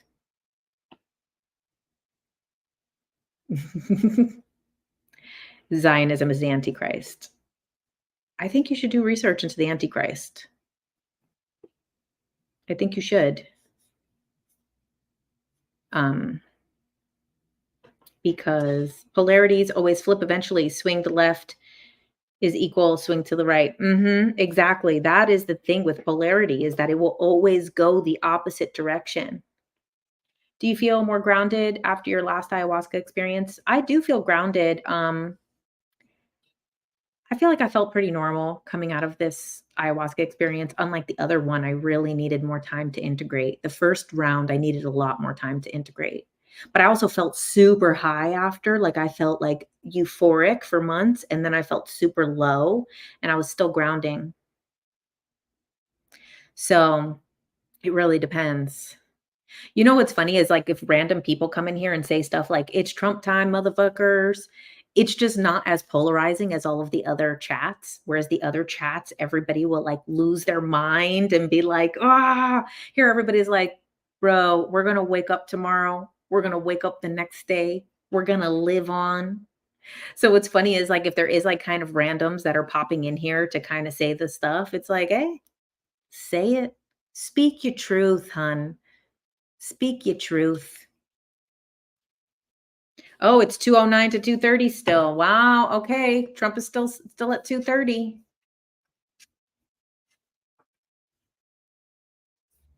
Nintendo grooms himself like a cat. He'll start licking himself loudly. A cat licks himself more silently, but he grooms himself like a cat. We're still here. It's all a game after all, two sides of the same coin. Ho's gonna have to use condoms now. You think it's the girls that don't wanna use condoms? You better get out there, hun. You better get out there if you think it's the girls that don't wanna use them. The men are going to have to. You also know that neither person, whoever wins, can overturn what happened with the abortion stuff, right? You know that, right? Neither side can do anything about it now because it's already been overturned and it's already gone back to the states. And it was not. And you know what? The Democrats have been dangling this abortion issue for so long. They've been in office for how long? There was Trump for 4 years, but aside from that, it's been Democrats for a very long time. For over a decade, it had been Democrats. So, like, most of these last presidents, we had Obama for 8 years, we had Biden for 4 years. These people could have all signed it into law in some way. They could have done it, but they've been dangling this issue because they know that it's an issue that people will vote on. And then it was like they fumbled it so hard that then they dropped it. So should have they should have done it earlier if they really cared about it. Because now it's going to be really hard to go back. Like if Kamala gets into office, how are they going to overturn it? Because how are we gonna make it a federal issue now? They should have done it before. They should have done it earlier. That the Amish people have been voting. I know the fact that they got the Amish voting was crazy because the Amish are not allowed to vote.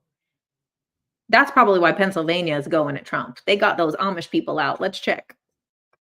Let's check. Where's Amish Town? Amish Town. I feel like it's up in this area here. Lancaster?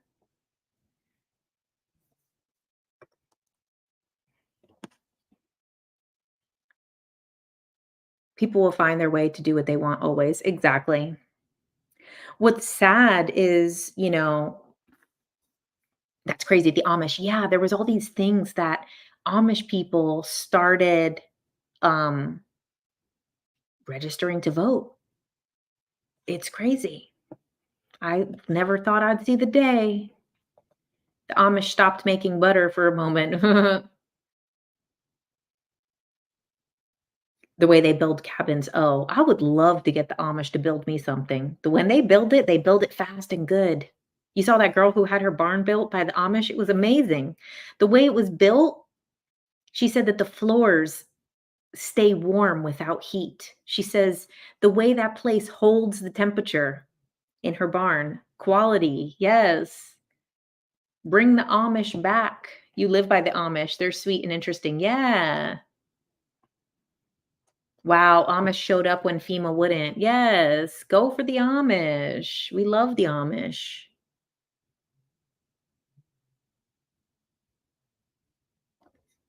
We love the Amish. All right, I don't think we're gonna get much more. Oh, 210. She's getting closer. She's zeroing in. What did she get? That one thing? Was it that one little blurb that's up here? There's like that one little thing. Omaha, dang. Red as hell. Oh, wow. Colorado's interesting.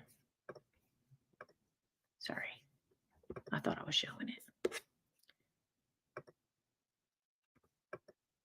There we go. Let's see. This is New Mexico. It's really interesting, these cities. Oh, okay, I see. I see. Projected to win New Mexico. It's really interesting, um, how really a lot more ground is Republican, but then it's really the clusters. All right, let's look at these numbers. I knew Trump was gonna do better than people thought. I said 35 to 40% in California. I'm telling you, I've been saying it. I've been hearing it. People been telling me. People been telling me. So I'm not surprised to see this 37%. That's exactly where I thought it would be. 1% for RFK. Not shocked. Claudia de la Cruz. Interesting. The Socialism Party. Oh, Lord. But that's the way to do it, is in California, right? Nevada, get your shit together. We don't have all night. Let's see where everybody is at. Let's go look at Pennsylvania. Come on, this little freaking spot right here. Count. What's going on in Michigan? All right. 48%, 77%. Minnesota, 57% reporting. All right. Wow. They did a lot of third party. They went crazy on the third party in Minnesota. People in Minnesota said, fuck this. They went for RFK, Jill Stein, Chase Oliver, Claudia de la Cruz, Cornel West, Shiva. Go for it, Shiva. Rochelle Fruit, Socialist Workers Party. Lots of interesting things there. Lots of socialism. 912, the last person just voted in Las Vegas, Nevada. Woo, okay, the votes are in, so I guess people were in line.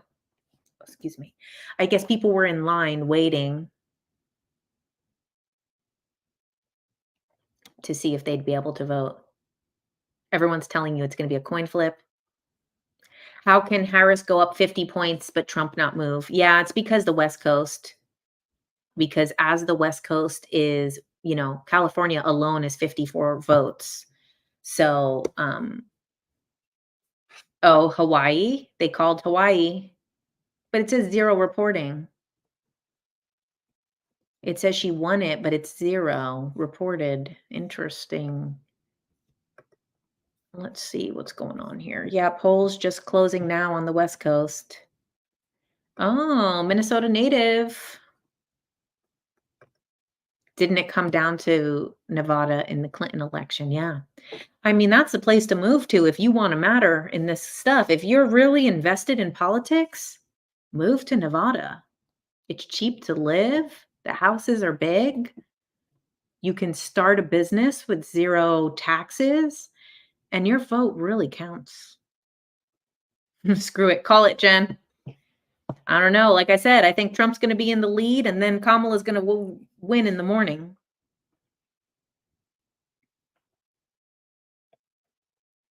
Can't believe Kern County went blue in California. Wow. Call the election so we can go to bed. Did Michigan go third party a lot? Lots of Muslim voters there. Yeah, maybe that's why.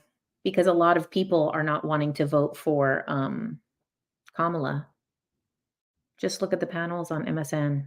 They're looking glum as monkeys. A monkey's ass. What's Orange County in California? I don't know if, let me see if they counted it yet. I mean, Orange County for sure was looking very red.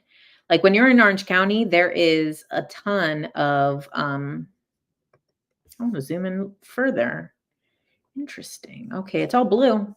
I'm surprised it's blue though, because when you're in Orange County, it is Trump flags everywhere.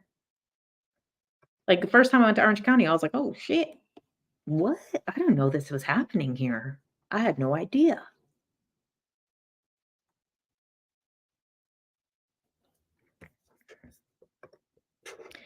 All right, I'm going to call it.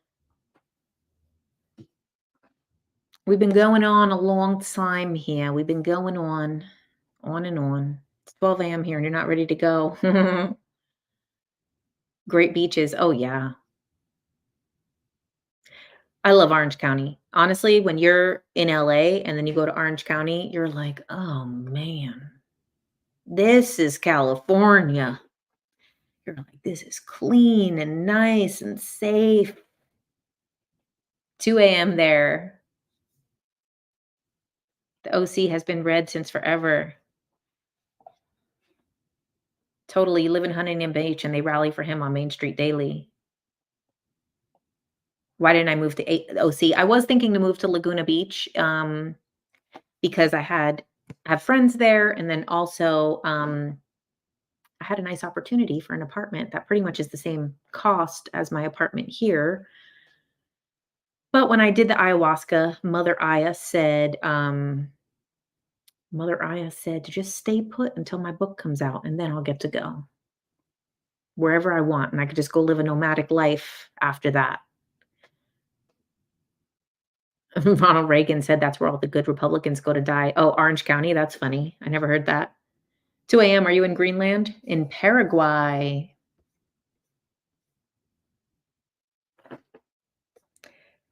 All right. Let's see here. I still wanna go to the gym, I think, because I'm a fit girl. I'm a fit one. I'm a gym person now, and I didn't get to work out today. I don't really wanna go. I wanna go to the sauna in the gym is what I wanna do, if I'm being honest with you. No place better to live than South Orange County. Antichrist was Obama. Antichrist is not American. Hmm. Yeah, Antichrist is in a part of the world that is much more a part of the world history than we are. We're just a little tiny side story. Yes, Jim Batty Jen, that's me. I go to the gym now. Go detox the election energy, right? I should. I've been loving it. Like, I want to go to the sauna more than I want to actually work out.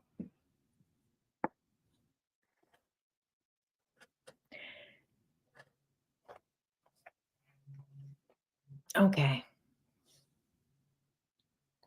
What do you think they're going to say about the UAPs in November? How funny that they waited until after the election to have the UAP hearing. I wonder if they're gonna, like, not a big announcement, because gosh, they never announce anything big with the UFO stuff, but I wonder if they're gonna announce some type of alien stuff because, they want let's say if Trump is gonna win, I think it'll be based on that. They don't want Trump to get credit for it, because they don't want Trump to get credit for nothing. So, they if it is Trump, then they're gonna, say something at the UAP hearing, I think, so that Biden and the Democrats get the credit, and then if Trump loses, I think that they probably won't say anything at the UAP hearing, because they don't want Trump to get credit for anything. We already knew that. I mean, we already see it all the time, but Tulsi Gabbard had gone on Joe Rogan when she was running for president. And she talked about how when she was in Congress, there was this bill about letting low offenders of marijuana out of prison and basically allowing them to leave because it's already legal in many states. It's going to become federally legal soon. And so they wanted to allow low-level offenders who were not trafficking it, who were not selling it, or growing it, just other people to allow them out of prison. Everybody wanted this to pass on both sides of the aisle. And she said that Nancy Pelosi and a couple of the powerful people of the Democrat Party forced them to vote against it. And they told her she has to vote against it. And she's like, but why? Like, this is literally why. And they said, "Because we can't let Trump get credit for it." And she said that's when she decided she wasn't gonna be a congressperson anymore because she said, "So we're gonna keep these people in jail for 3 or 4 more years so that Trump doesn't get credit for them." And then she realized, like, this is all just a fucking game. This is just a two-party game that is so messed up that they're gonna let these people stay in jail longer. So they all banded together to vote against it, even though there was nothing in that bill to vote against. So that's what's happening a lot when it comes to Congress is they don't want the other party to be able to take credit for it because then when they run for president, they get to say, "Oh, I did this, I did this, I did this, I did this," all the good stuff. They don't get to take credit for the bad stuff. They get to blame the person before them for the bad stuff, but then the good stuff they take credit for. So this is like literally when we see stuff getting voted, like, oh, a bunch of Republicans went against this or a bunch of Democrats went against this. They literally do this simply to see who's going to get credit for it because they don't want that person to have that clout or that uh, talking point when they run for president. The other party does. Congress needs to get fired. I agree. That's what they did to Carter. Uh,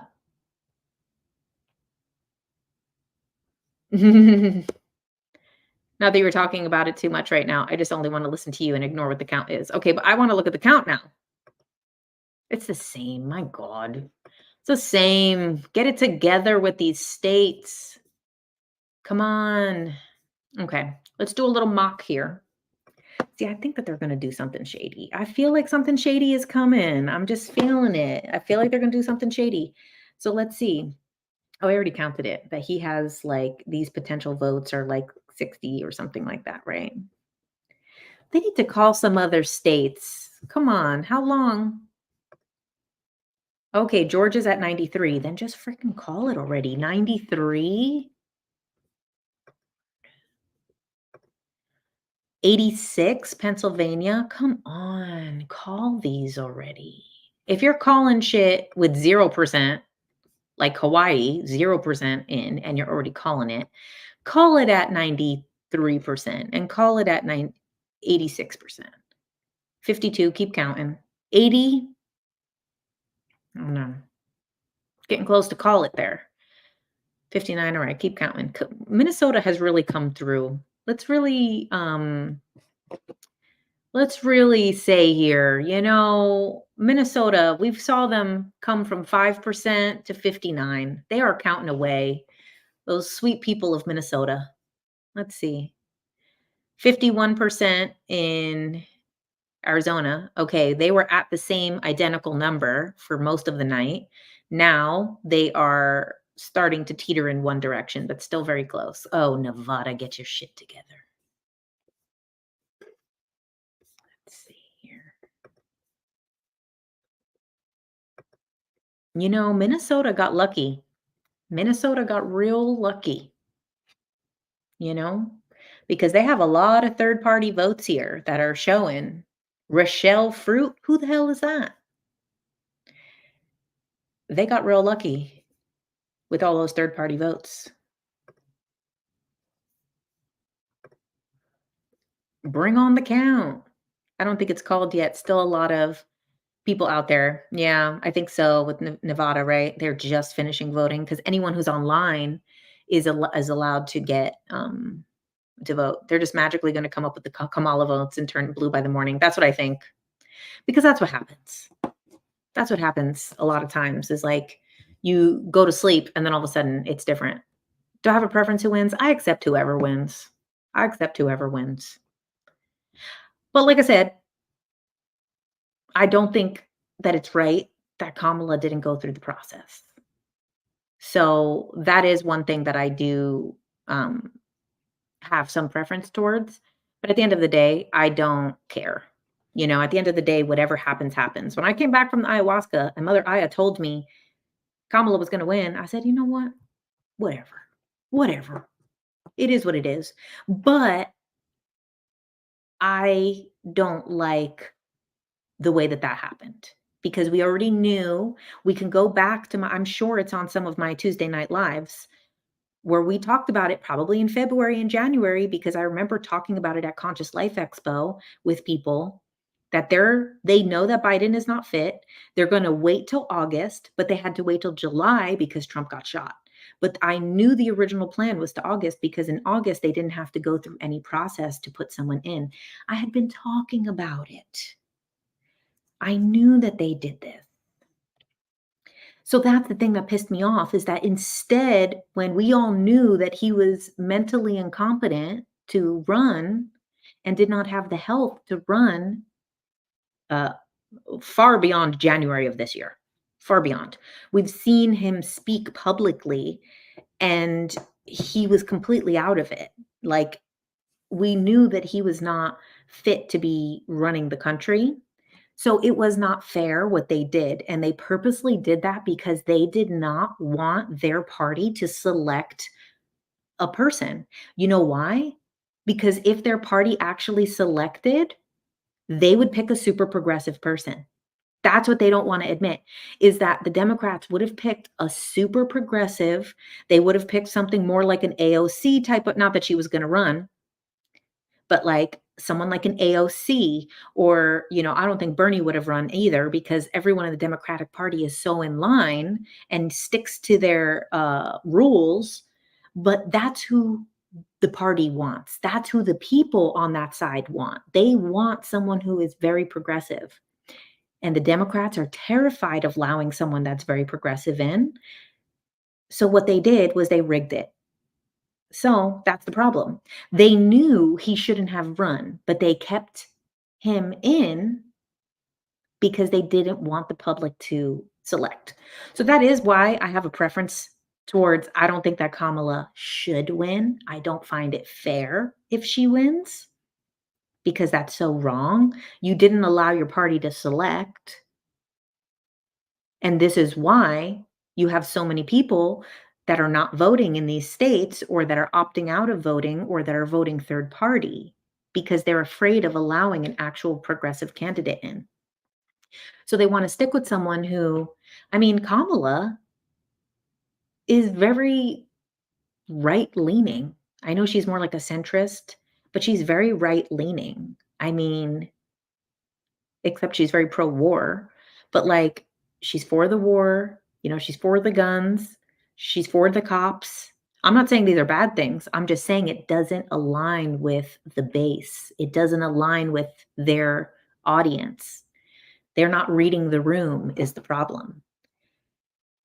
So what they should have done is allowed someone else to get in there, like AOC or something. AOC can be a little bit annoying sometimes, but I would like to see someone like AOC, in politics. Would she win? I don't know.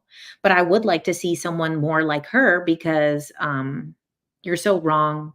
Oh, you're so incorrect about right leaning. I mean, she is. Uh Kamala's a cop. Kamala's a cop, okay? She's not progressive as anything. There's one issue that she talks about, which is abortion, but that's it. She's a cop. It is what it is. Being pro-war is not cool, promising an endless supply of bombs, yeah, exactly. And that's the thing is that I think Trump handled the war questions really well when they asked him, like, "Well, do you want Ukraine to win the war?" And his answer was like, "I want people to stop dying. I just want the war to end and stop dying and spending all this money on it." And I feel like that's how most people feel. Most people, who's gonna win between Russia and Ukraine? The world will end before Russia loses to Ukraine. They'll end it. And I hate to say it, you guys, too, and I know that people are gonna be upset, but, like, the same thing with Israel and Palestine. Israel's not gonna lose to Palestine. They will end the world before they end that war in loss. And the same thing with China and Taiwan. China's not gonna lose to Taiwan. They'll end this planet in explosion before they do. So, this idea of a lot of these narratives is like, okay, we need to come to a solution. We need to come to a compromise. We need to come to some type of humanitarian solution in all of these situations because if we're going to keep fighting this war like there's going to be a winner, we're all going to lose and it's going to keep spreading and causing it like an infection. So like, that's where I stand with all of that stuff is like, I think we just need to come to a resolution, to a solution. Both sides have to compromise a little in both things. And we need to come to some type of agreement because it's not going to end in winning and losing. It's everybody loses or we come to a compromise. So, that's the thing that I think is needs to happen with these situations. And I don't think that Kamala isn't prepared to do that at all because she's like, let's just keep sending the bombs. And it's like, well, how are we gonna get to any resolution? 12:34, we're still going. Yeah, if she loses, it's because she didn't speak more for peace in Palestine. That's true. She will lose on the Palestine issue if she loses. I do think that that is the true reason. Um, whether that for me, I have a bit more of a neutral stance, and I know that upsets some people, because they want me to have a more, radical stance of, like but really, sadly, everybody thinks that they're right, you know? Like, Israel believes that they're right, and also, people in Palestine that are supporting Hamas believe that they're right. And they both, because of their lived experience, are going to have that perception. So that's why we have to come to some type of compromise, some type of solution, because when both people think that they're right and both sides are willing to lose everything to win, then it's, you know, you said you wish I would talk more about my stance on it. I don't think it's my place to talk about it that much, like everybody is having like their opinions about it. Um, everybody can have their opinions about it, but for me, I feel like I want both sides to stop dying. I want both sides to stop harming each other. I want it to be, I don't think that we'll ever really have peace in the Middle East.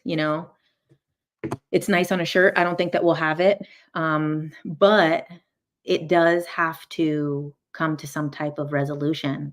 And, I don't know the ins and out of what that resolution is. But however, that resolution is also not, people saying from the river to the sea, like, what does that mean? People will say, like, decolonize Israel. Like, what? Get rid of Israel? That's crazy. That's crazy too. Like, that's why I think it has to come to some type of compromise because both sides both think they're right and both sides are going to be dissatisfied. So, I'm like, it needs to come to an agreement. Yeah, that's their reality. They wish they could talk it out through instead of warfare. I know that's the sad thing is like I just wish so many people didn't have to suffer and die because of these things. You say Israel doesn't belong there. Well, it's too late. I'm sorry. What is going to happen now?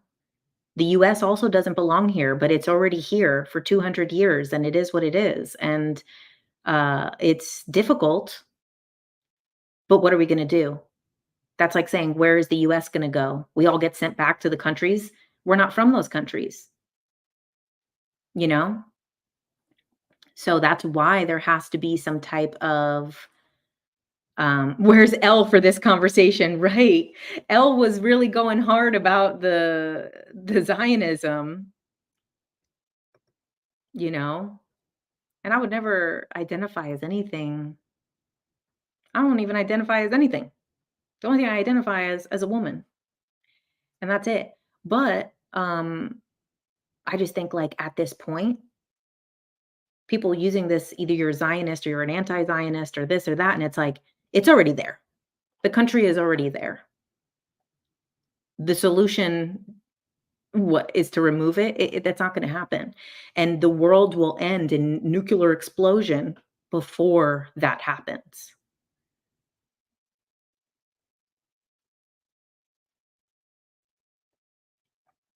Yeah, you said, but the genocide has more or less finished here of the native population. Yeah,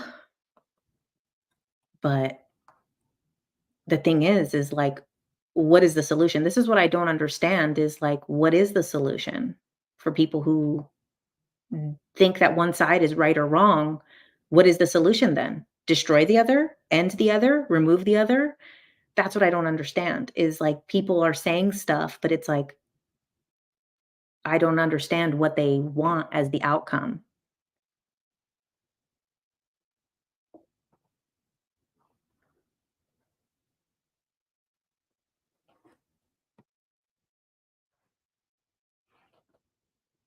Accept each other. I mean, The solution is to stand up to murderers. Well, that's not an actual end to the war, a war without borders. That would be beautiful. We might get there one day, but for the circumstances that we live in right now, that's the thing, you know? And it's a devastating issue. I'm not diminishing the lives that are being lost, but it's like, do people still want to fight to win, or do you want to fight to stop losing? Like, both people are going to lose eventually. You know, the whole world is going to lose eventually if this situation doesn't end. And I'm telling you, you go into these Nostradamus prophecies, it's all about Israel and Palestine. And that was all the stuff that I didn't include in those videos because it was very specific to the Antichrist stuff. And the way that people all reacted to the Antichrist was so intense that I was like, oh, I can't even get in here. This was 2 years or a year and a half before October 7th happened. So that's the thing. World War II has some notes on this. Well, phew, I hope we stop it before it becomes a world war because that was devastating and people are still traumatized from it. And so many people who do past life regressions are still suffering from those past lives and the torture that they endured. And there's still people alive who are still traumatized from that. Like, it's a horrible wound on this planet. It was actually so bad that that's why the volunteers came in. That's why the three waves of volunteers came in. That's why the star seeds started coming in. That's why the UFOs and aliens started coming in. That's how bad World War II was. That's where all of this stuff started shifting. So sadly, we're on that path. If people want these things, we might end up in those situations again.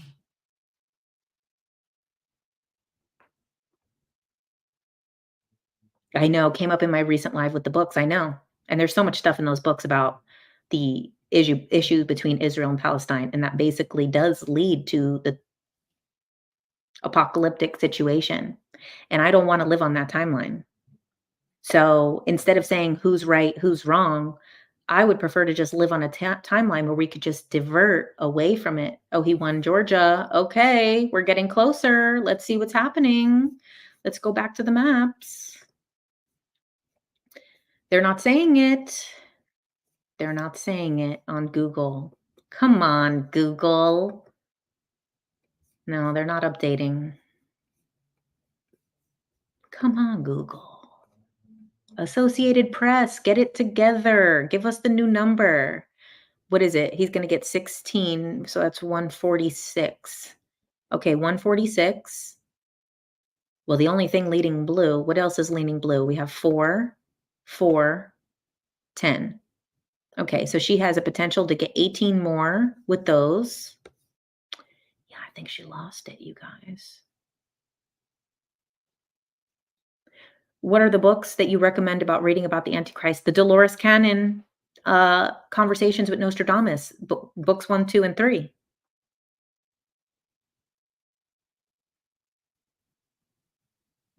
Mhm. We can't change other people, only ourselves, but hope that we can ripple effect to the internal healing. That's what I say, man. I agree. We can only do it on ourselves to say it was on CNN. Come on. What the? Let's get some answers here. Let's go to the news. The news. Okay, Trump wins North Carolina. Come on.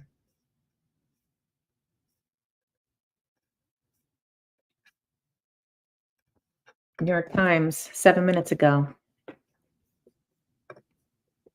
Well, this is one thing they don't make you pay for.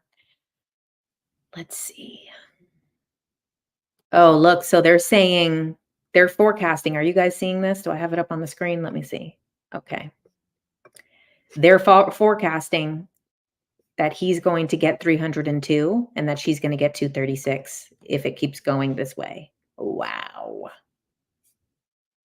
What would Trump say? We're going to win. We're going to win big. We're going to win really bigly. The biggest we've ever won. I'm going to win the vote. I'm going to win the popular vote. I'm going to win the electoral vote. I'm going to win all the votes. 92% that he will win. Gonna win bigly. We're gonna win so big that Kamala is gonna need to go hang out with Beyonce. That has been stuck in my head. Dance party with Beyonce. Beyonce.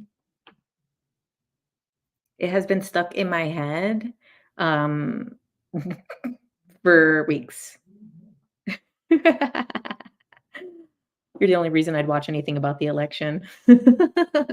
Dance party with Beyonce. Kamala, we beat Kamala by a landslide. Well, you know what? If Trump wins, we're gonna have some good TikTok dances for the next 4 years. They're eating the dogs, they're eating the cats. The TikToks are so funny. I know, we're gonna have 4 years of, TikTok dances. Dance party with Beyonce. Beyonce. America screamed at the left, and I'm still surprised. Cannot get the dance party with Beyonce song out of my head. Me too. It is literally in my head all day. Joe Biden's in bed, and Kamala's at a dance party with Beyonce.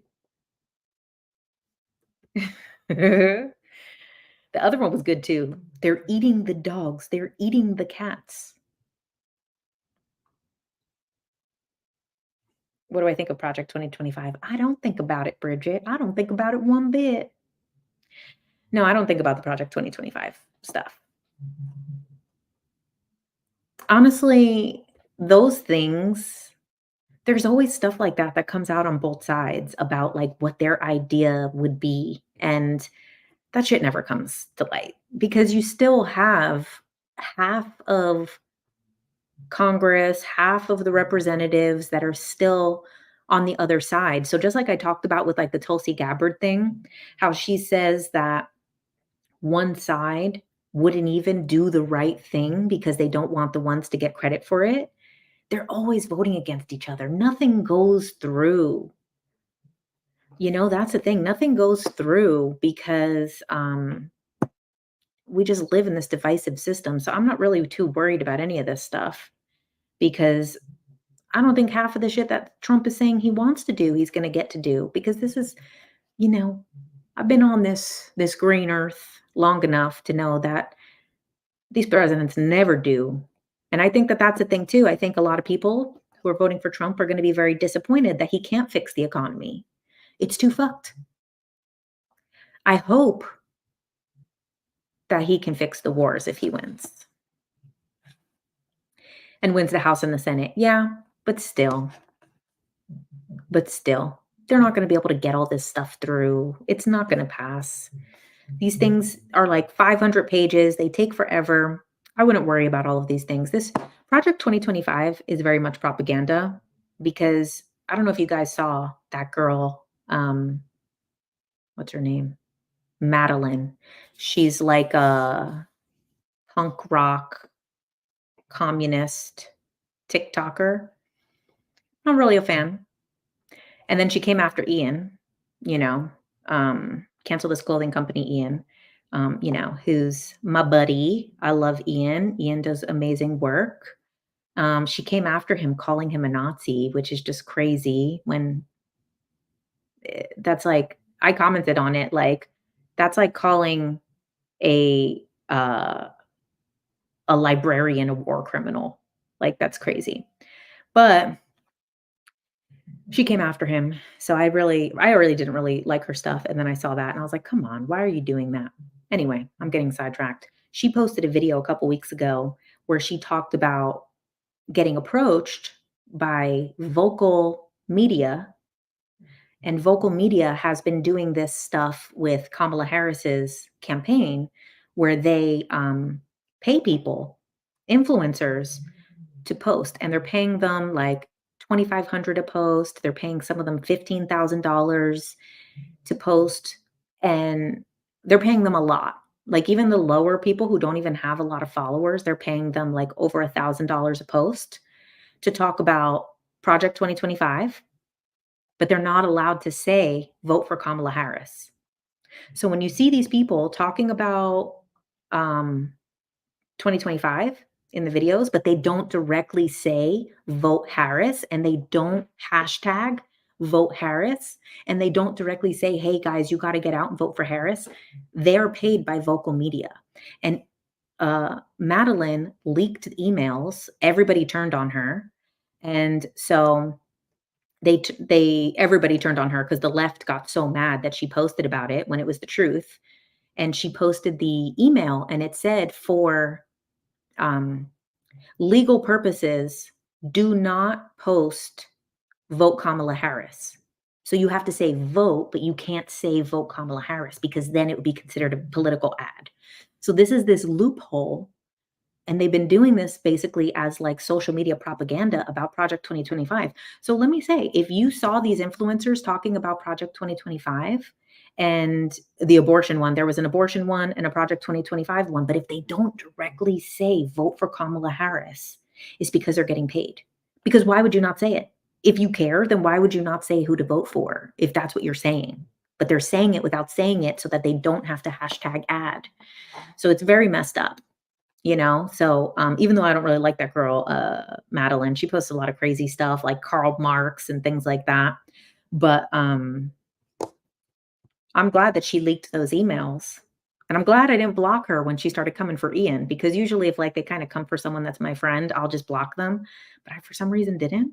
And I'm glad I didn't, because then I saw her post about the vocal media paying influencers. And so then after that, I started to realize and I started to see the videos and I'm like, oh, wow, this person is talking about Project 2025. They're talking about abortion, but they're not saying who to vote for. You're saying CNN coverage sounds like a funeral? My disdain for CNN, it makes me laugh.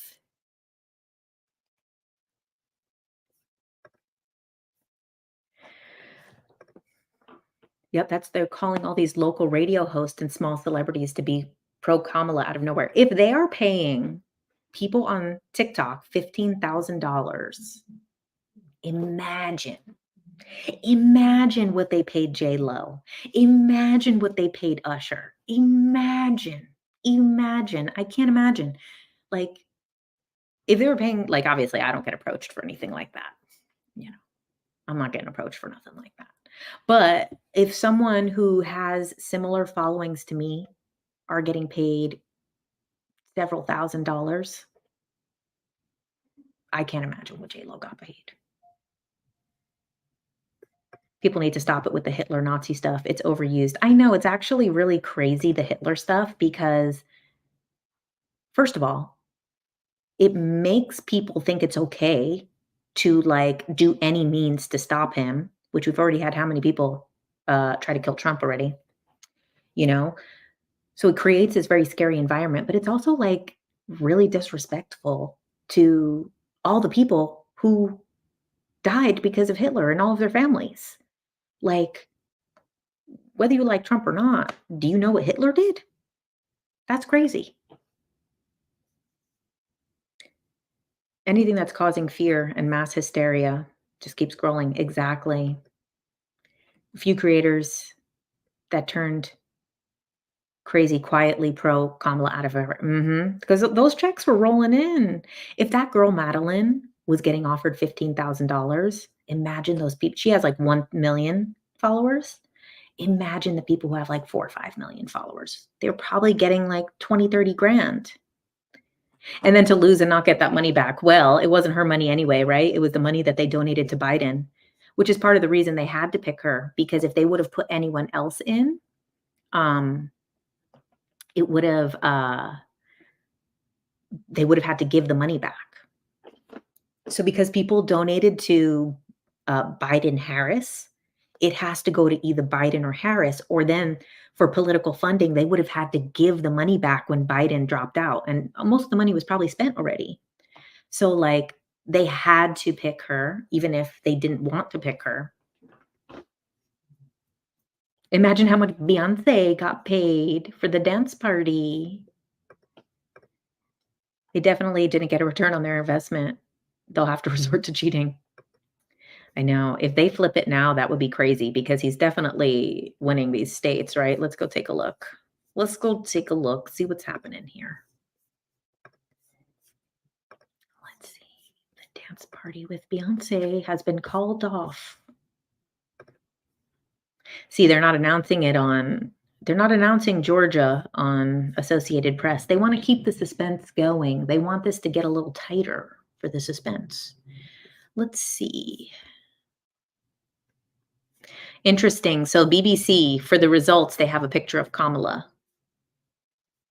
Kamala, dance party with Beyonce. Oh, okay. See, BBC is being more accurate with the numbers here. Maybe not more accurate. She has a lot less. His might be more accurate with what's already been called. I think they're not calling. But was it fair for the candidate position to go to Kamala? I don't think so. Personally, I don't. Because if Democrats had the chance to pick, they wouldn't have picked someone like her.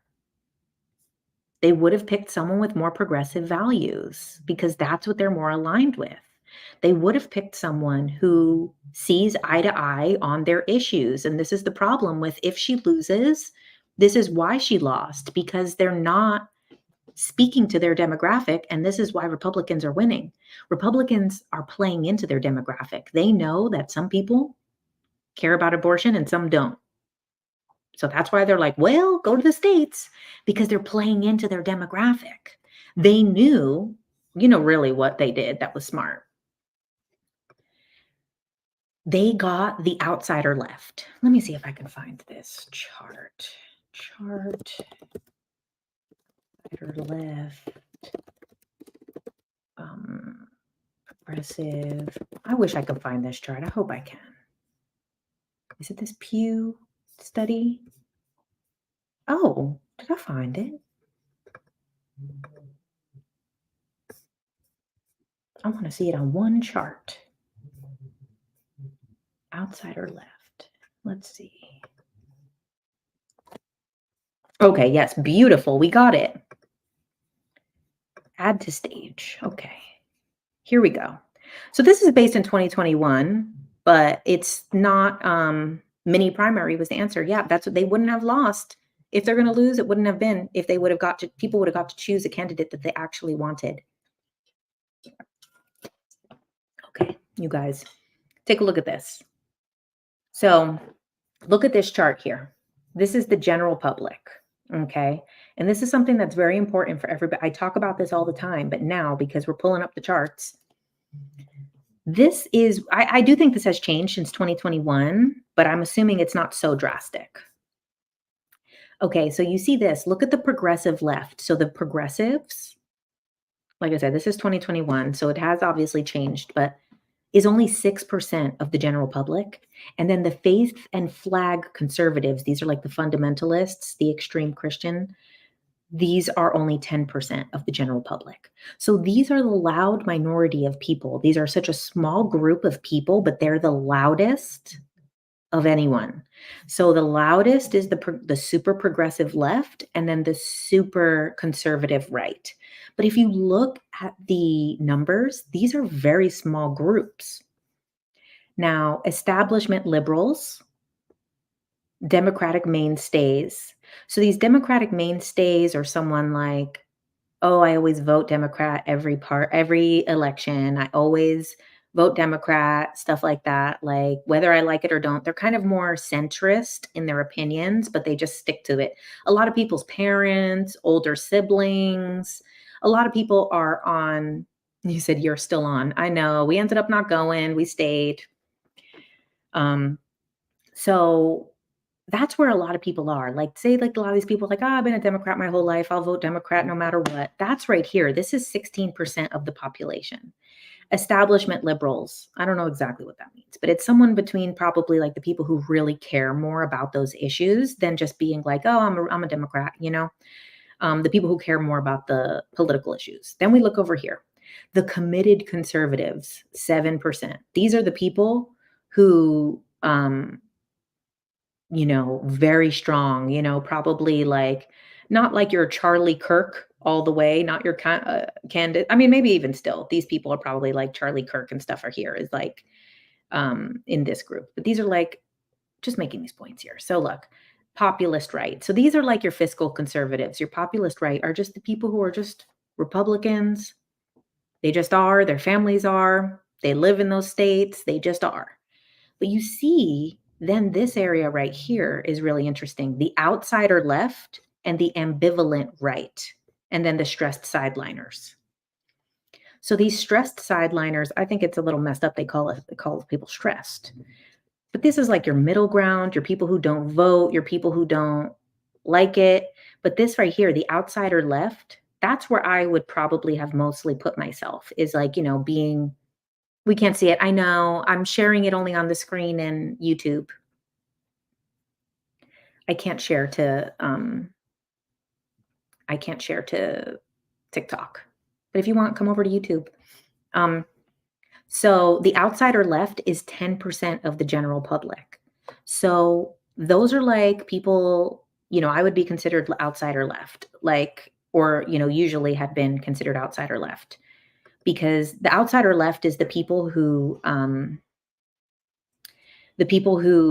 let's say like Bernie Sanders supporters type of people who don't like the Democrats, but yes, I can see it now.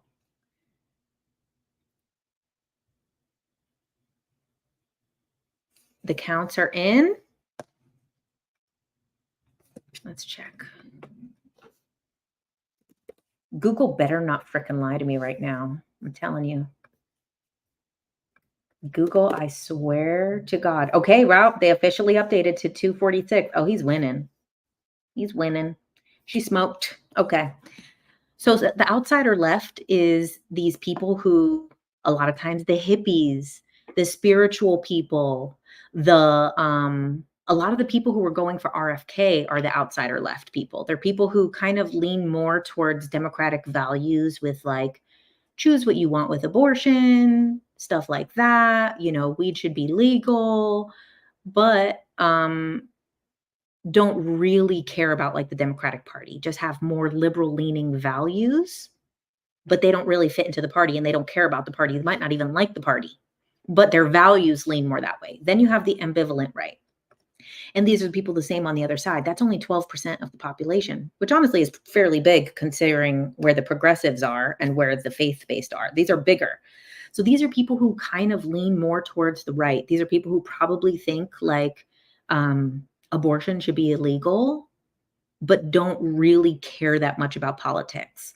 But they kind of like think like more towards like family values, but I don't give a shit about politics. So this group right here, the ambivalent right and the outsider left, what we saw in this election was that outsider left. Wait, am I missing it? She's suspended? What? Come on. What the fuck? Do I need to turn on the TV? What's happening? Tell me what to go to. What do I go to? Google election. Oh, look, there's a Newsweek article that says that Google falsely called out for Harris bias on election night. Well, I would say they had an election bias. Okay, 246 for Trump, 210 for Kamala. Let me mute this. Okay. Where are we? All right. You said Kamala surrendered. Where are you seeing this? Let's go to YouTube. Dance party with Beyonce. I'm telling you, it's in my head all the time. Oh, what's happening here? Fully online with the world's most flexible Pilates. Bucks County goes, we go. And we spent more time and resources there. And the Harris campaign did too. They had huge operations on the ground. The fact that they're not going to win Bucks County is really difficult and starts to say to folks, hey, we have a problem here. The other thing is there just may not be enough turnout in Philly to get there. And I spent my entire adult life waiting for Philly to come in. I just have anger. I hate the Eagles. Oh, Nevada, 75% in favor. Every 4 years we're having this discussion. Usually it's enough. 6 out of the last 7 elections. This is boring. We're not sure that. All right, let's go back to this. Keep me updated. She's not doing a speech till tomorrow. At least be like Hillary and give the speech the same night.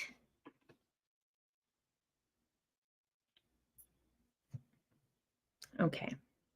But you see, this group decides this is what was playing into this election. See this outsider left, the people who don't really care about the Democratic Party but have liberal values. If the Democrats win, if the Republicans win, which is what it looks like it will, they won because of this group right here. The big one. I don't know why there's two of my... This right here. I don't know why there's two, but the outsider left is why the Republicans won, because they scooped up the outsider left, because the outsider left are the health people, are the crunchy people, are the spiritual people, are the hippies, are the anti-vax conspiracy type people. The people like that, that's the problem of why the left loses this, is because RFK identified with those people, with those health people, with the hippies, with the conspiracy people, with the spiritual people, and those are outsider left. They lean more left in their values, but the Republicans were like, oh, we're scooping them up this time.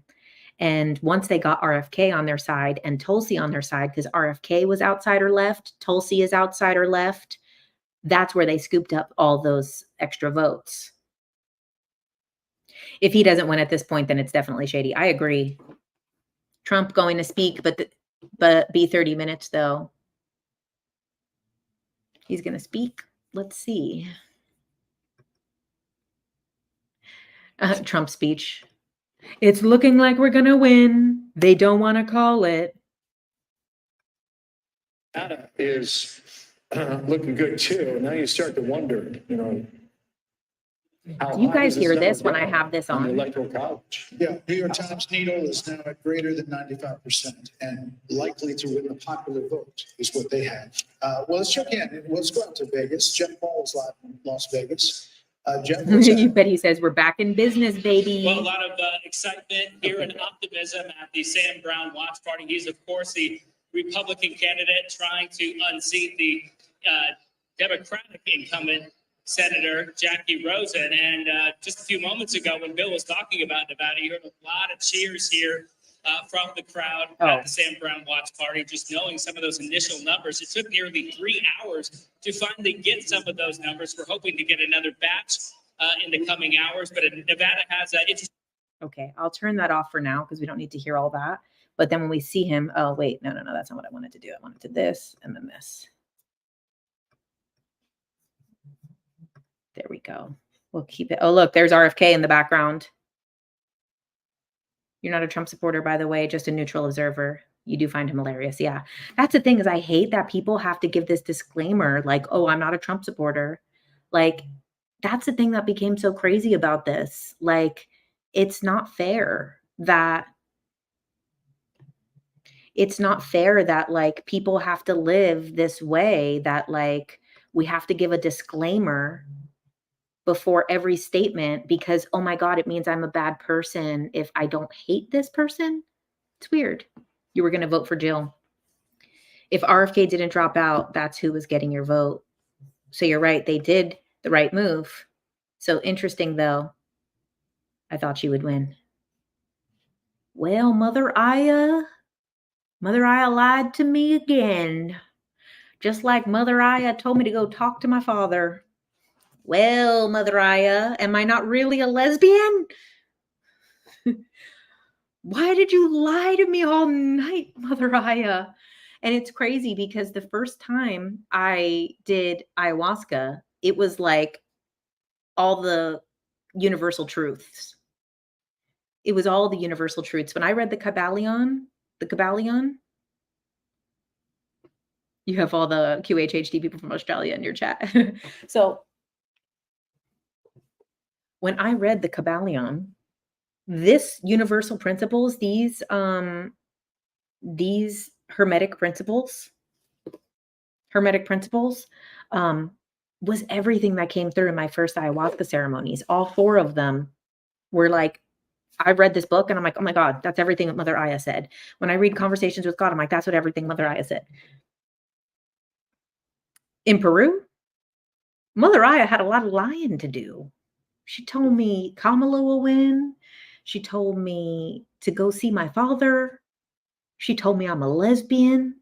Wow. Wow, Mother Aya.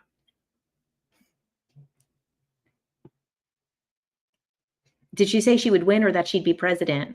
I don't know. I can't remember what the wording was. What did Mother Aya say about the election? So what she said, oh, hold on. What she said was that, well, I mean, some of it was true. She said it doesn't really matter who wins or loses, that it's basically a sinking ship regardless, and that whoever wins loses, whoever loses loses, because we're already pretty far gone with a lot of the issues in the country, and what's unfolding is unfolding however it's meant to unfold, and it will be what it's going to be. But she also said that, Kamala will probably win, and if she wins, then it's kind of like a perfect way to blame a woman for it. Update on the father thing too. It wasn't good. No, it wasn't. My father ran out of there like he was on Maury. On Maury, when they say you are the father and they run out, that was like how my dad ran out of there. He didn't even get out of the car and he almost ran over my sister's foot to get out of there. So no, it did not go as Mother Aya showed me it would. The Harris rally is over. What happened with my dad? Mother Aya told me to make amends with him. I haven't spoke to him in 20 years. And then I went to Jersey 2 weeks later to make amends because I felt that if I didn't do it quickly, I would kind of convince myself not to do it. So I did, and it did not go well or as planned or anything. So Mother Aya. But now, so I have a friend. Oh, you scared me, Nintendo. I'm not used to someone being here. Maybe you're done with Mother Aya. I would do it if she calls me again. Like if she calls me again, I would definitely do it. I know we're in a divorce waiting to see who's going to get the custody. Ooh. Who will it be? The emperor or the empress? Oh. Let's see. Jen, you tried. Yeah, I'm fine with the situation with what it is, Honestly, I'm more annoyed at my brother.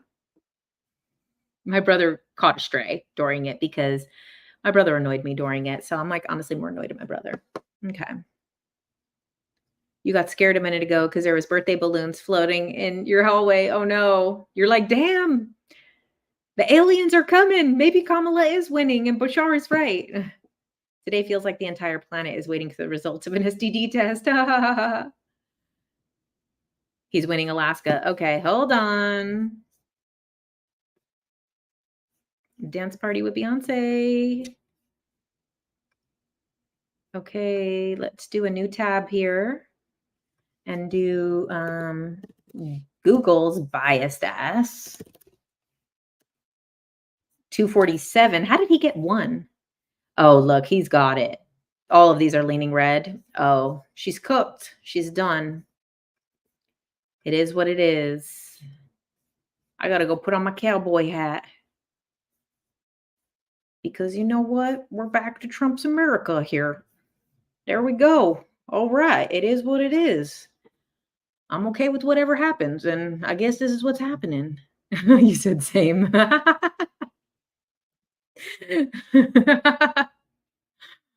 Well, we're we're back to red, white, and blue, baby. We're back to America.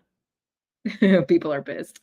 You know what? That's why I'm glad you guys are here, because we're just having a good time. We're just having a grand old time. The Hermeticism is the truth, right? Not the cowboy hat. I know, I love my cowboy hat. I love my cowboy hat.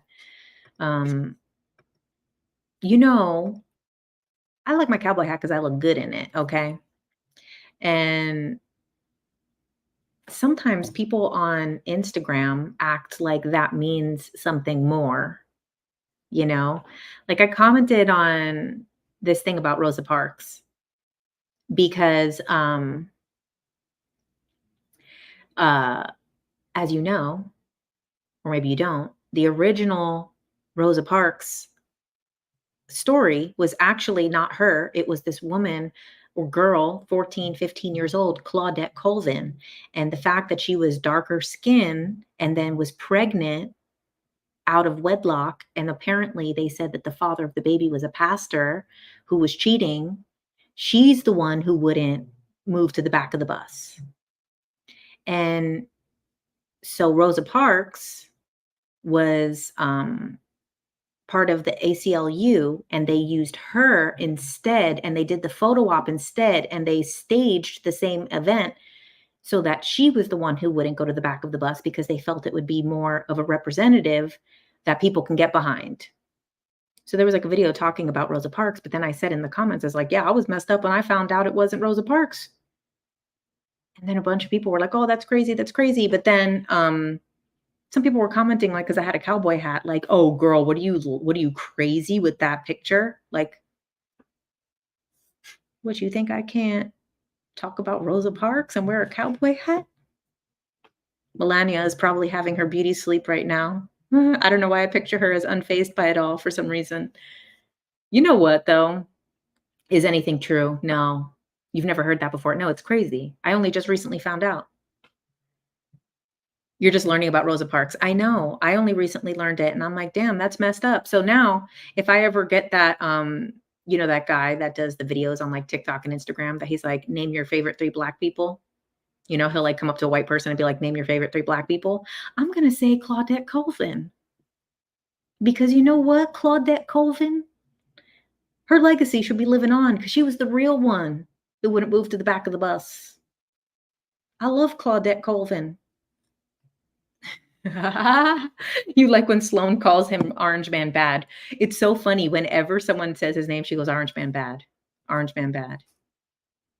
Anyone know what Ian is up to? Probably celebrating. I haven't looked at Instagram or anything, which I actually enjoy. I haven't been looking at anything. I've just been here with you guys. Yeah, Ian has been in Idaho. So he's probably partying in Idaho with Beyonce. Partying in Idaho with Garth Brooks. Come on, bring Trump on stage. Get this up.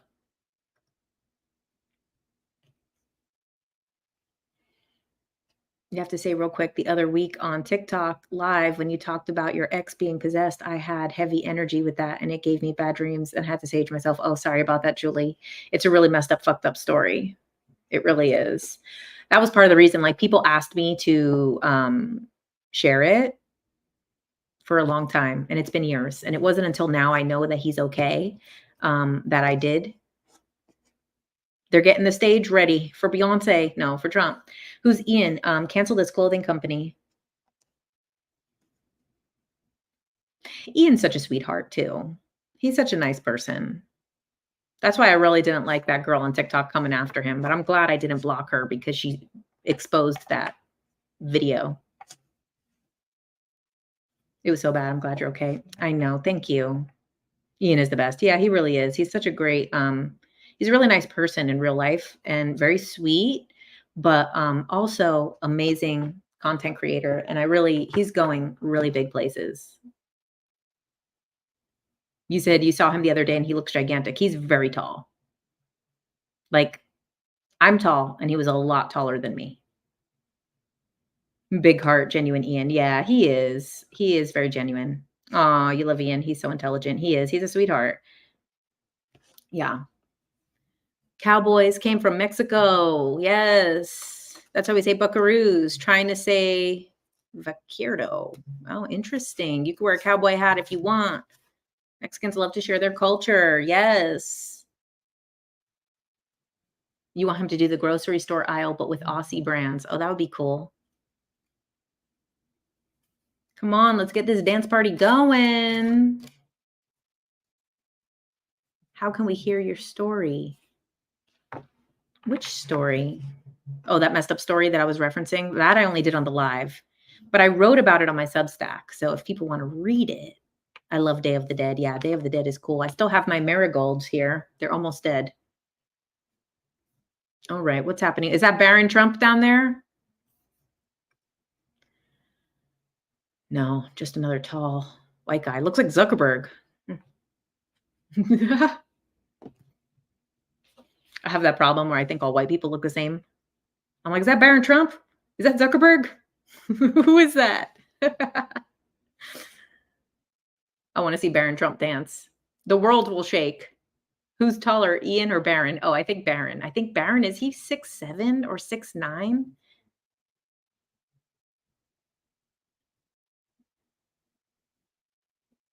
Zuck voted for Trump. Oh, I'm sure he did this time.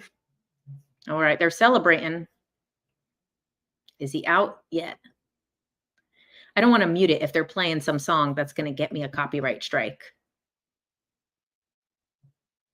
Barron is such a badass name. Random side note. Yeah, it is. Haley, I just had no idea. I will check the spread out for sure. Dance party with Beyonce. I know. There's a dance party for sure.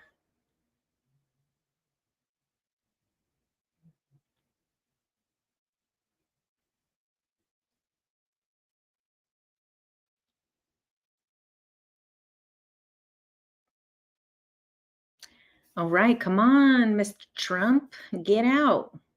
Come on out. We already waited this long. Don't keep us waiting. 247 still. Come on. Call it. Who has it? Let's try someone else. Let's try BBC. 246. Okay. Let's see CNN.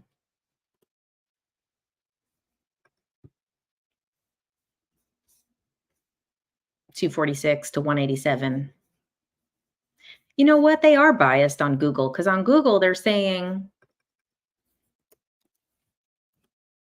that she's at 214 when she's actually still at 187. All right, let's get this dance party over with.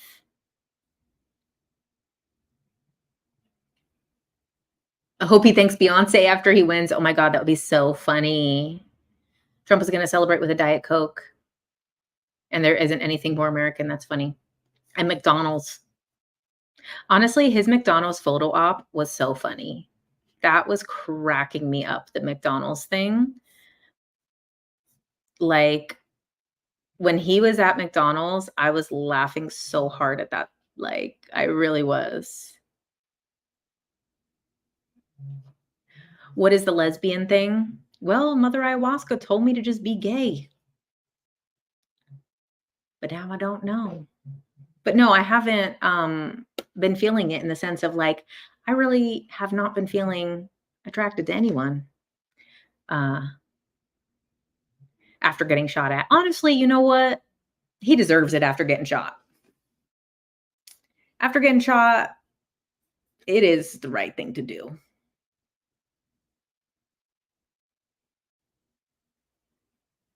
The McDonald's was so funny. And then he did the garbage truck. It was so funny. He was so funny in these last couple weeks.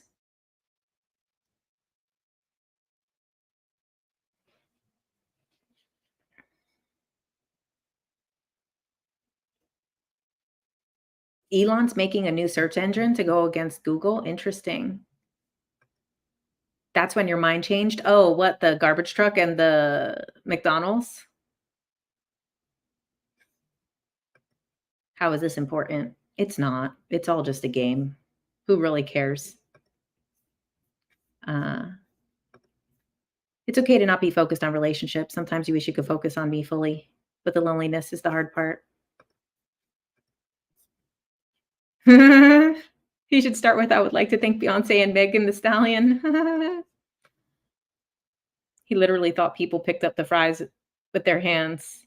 What a way to say you have a lot of money. Oh, they called it? They called PA? Okay, hold up, hold up.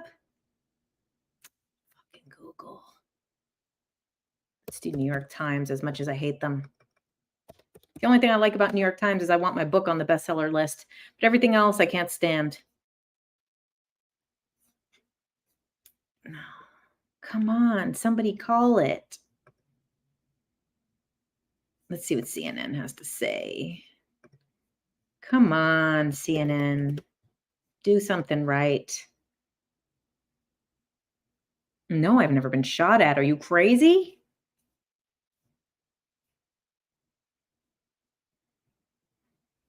They're still saying 246. Just call it. Let's see what Fox News says. Fox News.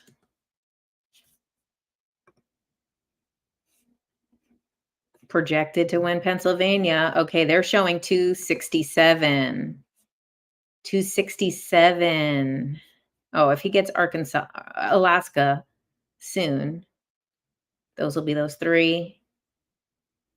Oh, it's happening. We're gonna get results tonight.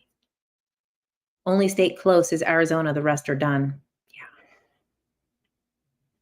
Oh, you said not me. I'm like, hell no, I haven't been shot at. Are you crazy? Newsmax called it. Oh, right. Newsmax wants those views. They're going to call it early because Newsmax is like, you know what?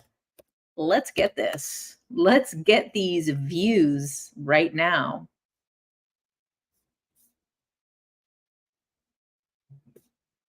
Oh, right. They did call it. They said 270 for Trump. Oh, they called Alaska. That's how they got the extra 3. Come on, Trump, come out. It's getting late. We're late. It's hungry. And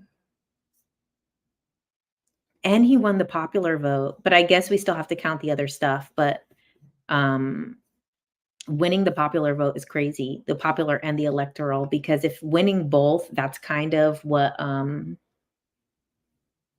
yeah, the chat is silent. I know. It's crazy right now. Might have to just get a Big Mac to commemorate this occasion.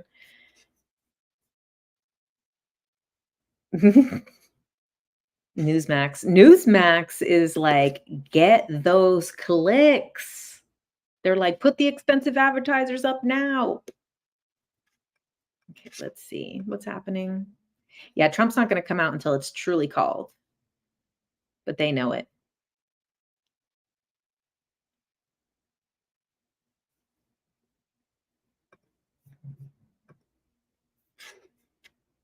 As soon as mainstream media calls it, Trump will be out. He can't do the speech until it's called. I know. That's people get nutty when you say one nice thing about this guy. I know it's true.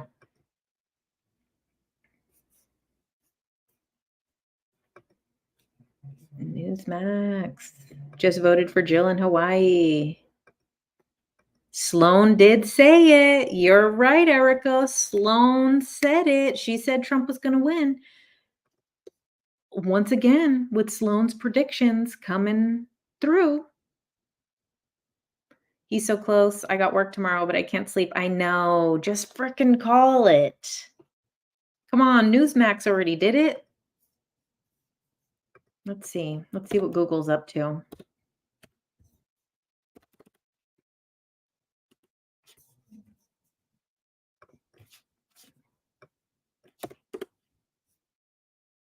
Oh, please stop lying already. Let's see.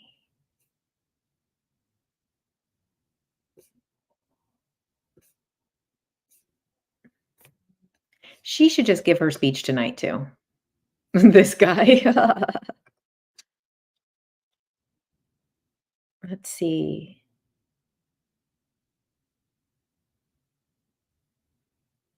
Just state facts about him.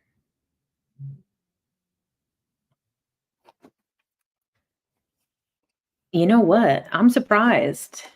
Some in the astrology community were saying he would get it. Yeah, a lot of people all said that Kamala was going to win, which is interesting. But you know what? This is why Leo King. But I'm a little concerned with what he said, because he said that it was going to end up being JD Vance. He said that something was going to happen and they were going to pull Trump out and put JD Vance in. So that's interesting. I don't like that. You're going to eat a fish fillet. I like how the chat went from neutral to America. We were like, you know what? We're here for the ride. We're here for the human experience. We're like, you know what? I'm in this meat suit. And we're going to enjoy this. Oh, here we go. Oh, you guys, you're not going to like this. Ooh. All right. We got the Tower reversed. And the Five of Pentacles. It's not looking good. We got the two dark cards. What happens if he dies before he gets in office? They better freaking put a bulletproof chamber around this guy. Okay. Let's see. Let's see if we go back to ChatGPT and ask now. Let's ask now. Let's add one more tab here. ChatGPT. Okay, let's see. Actually, let's go back to that same one. Not that one. This one. Okay. So it looks like Trump is the winner. We got the Five of Pentacles and reversed Tower card. Let's see what she says. The Five of Pentacles and the reverse Tower. Let me just check that Trump hasn't come out. Okay. The Five of Pentacles and the reverse Tower card suggest a complex energy around this outcome, revealing deeper layers about its impact. The Five of Pentacles, this card often symbolizes hardship, struggle, and feelings of scarcity or exclusion. If Trump is indeed the winner, the Five of Pentacles could be highlighting the challenges or feelings of division that may arise. It can indicate that some people may feel left out, unsupported, or even fearful about the future, perhaps due to economic or social issues. This card also represents a need to care for one another in times of difficulty, pointing to how communities might come together to support those who feel vulnerable or marginalized. The reverse Tower. Traditionally, the Tower represents upheaval and a sudden change, but when reversed suggests a shift in perspective. Instead of an explosive shakeup, it may indicate a controlled dismantling or a delay in the complete collapse of certain structures. This could mean that even though there is a sense of unease or tension, the feared upheaval might not be as intense or immediate as anticipated. In the context of the election, the reverse Tower suggests while there may be significant changes on the horizon, they might unfold more gradually and in ways that aren't as shocking or as expected. It can also point to a resistance to change where old systems or beliefs hold on even if they're no longer serving anyone. The big picture. Together, these cards suggest that if Trump has indeed won, the response may be mixed feelings or division or hardship, but perhaps not as radical or destabilizing as feared. There may be a need for resilience, community support, and empathy to navigate the aftermath. These cards call for introspection, asking us to find constructive ways to deal with uncertainty and division, leaning on community and finding stability even when traditional structures feel shaky. This reading highlights the importance of resilience and unity, even when the outcomes don't align with everyone's expectations. Damn, ChatGPT. They keep showing this guy. This guy is having the best time of his life. Pretty interesting with cards, though. Reverse Tower energy. That's pretty interesting, though. Actually, not too bad. When I first saw those, I was like, oh boy. But I guess that's to be expected. Someone predicted another shooting with Trump and said, it's a blonde woman with a French twist. What?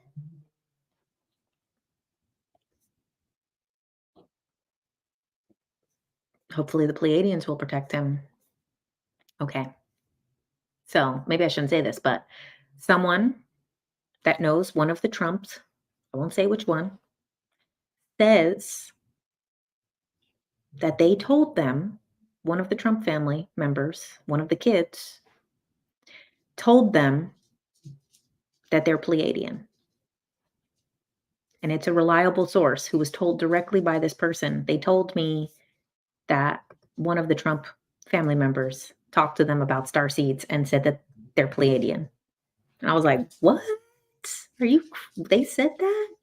And they're like, yeah, one of them's into it. And that's what they resonate with. They resonate with the Pleiadian. So I was like, what? You've heard that too. Yeah, I wonder, like, I know people have channeled stuff like that, but that came from directly from one of the family members to a friend of mine. You wouldn't call it yet. Hawaii just finished voting. Yeah, but Hawaii can't win with its little 3 or 6 votes. I know. Once Pennsylvania and Georgia, it wasn't looking good for Kamala. Let's get that. 247, yeah.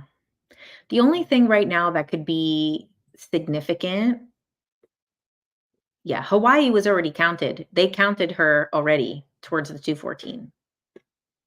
Hawaii was counted, and there's still 0% reporting. They already have counted her votes there. So we're really just waiting on, okay, Minnesota hit 75%. Go, Minnesota. Michigan, now you're falling behind. Michigan, stop dragging your ass. You were ahead, and now you're at 64. Wisconsin, 88. 93, Pennsylvania. Georgia's done. Oh, Nevada's on the map.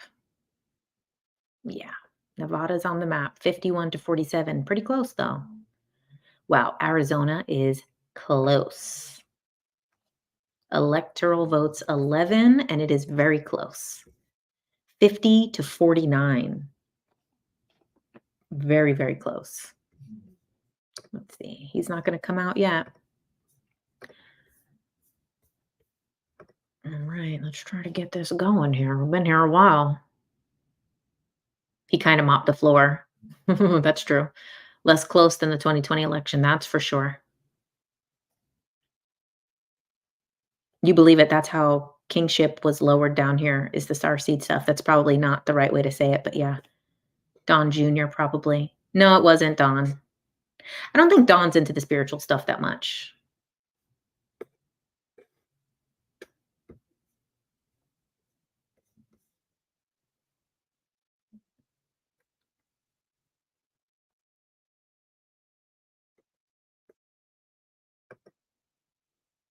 Both sides think they're the right choice about peace and balance, right? And that's the same thing with everything, you know? Every group believes that they're the right one.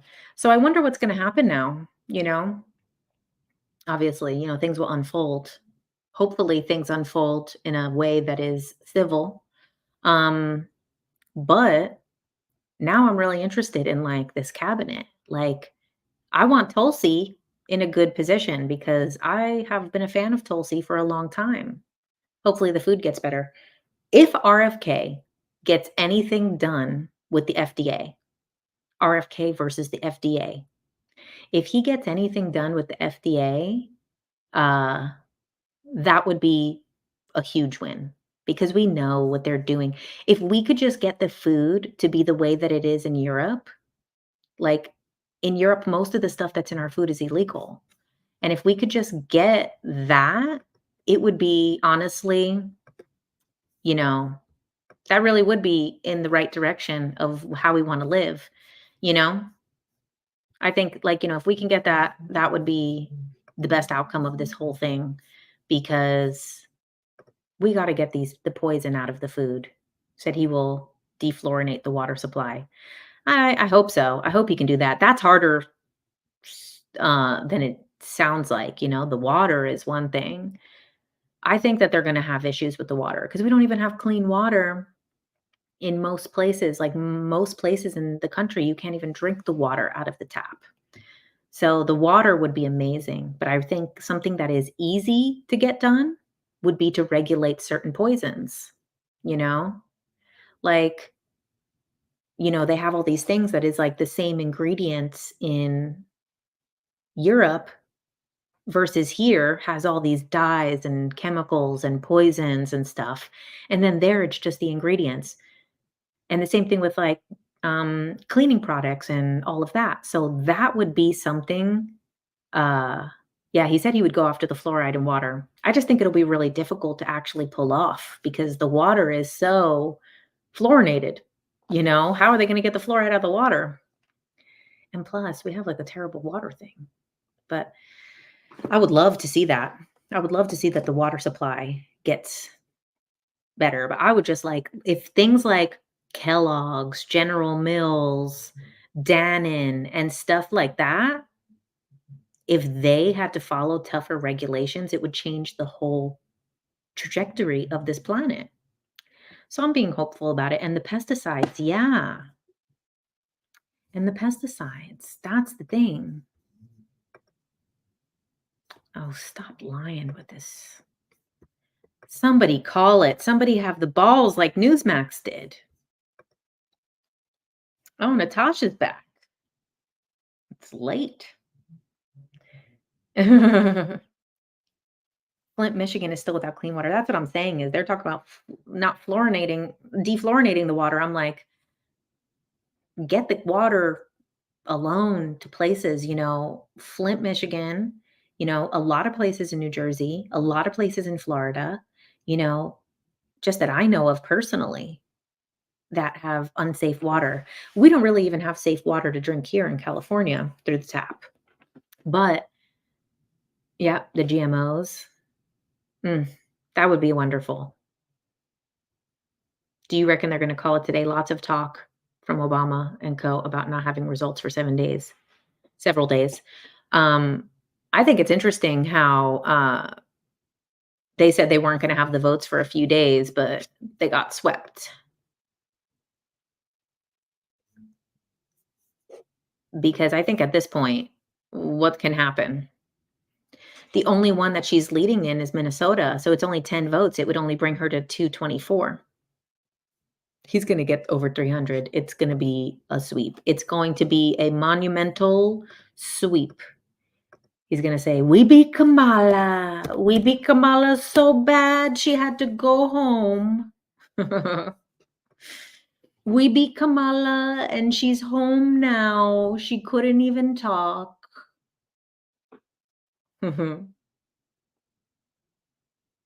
Which major network will be the first to call it? Fox. You think it would be Fox, right? But nobody. Soon, Trump expected to address supporters after Pennsylvania win. Soon. Tell us when. Well, he's definitely giving a speech tonight. Fox has been playing it super safe, I think, because of the last election. Oh, yeah. They don't want nothing crazy.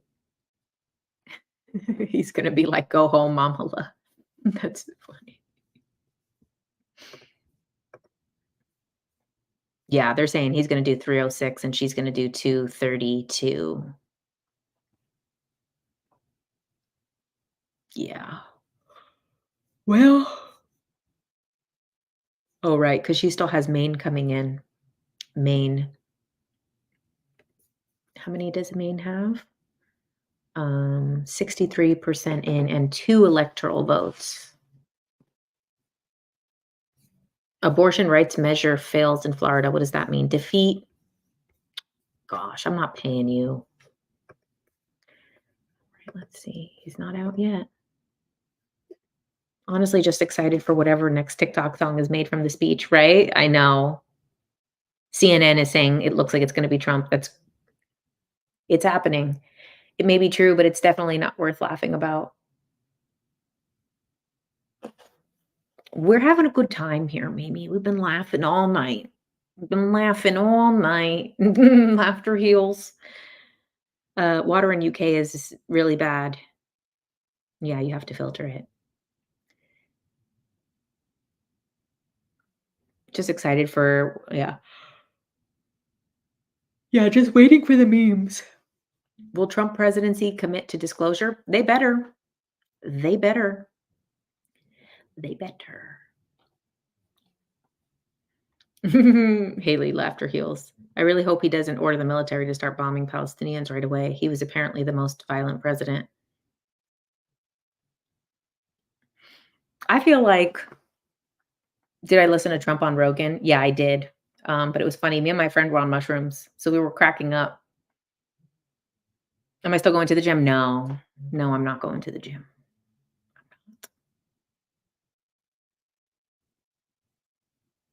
Not true. Get shot at, works at McDonald's, becomes president. He talks about disclosing a lot of classified doc. Yeah, a lot of people talked to him about it. A lot of people asked, did I listen to JD on Rogan? I listened to some of it. I was organizing my closet and I forgot what I watched. Oh, I watched Elon and then it went into that episode. So I saw probably I think I listened to like an hour of it. I think a lot of CIA stuff will come out. He better. Glad you stayed with us. Thanks, Jamie. I'm glad you stayed with us. Oh my God, I love shrooms. I like shrooms. I didn't feel it very much. Me and my friend did a lot, more than I had ever done, actually. But they were older. And she kept saying, she's like, they're old, dude. We can't. And I was like, no, they're going to work. And they definitely worked, but they were not super strong. You better declassify some CIA stuff. I agree. Any tips for taking mushrooms when the anxiety hits? So I think a good way to take shrooms is to make it into a tea, but it's much lighter as a tea and it comes on quicker, but then goes away quicker. So, but also just know that you're going to have a good time and it'll be over soon. It'll be over before you know it.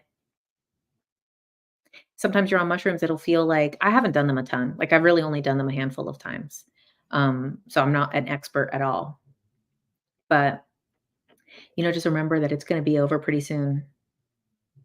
You never had anxiety from shrooms, only smoking weed. Is he coming out? Let's see. Really bad idea, and it's self-correcting. Capital, and this is why I'm getting on a plane tomorrow night. They're still listening to. Come on. Dance party with Beyonce.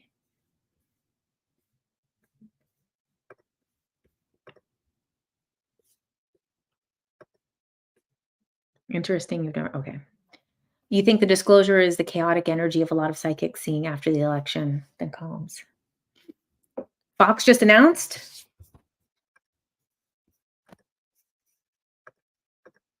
Hey, where's the frickin'? Worked for 200 years. When it gets too crazy. All right, Fox. Donald Trump projected to be the 47th president.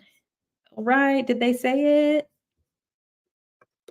Did they say it?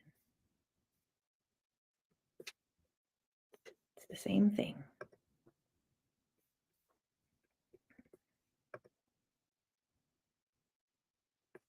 Okay. You're on a weed break.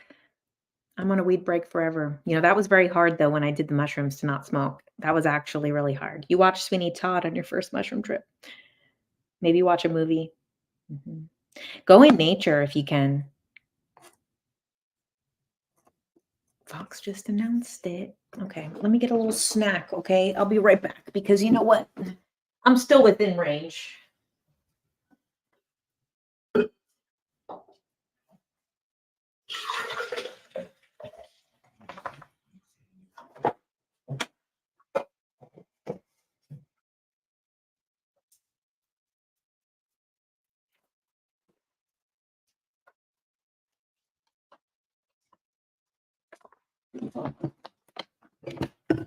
People are going to need therapy after this. You're right.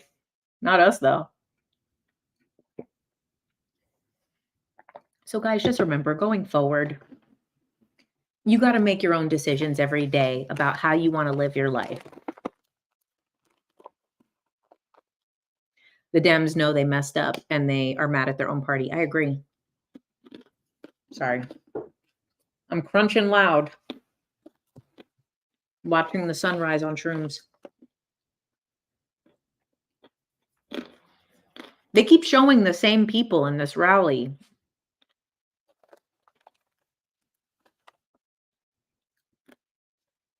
Therapists are rubbing their hands together maniacally. This is a good time to be a therapist. By the way, you guys, I do my one-on-one coaching. Very grounded.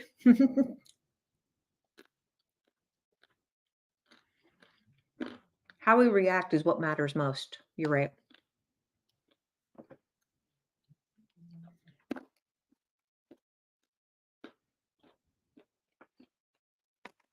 You'd like for the government to not regulate anyone's body. I agree. What do I have? I have this. I have this nut mix with coconuts and stuff in it. It's all right. I ate all the good ones already.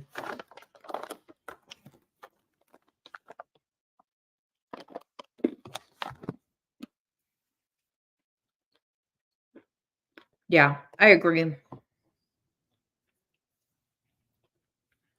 I don't want the government regulating anyone's body. And I know people get pissed off, but I said it in 2020 when they started talking about the vaccine mandates. I said, you guys are opening the door. They're going to come for abortion next. Everybody said I was crazy. I said, if they do this, if you guys comply with this mandate, they're taking abortion next. And then after abortion, they're going to come for gay marriage. Oh, I got a restriction after like 5 hours. It's crazy because I've said all types of crazy stuff on this. Sorry, I know it's probably loud as hell of me chewing. Yeah, I think people feel the same way. It's a Supreme Court thing. Yeah. You feel like we're going to lose a lot of freedoms we take for granted. I don't think so. I think it's propaganda. We're not going to lose any freedoms. I think the abortion thing, you know, I think the abortion thing, if it is an issue or if it's something that people need, I think that, you know, maybe try to go to those states that have it, you know. If that's the case, they can't stop people from going over state lines. Some of the states tried, but it's illegal. You cannot control what somebody does with their body in a state that allows it. So like, that's like saying, oh, if you smoke weed in California, you can come back and get in trouble here. They're not allowed to do that. So, you know, but I don't think we're going to lose any other types of rights. Yeah, you can't control movement of people exactly. So like if people go,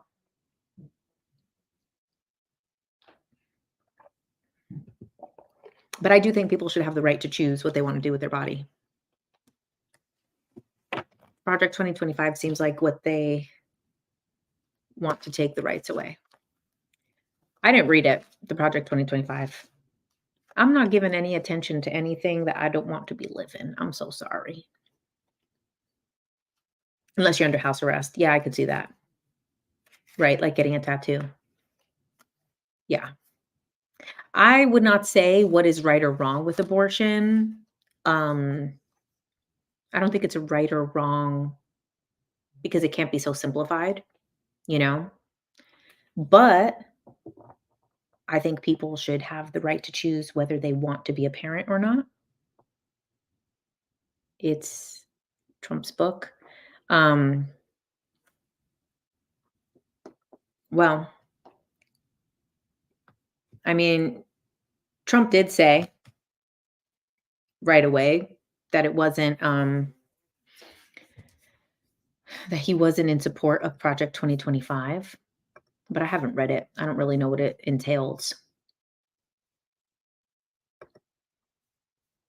But guys, if you're feeling fear coming over yourself, this is your time right now to get in control of yourself and your life and your decisions, who you are, how you live. Damn, they gave him one. um, come on, man. Put it to 270.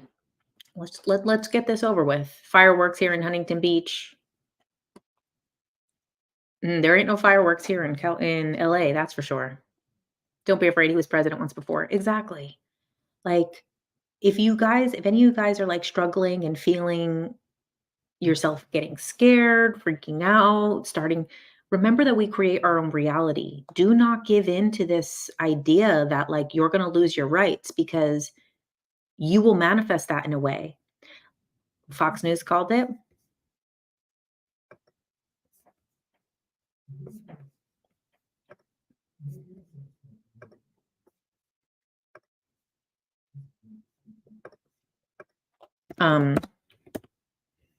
You create your own reality. Don't allow, oh geez.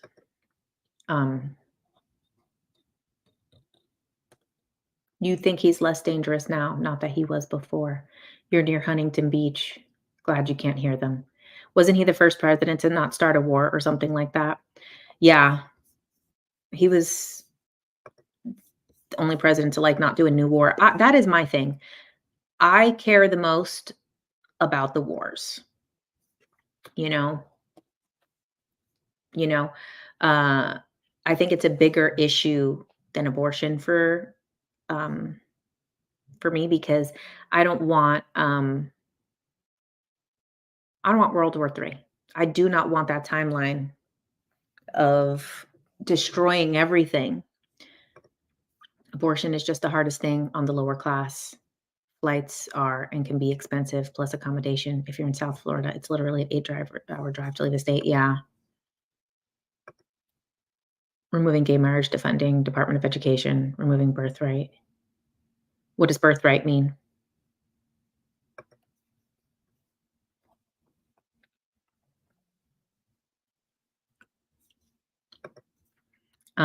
We're all sovereign beings.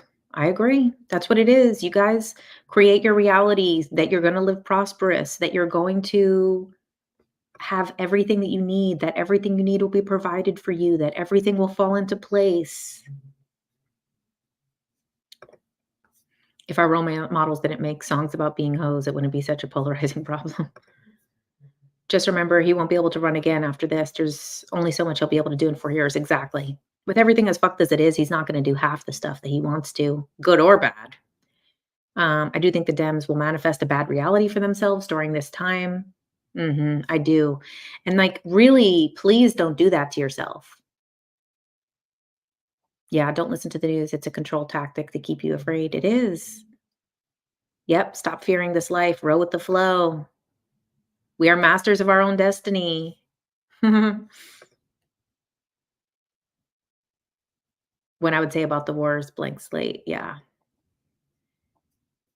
Cries in Starseed. All of that red shows that Dems were not happy. That's true. CIA manipulated hip hop to deteriorate gangster rap.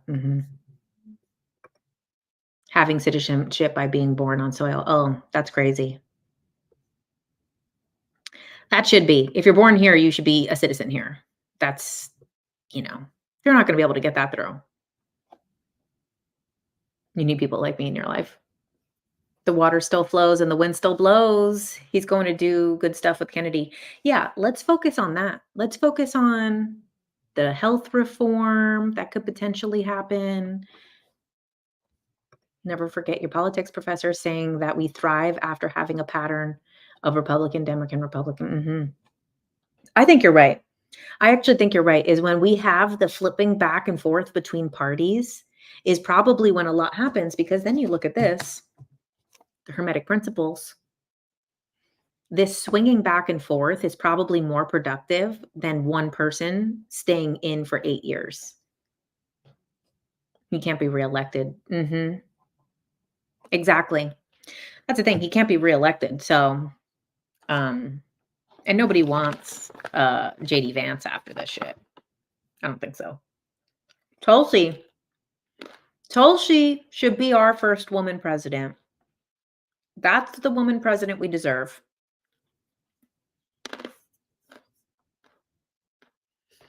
Maybe it means we're actually balanced, right? When we bounce back and forth, it's a pendulum swinging.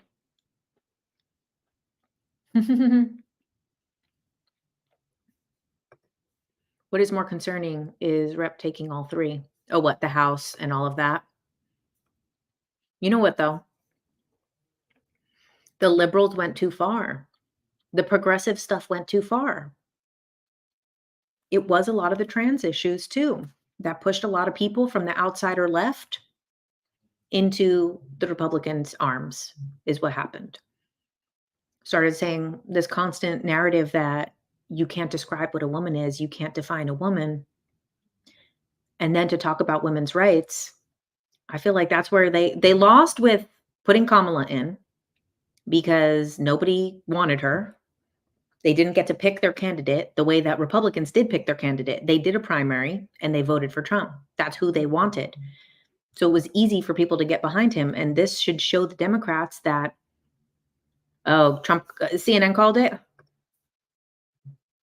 Let's see. Republicans take Senate. They'll say that. President. They're still keeping all of these. The way that they have Hawaii in blue, even though 0% was counted, but then they don't have these other ones that are like almost done counting, like New Jersey. You can call New Jersey, please.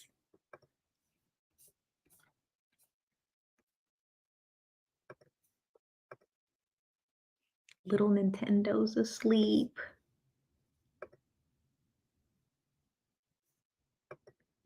Let's see, what did Bitch say?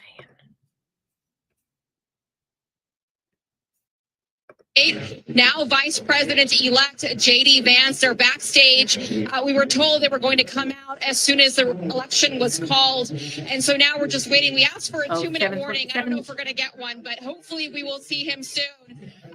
And so I just want to add a little bit of perspective, just as a Capitol Hill reporter that's been covering the former president for a while. When I came to Congress 3 years ago, talked privately with many powerful Republicans who did not want to see the former president back in Washington, and then to see the legal battles that he went through and Republicans having to stand up for him.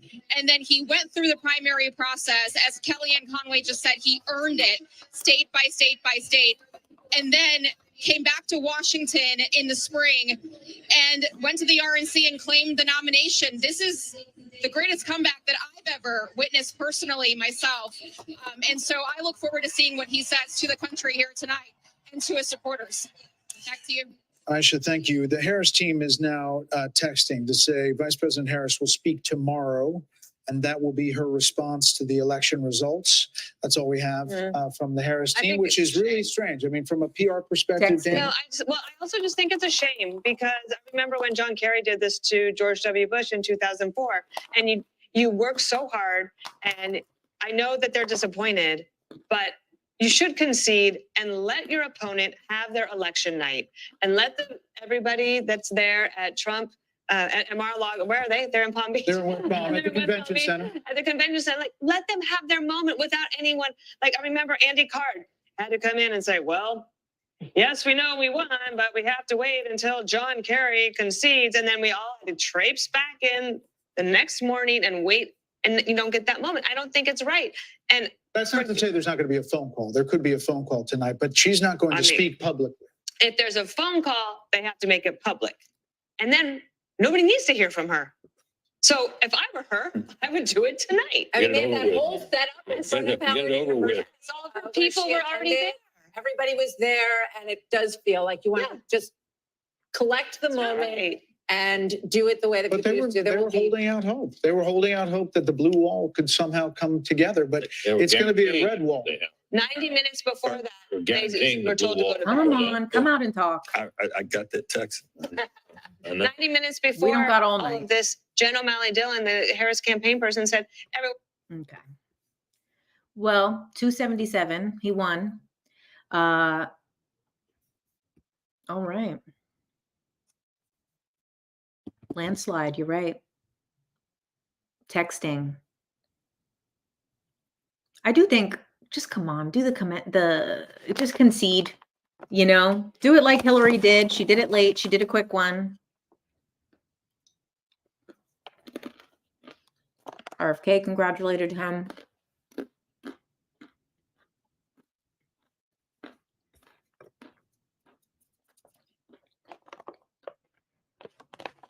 You said Trump didn't concede when Biden.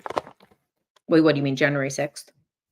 Because I think, right, we didn't have the election results for a while with Biden, right? Wasn't it like a week or something? I remember when it happened, obviously, me living in LA, I heard people outside cheering, screaming, honking. It was crazy when Biden won but it was days later. And I remember it happened early in the morning. And I remember waking up to it because I heard a bunch of people cheering and screaming and honking, all the stuff outside. And I heard my neighbors making noise and all this stuff. So I don't remember how it played out with the actual election, but obviously with the January 6th thing. You said Jen would have done better than Harris? I highly doubt it. I doubt that many people will get behind me.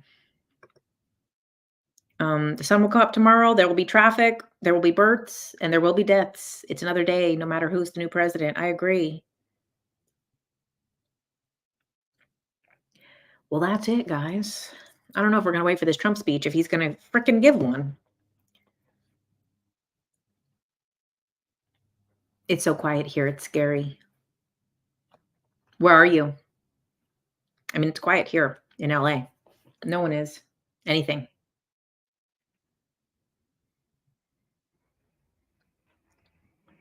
Okay.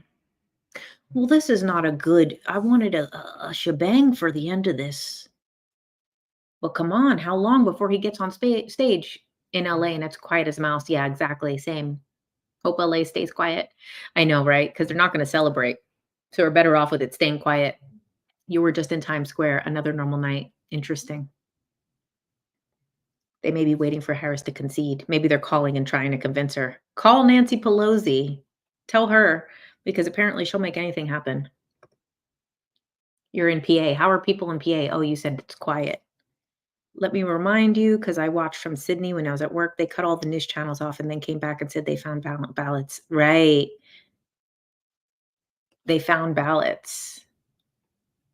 Right. I forgot about that weird stuff with the ballots last time. And Biden had more votes than there are people in the US. Same thing happened in 2016. Yeah. 2016, Hillary came out last minute, late, and just gave like a really quick speech. Call Nancy Pelosi. 2020 was sketchy. I hope people stop giving into the panic and anger. The public should just have the power. Yeah. Honestly, this has been so nice with you guys on the live because, girl, you're still on. We came back like 3 times on break at work, working a 3rd shift. Oh my God, you're working 3 shifts, Jody. You're working so hard. Are you a nurse? But yes, I'm still going. I was waiting for the answer. Now we got the answer, but then we can't get a speech. So DNC has not represented the people for sure, and the Dems are tired of it. I agree. I think that's really what happened here, is if they would have chosen a candidate, if their party got to do a real primary and choose a real candidate, because you know what? I'm still salty. Oh, your quality assurance at a factory. Oh, wow. What state are you in? Jen needs her beauty sleep. I know. Even though I stay up late, but little Nintendo's going to need to go to the bathroom soon. Georgia. Oh, okay. Swing state. You guys got called a while ago. I have a few friends in Georgia, and also people who have absentee ballots for Georgia, and a lot of people that I know from there didn't vote. They just felt like it was just not they just didn't resonate with it, and they're like, "I just don't wanna be partaking." We can't sleep, you'll wake up on a different timeline.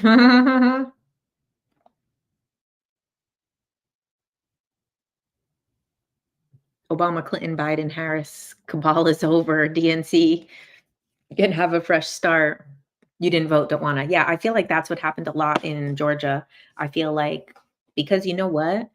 They really thought that just because Kamala is, a woman of color, that that was gonna be enough, and they are not that's not enough. People want real stuff. They want real policy, real answers, real what she's gonna do.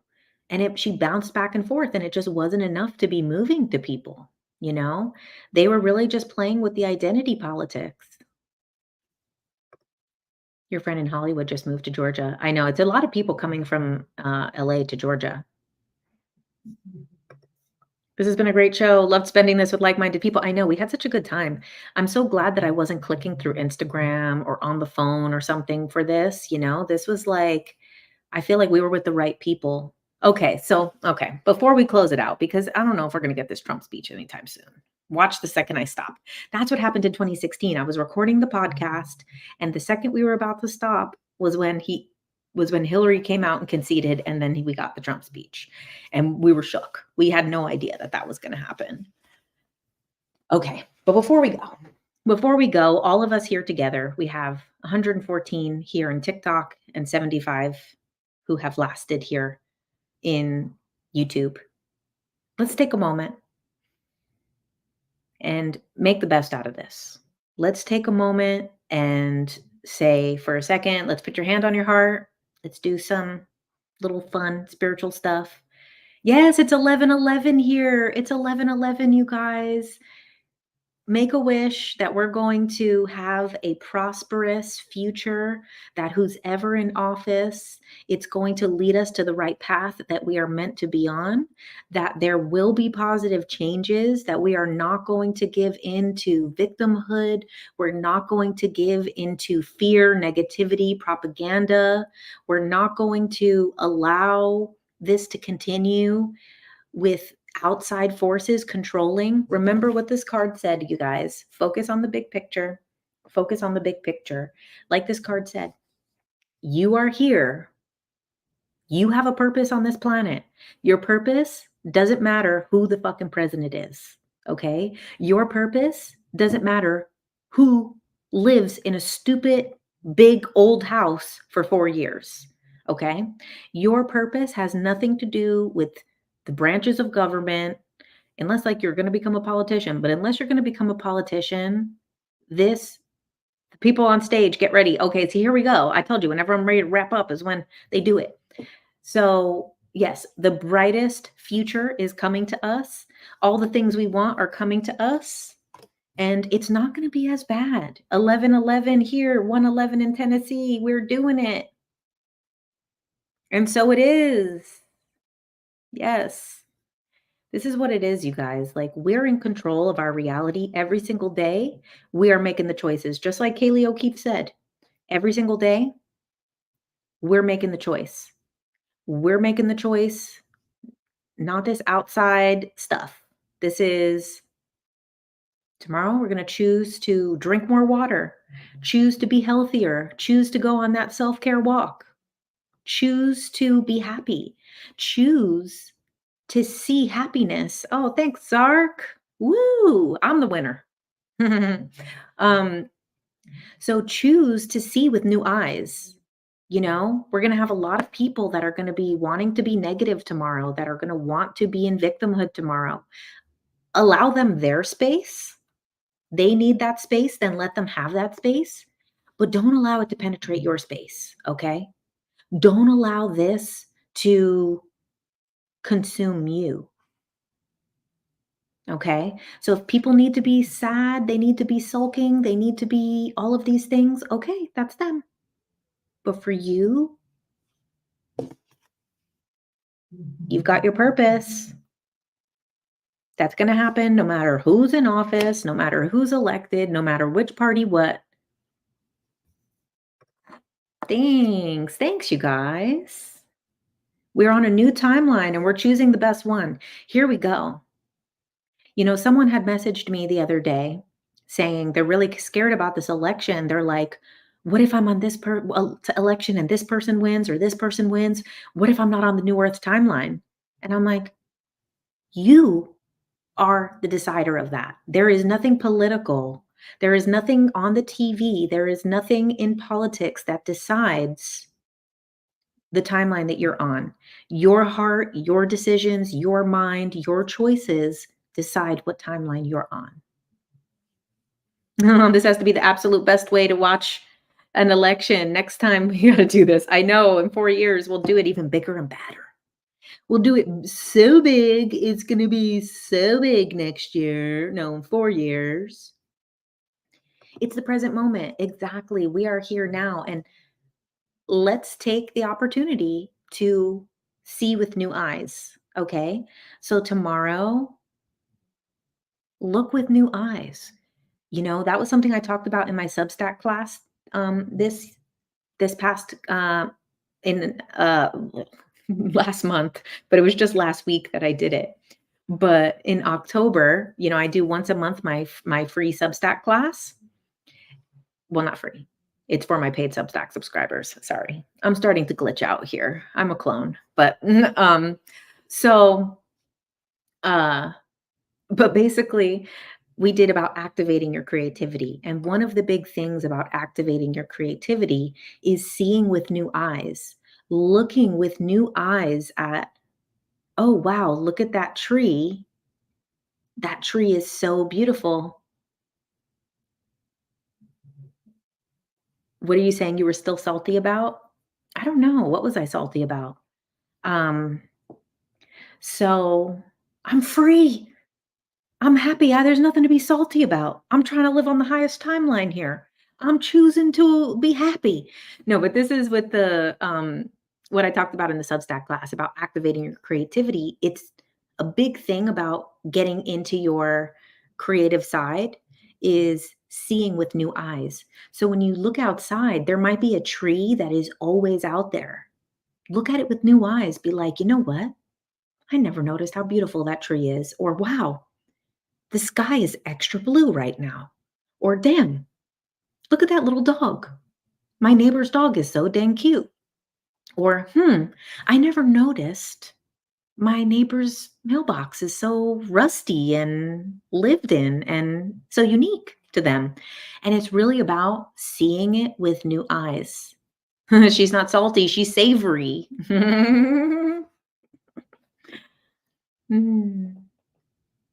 So that's the thing that's like important is like really go into this with new eyes. Take control of your timeline now. Take control.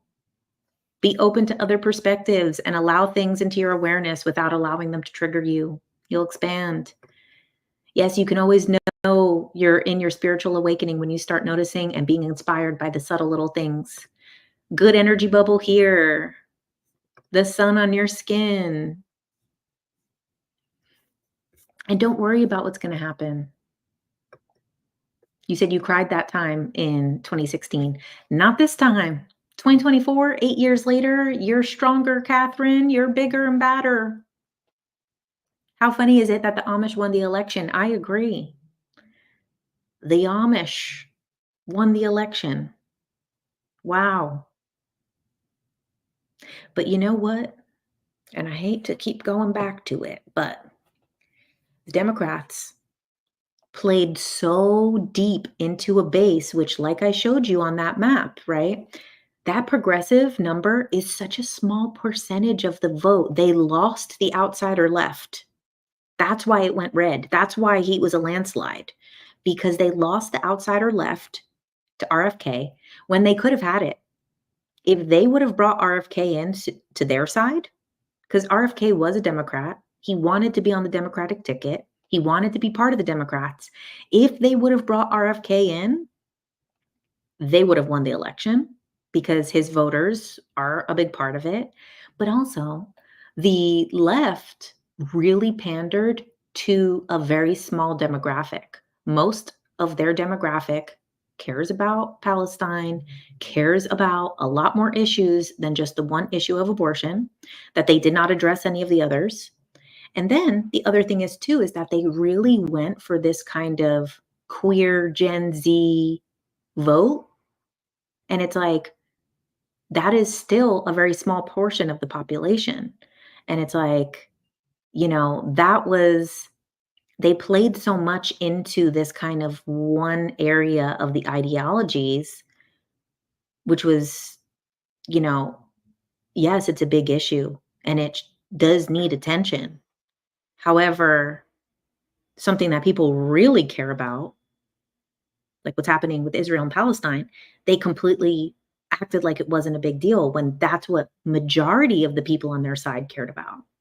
Their strategy was celebrity endorsements, but we don't care about that anymore. Very true, Lauren, because that stuff used to work. But now people prefer influencers. People prefer, literally some person on YouTube than watching other stuff, That's the thing, is that they have lost the authenticity of it all.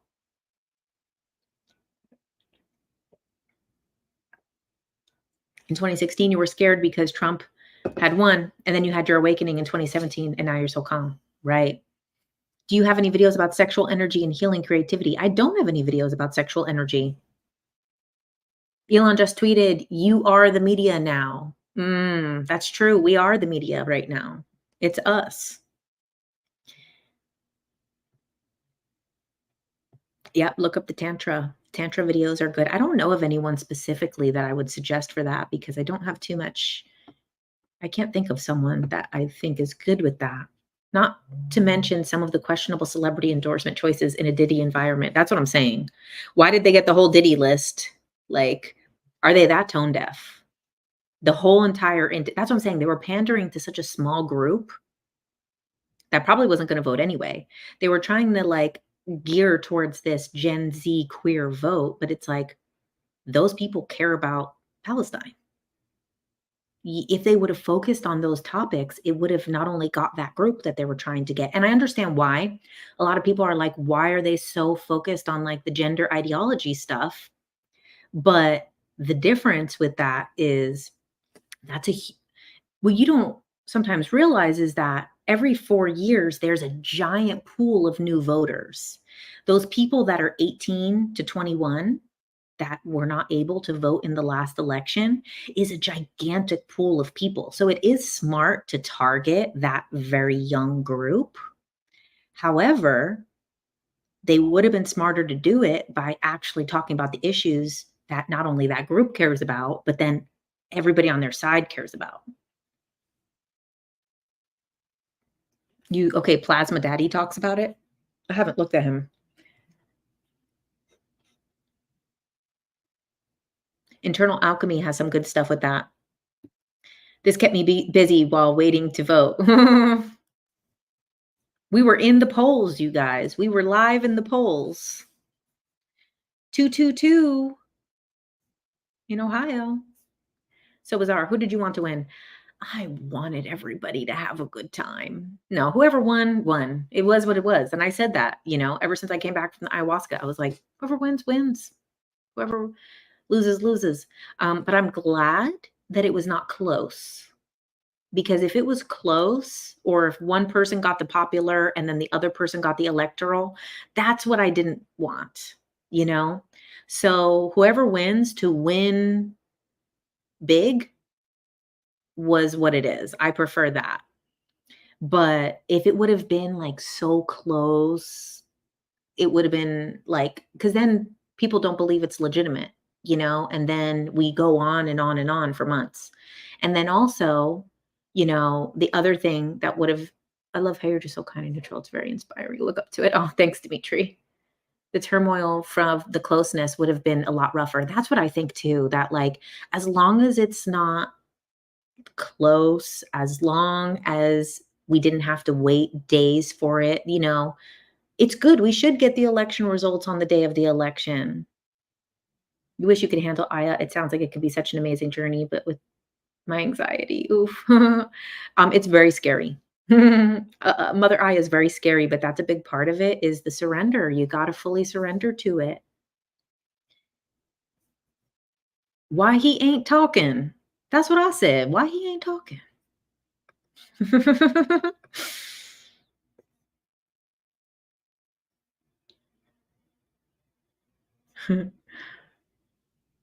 Yeah. I love though how like people will I feel like, the people with the Trump derangement syndrome didn't last here though. It was too neutral. They needed to be the one girl got blocked. Well, I wonder how she feels now. I wish I could remember her name. I'll unblock her now. No. But that was the only person who like kind of lost it. He's on stage. Okay. I'm like, everybody stay calm. Incredibly important and an indispensable part of our tradition. Something tells me we may hear some Lee Greenwood. You think that? Well, we should. I mean, Lee Greenwood. Here we go. Here we go. Here we Let's go. listen in to Here comes- who will be the 47th president of the United Melania. States, Donald J. Trump.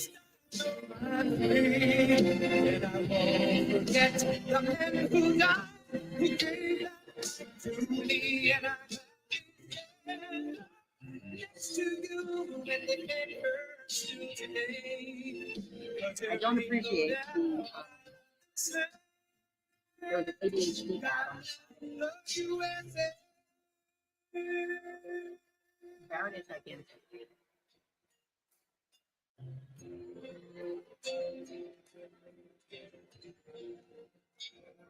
That song better not get me copyrighted. From the hills of Tennessee, across the plains, from sea to shining sea, Detroit down to Houston, and New York to LA, where there's pride in every American heart, and it's time we stand and say,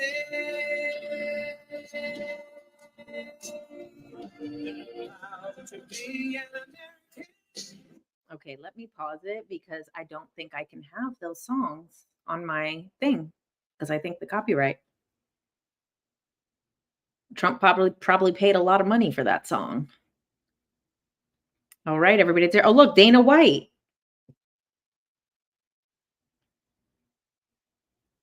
Who won? You're not in the USA. Trump won.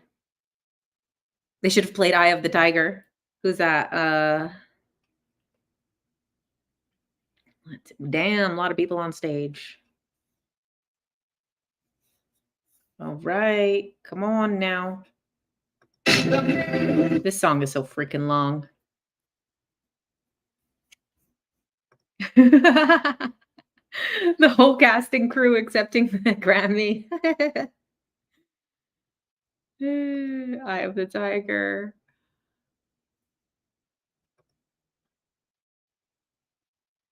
You need her to take a stand on the Israel-Palestine issue. Who, Melania? Some Rage Against the Machine. Oh, here we go. What we've waited 5.5 hours for.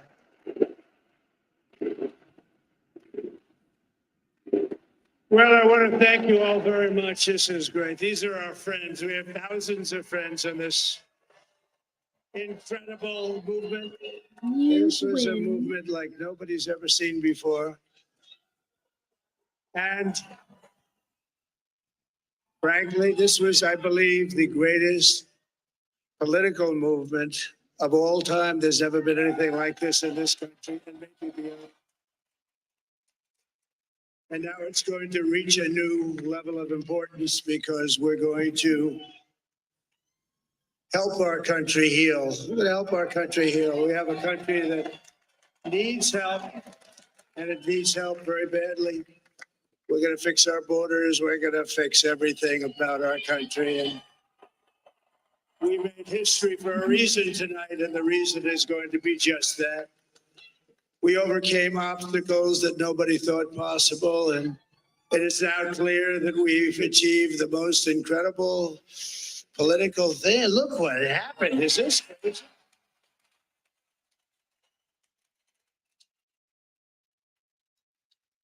But it's a political victory that our country has never seen before, nothing like this. I want to thank the American I knew people it. for the extraordinary honor of being Never seen before. elected your 47th president and your 45th president.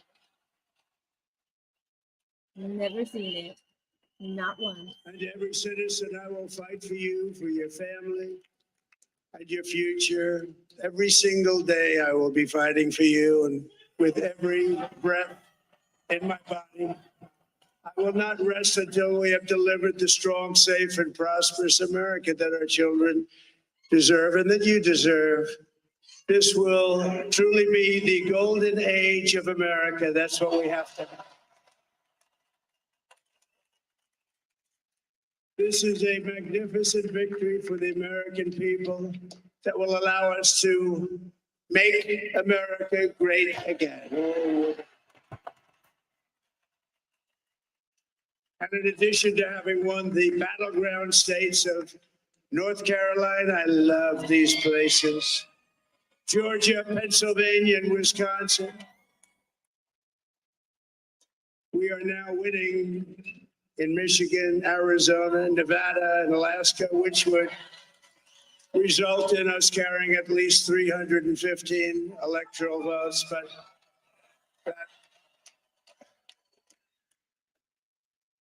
But it's much easier doing what the networks did or whoever called it, because there was no other path.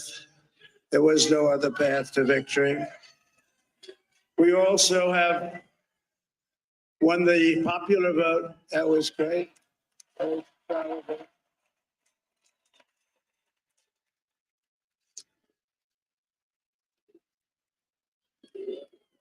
Thank you.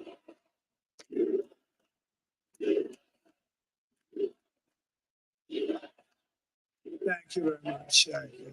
Winning the popular vote was very nice, very nice. I will tell you, it's a great feeling of love. We have a great feeling of love in this very large room with A great feeling unbelievable of people love. standing by my side. These people have been incredible. They've made the journey with me, and we're going to make you very happy. We're going to make you very proud of your vote. I hope that you're going to be looking back someday and say that was one of the truly important moments of my life when I voted for this group of people beyond the president, this group of great people. America has A great given warm us feeling an of love. unprecedented and powerful mandate. We have taken back control of the Senate. Wow, that's good.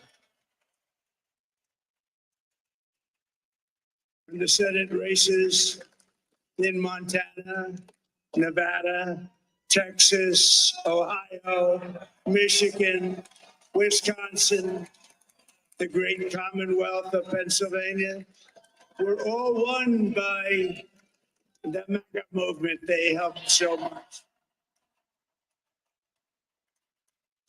And in those cases, every one of them, we worked with the senators. They were tough races. And I mean, the number of victories in the Senate was absolutely incredible. And we did tele-rallies. We did tele-rallies with each one of them. And sometimes we did 2 or 3 and it was amazing to look at all of those victories. Nobody expected that, nobody. So I just wanted to thank you very much for that. And you have some great senators and some great new senators. And it also looks like we'll be keeping control of the House of Representatives.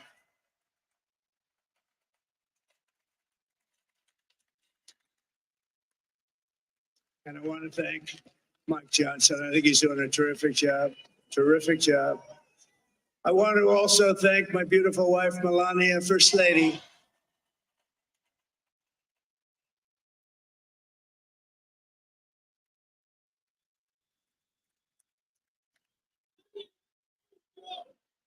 Who has the #1 best-selling book in the country. Can you believe that?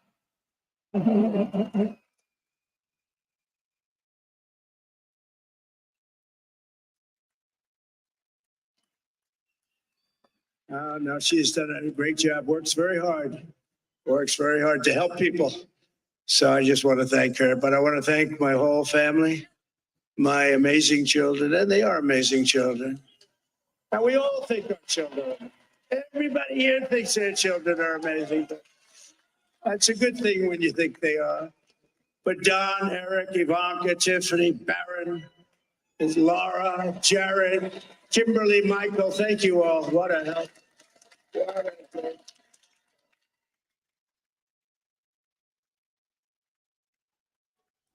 My father-in-law, Victor, is tremendous. We miss very much Melania's mother, Amalia. We miss Amalia, don't we, huh? She would be very happy right now, standing on this stage. She'd be so proud. She was a great woman, that one. Beautiful inside and out. She was a great woman. I want to be the first to congratulate our great, now I can say, Vice President-elect of the United States.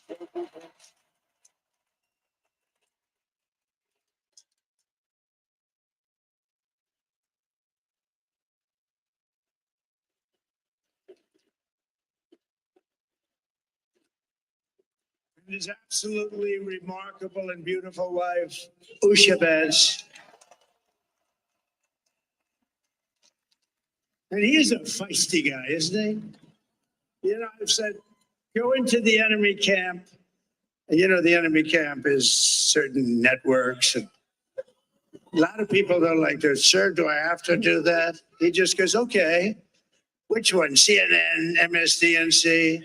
He'll say, all right, thank you very much. He actually looks like, he's like the only guy I've ever seen. He really looks forward to it. And then he just goes and absolutely obliterates them. Say a couple of words, hey.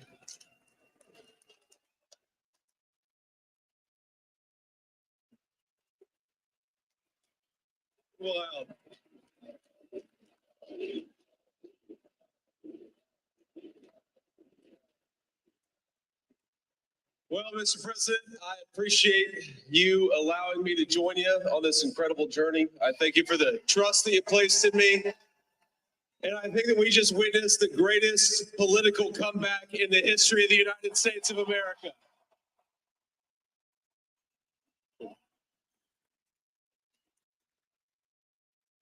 And under President Trump's leadership, we're never going to stop fighting for you, for your dreams, for the future of your children. And after the greatest political comeback in American history, we're going to lead the greatest economic comeback in American history under Donald Trump's leadership.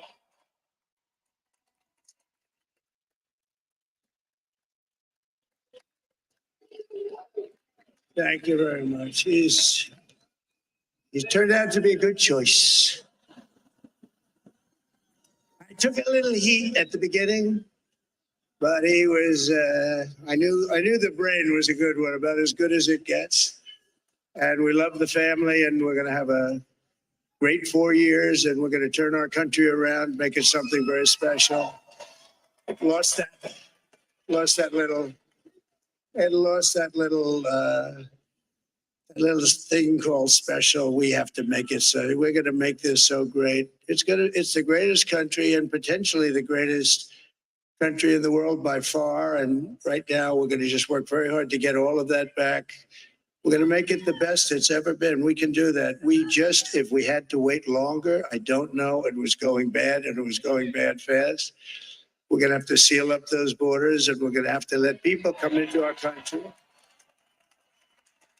We want people to come back in, but we have to let them come back in, but they have to come in legally. They have to come in legally. Let me also express my tremendous appreciation for Susie and Chris, the job you did. Susie, come here. Come here, Susie. Chris, come here, Chris. Susie likes to stay sort of in the back, let me tell you. The ice baby, we call her the ice baby.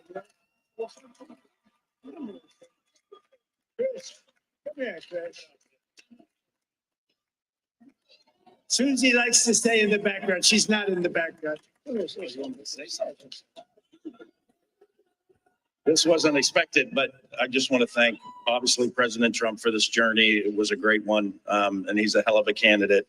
He's going to be a hell of a great 47th president. And this team that we had the best team. And of course, even my boss, Susie Wiles, the best. Thank you. Thank you, and thank you, Susan. Okay, I want to Look at see this. I've never seen her be shot before. Susie. They're great. Everybody up here is great. Everybody up here is very special. But the Trump. Her outfit is Yeah, wild. did you It's say? literally see-through. Oh, let me tell you, we have a new star. A star is born. Elon. Now he is. Now he's an amazing guy. We were sitting together tonight. You know, he spent 2 weeks in Philadelphia and different parts of Pennsylvania campaigning. You know, he sent the rocket up 2 weeks ago, and I saw that rocket, and I saw it coming down. I saw it. It was, when it left, it was beautiful, shiny white. When it came down, it didn't look so pretty. It was going 10,000 miles an hour, and it was burning like hell. I said, what happened to your paint job? He said, we've never made a paint that could withstand that kind of heat. And, but I saw it come down and turn around. And it was, you know, it's like 22 stories tall, by the way. It looks a little smaller than that, but it's big. And it came down, and you saw that fire burning. And I'm saying, only Elon can do this. It must be an Elon. And I tell the story. I told it last night. I had a man on the phone. I had the screen muted, no sound. I was talking to a very important man, happens to be here. And a very important guy, one of the most important people in, I would say, the country, actually. But, you know, I was president, and now it looks like I was going to be maybe president again. So I figured I could ask him to hold. So I asked him to hold. And especially because you're going to be president again, they hold. So I took the phone down, and I'm looking at the screen. I'm seeing this crazy thing that's going around and coming down. It looks like it's going to crash into the gantry. And I said, oh, no. And I said, do me a favor. Do you mind holding for a couple of minutes? I want to see this. I thought it was a space age movie or something. I put the phone down. Bad part, I didn't pick it up for 45 minutes, and he was holding. But this spaceship came down, and I saw those engines firing, and it looked like it was over. It was going to smash. And then I saw the fire pour out from the left side, and I put it straight. And it came down so gently, and then it wrapped those arms around it, and it held it. And just like you hold your baby at night, your little baby. And it was a beautiful thing to see. And I called Elon. I said, Elon, was that you? He said, yes, it was. I said, who else can do that? Can Russia do it? No. Can China do it? No. Can the United States do it other than you? No, nobody can do that. I said, that's why I love you, Elon. That's great. And you know, when we had the tragic Hurricane Helene, and it hit in particular. Okay, that's about as much. You hear fireworks over there. That's about as much as we will do. The chat on TikTok changed a lot. You know, we had a lot of fun tonight, but a lot of negativity has taken over. That's the soundbite. A lot of negativity took over.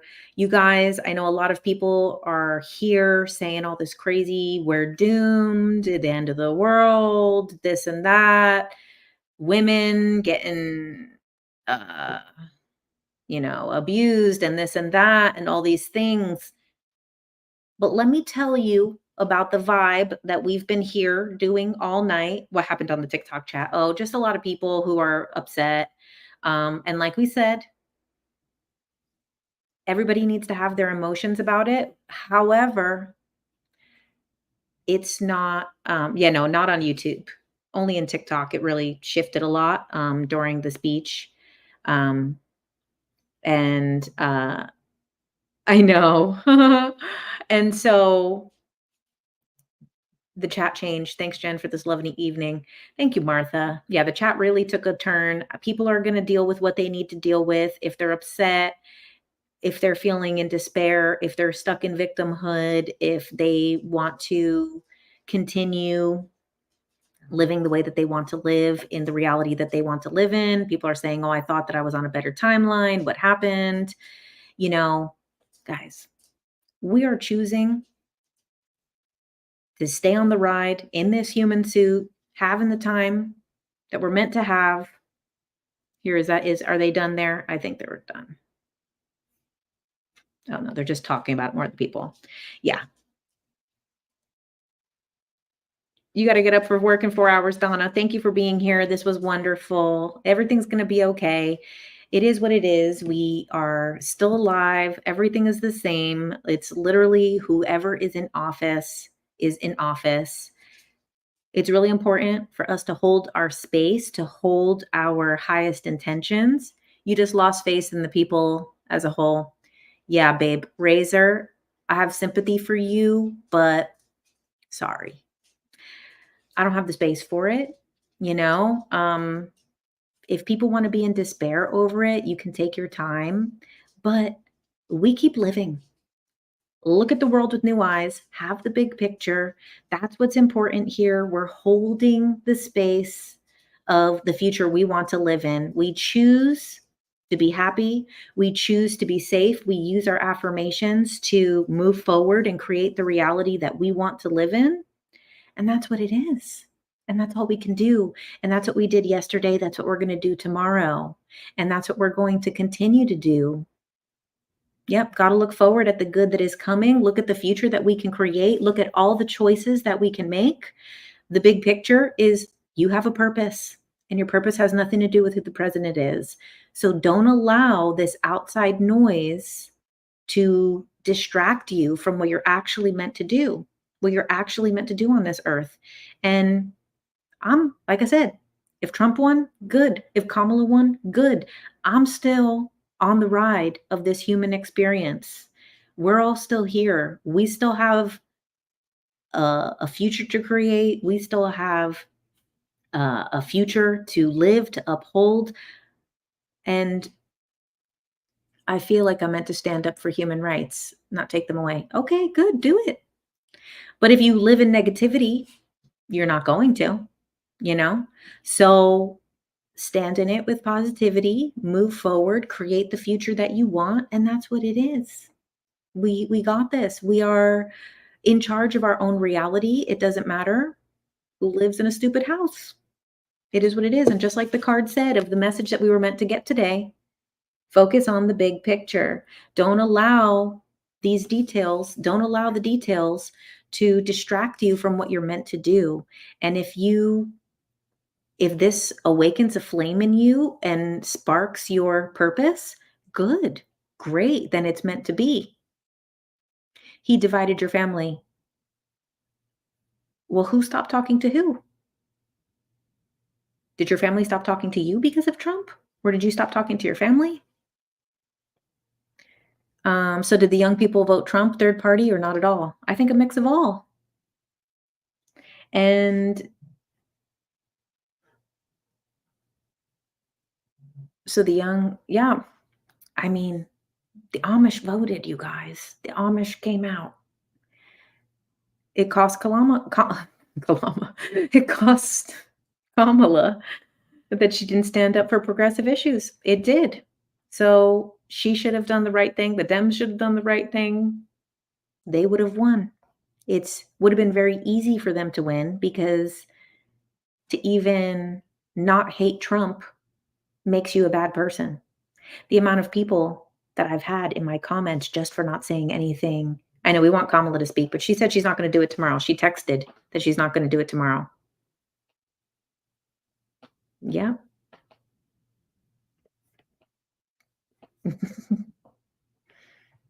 Yeah, another human can't affect us unless we allow them to. And then what is that thing? It's like in the Hermetic Principles, or maybe it's like an Aleister Crowley thing. I think it's Aleister Crowley thing that they say, if you allow someone to upset you, they become your master.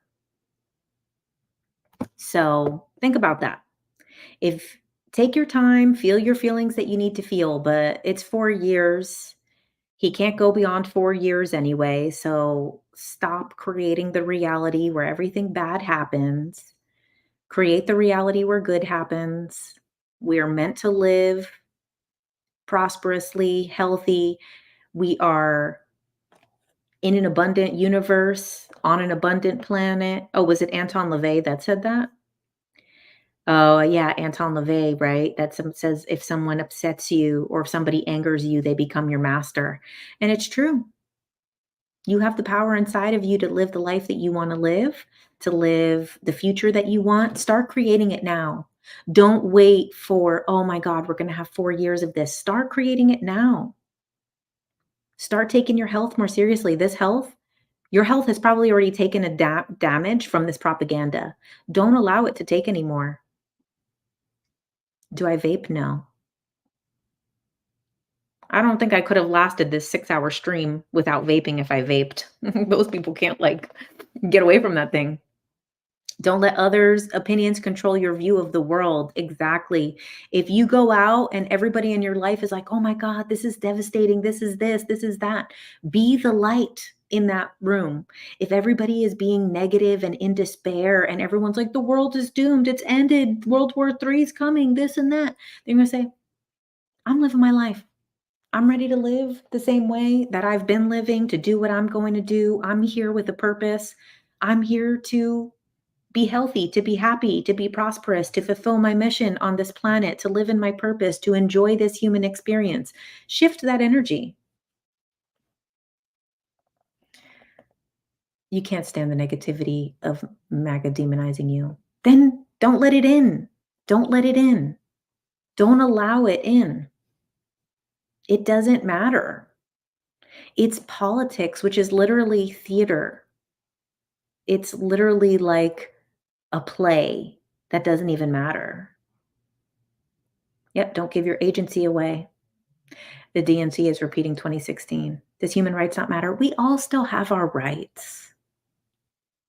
Yes, the abortion issue in some states will be an issue, but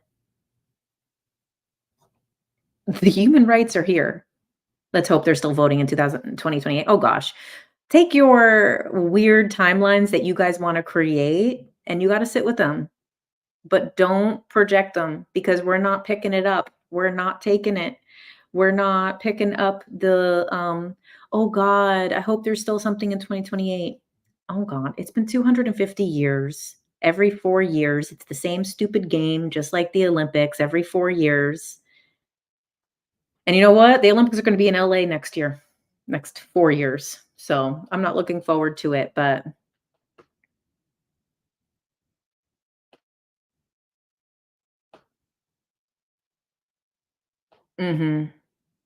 people are starting to lose it. What happened to the chill positive vibe? I know we had like the best time for 6 hours.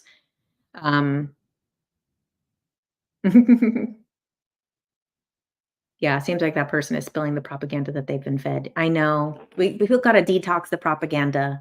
It is what it is. And we're going to keep living and we're going to keep doing.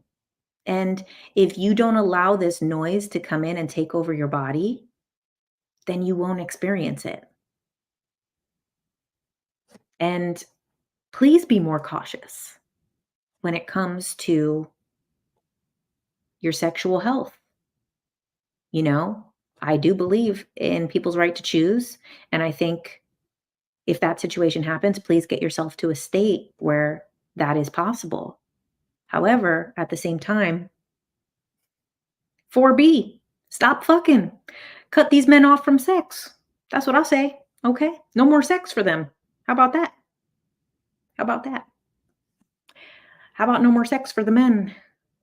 Take it back.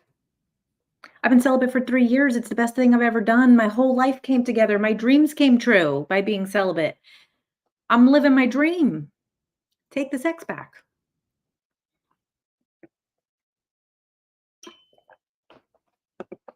You said it's meant to shake us, but we can't let it. Exactly. Do not let this take over you. You feel great because you didn't want to buy into anything the media was selling you.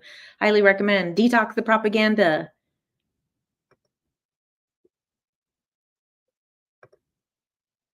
Yeah. Be cautious with what you consume, especially information. All of it. This is the day we're all making our choices. We are here. We are making our choices for the future. Tomorrow, get up, do your breath work, do a little walk in the park. Don't listen to all the stuff on your phone. You are in charge of your life. Do not allow this propaganda to change. You still have just as much power as you did yesterday. That's it. Do not allow anyone to disempower you. It is not true. It is an illusion. Yeah, I see. You're saying Trump, people are acting like Trump didn't give propaganda on the daily. But girl, with love, you're the one that's dysregulated from the propaganda right now. So that's the problem, is don't allow this to dysregulate yourself. You're turning back into like, well, what about what Trump did? It is what it is. He's the president now for the next 4 years. And hopefully no one kills him, because it would be terrible to live in a place where political assassinations happen, because those countries are super destabilized and we don't want to be in a destabilized country. So it is what it is. How do you feel about teaching your online version of QHHT to practitioners? I mean, it's the same thing. I do the exact same method. Yeah. It's not about what if, what about this one, what about that one? It is what it is. We got this. We are on another day in the human suit on this human earth. We are continuing to live, to breathe. And demonizing human beings is evil to me. I just wanted to move past this. Well, you know what? You have the choice to move past it. You do. You have the choice to move past it. It's definitely a personal choice. Do I teach QHHT? I would probably suggest going to the QHHTofficial.com, and then you can be officially certified by them. I do QHHT sessions, but I don't teach it because I can't certify you in that way. As far as the little bit of differences that I've made, maybe I could do like a very small thing, but it would be like a very small. Yeah, I wouldn't even, it's barely anything. It's just the internet, you know?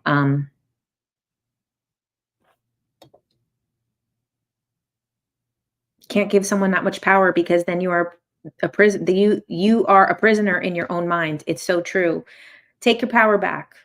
Stop this. It is your choice today. Do you want to wake up in a timeline where you're in control of your life, or do you want to wake up in a timeline where you're a victim and the human rights and the propaganda and, oh no, it's Hitler and it's this? You get the choice. You have the choice. You know, this was a landslide. The people have spoken. You know, you can't go around hating all the people, you know? So it is what it is. This is what the people wanted. I think you should do a script of what differences you've made and cover the online thing and sell a script, because it would be interested. Oh, cool. Maybe I will. Because you know what? I actually created the different questions for the QHHT that might be good for some of the practitioners too. Yeah, the bigger scale. We have our purpose on this planet, and none of it has anything to do with politics or the president or any of that. That's just another passing thing that will change again in 4 years, and we'll probably bounce back to Democrat, and then we'll probably bounce back to Republican after that. And that's what it is. And that's actually, you know, the Hermetic principles, the principle of rhythm, where things swing in one direction and then swing in the other. And it's a natural progression of the reality. Oh, thanks, Jay. So maybe we'll just talk about it. Yeah, I would love to hear more about that. Yep, the natural balance of things. The bigger scale. Some people, this is going to light a fire in them. Some people in your Amazon storefront. Oh, what? Put the book in there? The universe provides, sometimes through you and sometimes for you. Yes. Still praying we have a third party breakthrough. I agree. I would love a third party one day, but we need a legitimate third party, not Jill Stein. You know, if she fucking runs again, please. We need term limits on how many times Jill Stein can run for president after this, okay? Hit the hay, lady. Enough is enough. Yeah. I'm tired of Jill Stein. I'm cutting her off. She's not getting served anymore. Enough on Jill Stein. I've had enough of that woman. Stop trying to make fetch happen, Jill Stein. Okay, we're gonna cut out on the 6-hour mark. I know I said I was leaving at the 2-hour mark. Ross Perot.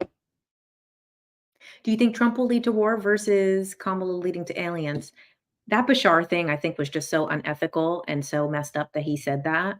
Um, I don't think higher beings would say that, you know? Every other thing that I saw that has channeled information gives very neutral information. They all say, don't worry about it. You're in control of your life. It's just another day. Continue living, continue being, continue healing and being a light in the world. And now that lady is responsible. Damn. The lady from the Bashar video, somebody go check on her. She's responsible for everything right now. Oh, somebody check on her. Um, no, I just really hope that Trump at least stops the war in Ukraine, please, God. That's what I would love. That would be the war was one of my big issues just because I don't want to go to World War III. I don't want the apocalypse. So, like he's continued to say that he was going to do, that he was going to stop the Ukraine Russia war.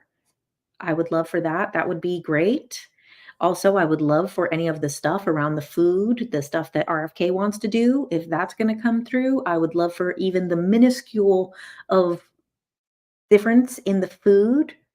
Kamala texted the news stations and said she was going to talk tomorrow. So she wasn't going to do her, she wasn't going to concede tonight, which is a little, she should have just done it. She should have just done it, but it's all right. Whatever. She'll do it tomorrow. Anyway, yeah.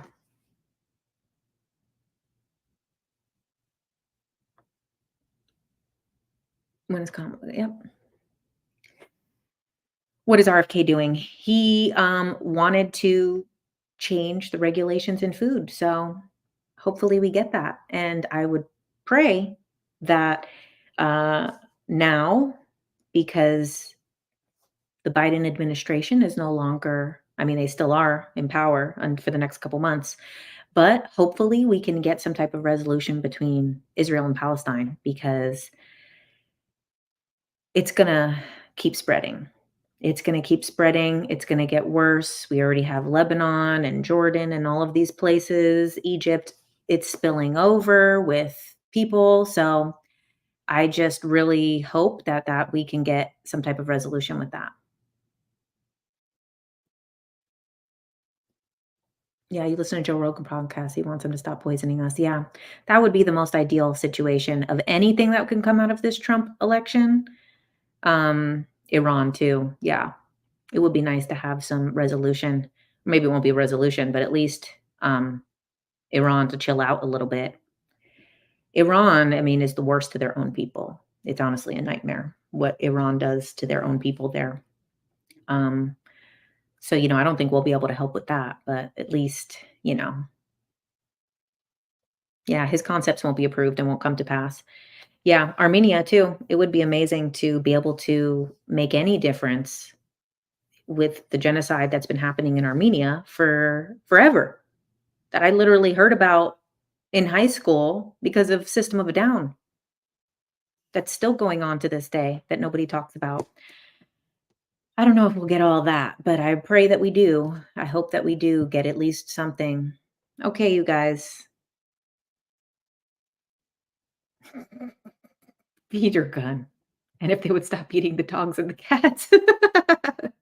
Would appreciate that bigly if they'd stop killing the squirrels.